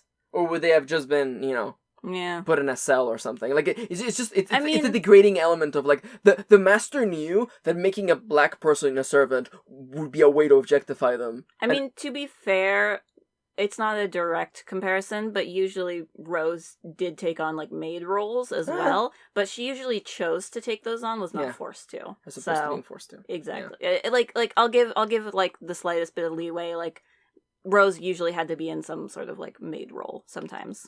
So, I'll give it that, but again, like, they're black, so it just makes it really uncomfortable. Yeah. And again, like, remember that someone Russell T. Davies wrote these episodes. Mm-hmm. And, he wasn't forced, no one twisted his arm to have things happen this way, they ended up happening this way. Mm-hmm. And because as the writer, as the showrunner and the lead writer, you have the control to say, hey, maybe we shouldn't do it. Maybe we shouldn't do this. Mm-hmm. And when you fail to make to have that openness, that kind of self-questioning, forethought. That's the word I was looking for. And that's a failure in the writing room. That's failure in the writing room. Absolutely. Yeah. And it's a fine finale. It's fine. I still like it. Again, we're super conflicted about this. And we have different opinions because you definitely value it a lot more than I do. Yeah. I really appreciate a lot of the things it does, while acknowledging that it has a lot of flaws. We're gonna figure out where it fits. That's gonna be on the next episode of the tier list. Kate, is there anything else you want to say before we go and talk about closing thoughts? Yeah, let's this podcast has been long enough with the Family of the Blood of 5 Armies and the finale, so let's just wrap it up. And welcome back to the part of the show where the Doctor... That's me! asks the companion... That's you! Overall thoughts. We did it at the beginning of the episode, but it's been like 3 weeks since we did that, so we don't remember what we said. But yeah, no, overall, season 3, I think we will wholeheartedly agree, this is the worst of the NuWho seasons. So far, this has been the worst one. I let me just give a little scan at 4. No, I really liked most of 4. There is some stupid shit in 4, Max said, pointing at episode 6, the Doctor's daughter. Well, don't forget about episode 8 and 9. Moffat's next foray. God. It's the thing, like, going into the silence in the library, I was like, Moffat, your last episode, Blink, was pretty good. I'll give you the benefit of the doubt. Yeah, and that was my mistake. Yeah. That was my mistake. Never give Moffat anything. When Moffat shows up with his OZ... who's like, man, I'm so cool. My doctor is so much cooler than your doctor. You're gonna be so cool and badass, and your dick's gonna be so big. Oh my god. Wink. Not like you are right now. You're so fucking lame right now. Lame. Anyhow. Anyway. But yeah, no, still, even comparing it to season 4, season 3 is still the worst. Season 3 is still the worst. It has the deepest lows. Mm-hmm. We have Daleks in Manhattan and the evolution of the Daleks. We got human nature and the Family of the Blood of the 5 Armies. The Lazarus experiment. Yeah. And, probably the limpest... the limpest high is other than Blink. It's strangely enough, Utopia is higher for me because this is one of those cases in which the escalation leading to the ending was better than the ending. Yeah, no, it was so good. Because, it keeps you guessing the whole time. You're like, what the fuck's going to happen? How's this going to do it? And then the reveal at the end, and, it's funny because, not alone. Because, Utopia feels to me way more dense than, The Sound of Drums and The Last of the Time Lords. That's fair, I feel like a lot more happens, and then that last 5 minutes is so intense. Yeah, it's crazy. Yeah, I know, I really like Utopia, especially. But, this episode, this season, it's not great. And the unfortunate thing that we have to talk about, because this whole season overall is not great, is that this is the first season that we have a black companion. Yeah. Because Mickey doesn't count as much as we love him. Mickey doesn't count. He was there for 2 minutes. Yeah. 2 episodes. Literally 3 episodes in total.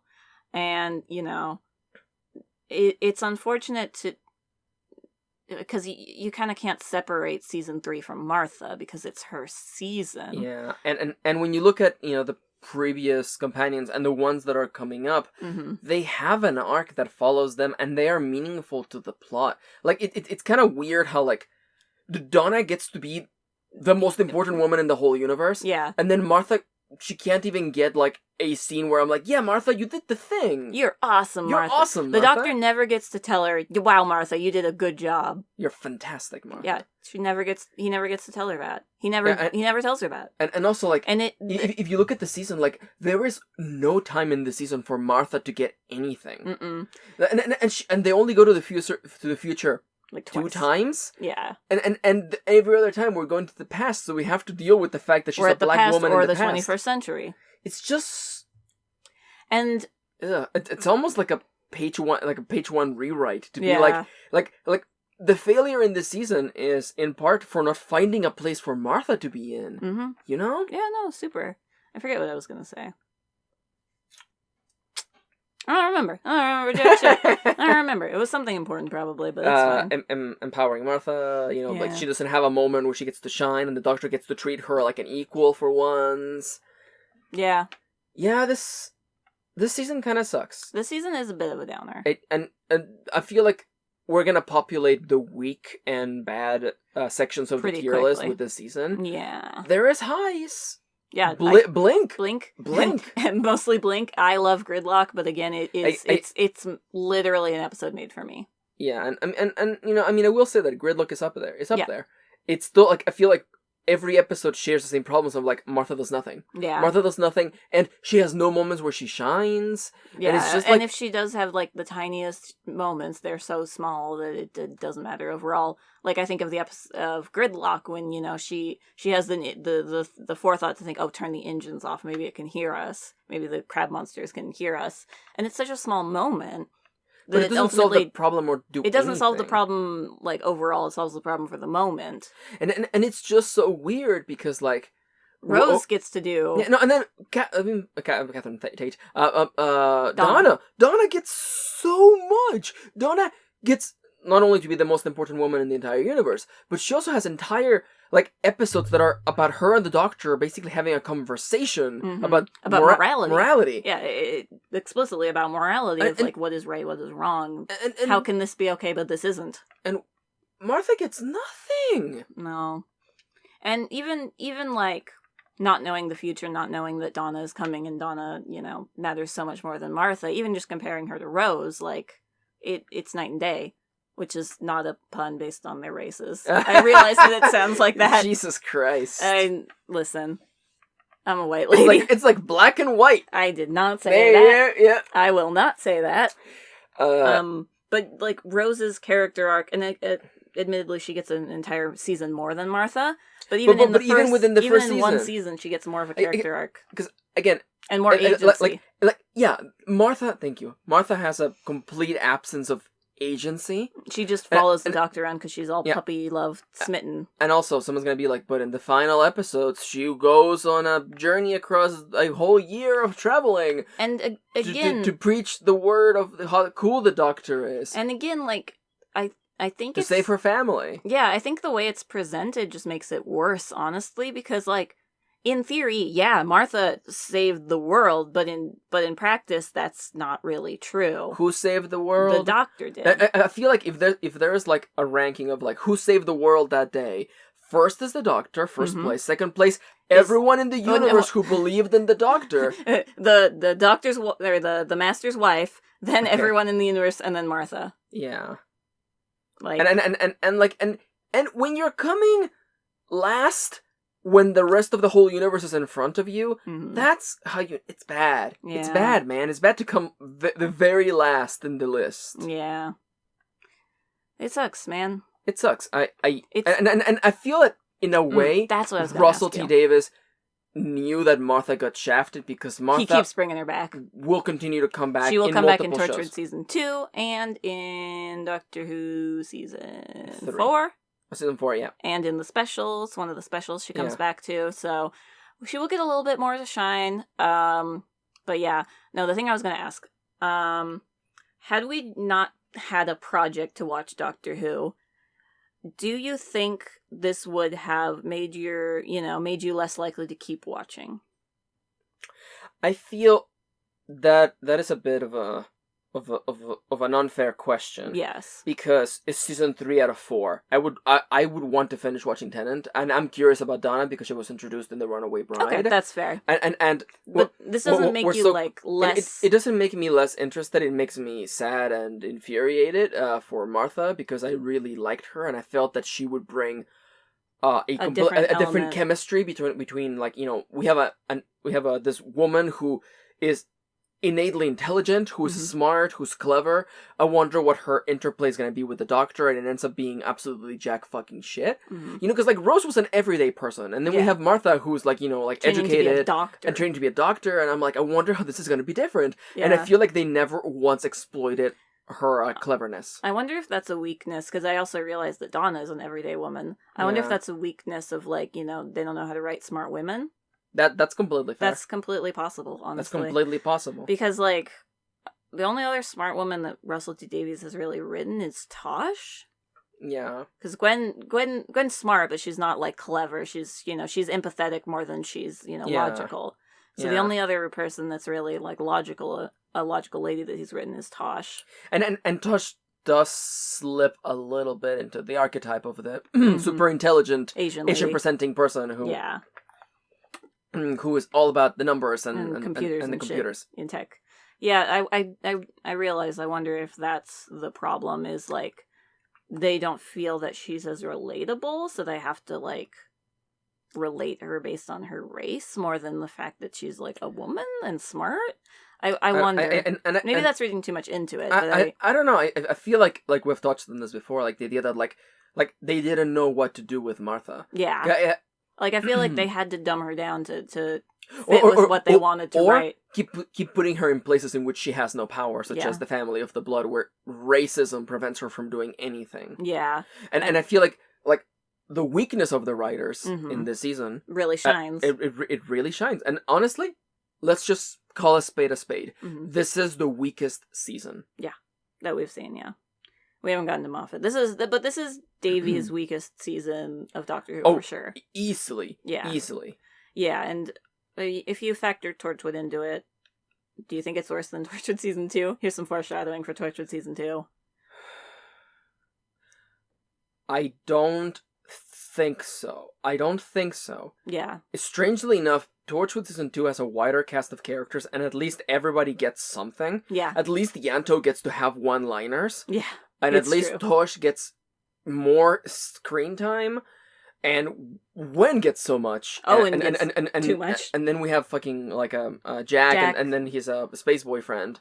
Like, you get so much more. Yeah. No. So we haven't finished Torchwood Season 3, so I can't you know compare Season 3 to Season 3, but and again, like as someone, my shit is character development and characters. I want to see people grow. I want to see what makes them special. I want to see what makes them incredible and exciting. And fiction is all about looking at people and go, you're awesome, and like and relating to people. That's or why being like, you know, you suck. I don't want to relate to you. Yeah, and fiction has the power to be the ultimate generator for empathy, to look at someone and feel for them, and for discussion, moments of sympathizing with those that you would never otherwise sympathize with. There's literally nothing here for Martha. Yeah, there is literally nothing across all of these episodes that gives Martha any amount of like. Literally, Smith and Jones is where it begins and ends.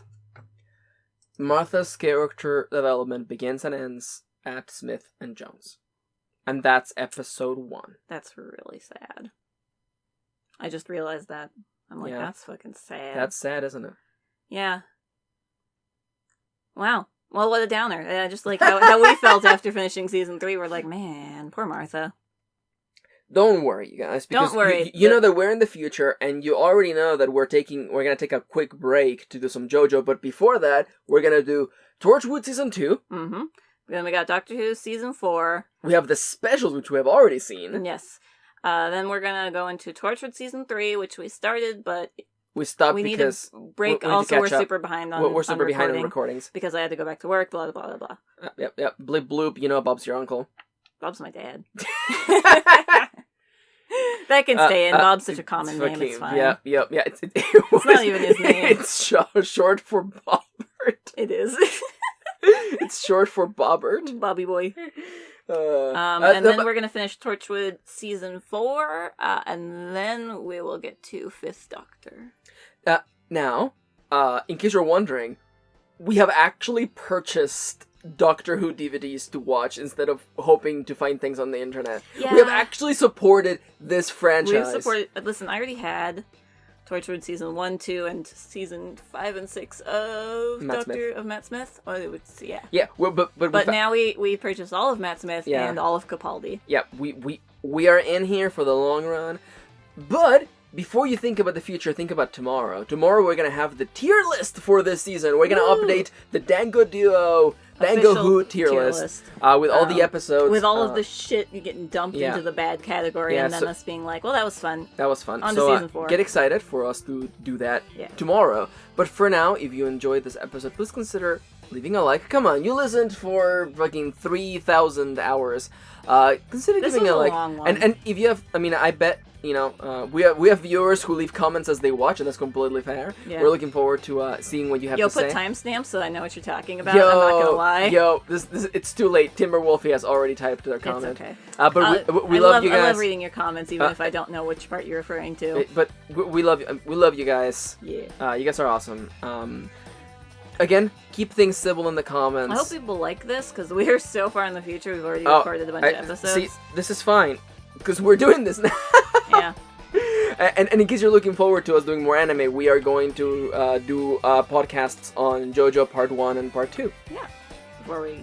So get excited. Time. I don't know when JoJo's going to come out. I don't know when it's going to come out. It might come out after Davies? It might come out after Davies' run. Yeah. So don't get too excited. Just get a little bit excited. Yeah, it might be a while still. Yeah. We're figuring it out. Yeah, put it back in your pants. Put your hardcover JoJo manga back in your yeah. Look, it's getting hot in here and I'm tired. It's getting hot in here. So hot. So take off all your clothes. Alrighty. My tearaway pants were made for this. Hey guys, we love you. Support us on Patreon. Yep. All that shit. Please check the links in the description to find ways to support us. Follow us on Twitter. And have a nice day. Yeah. Go pet your cat. Go pet your cat for me.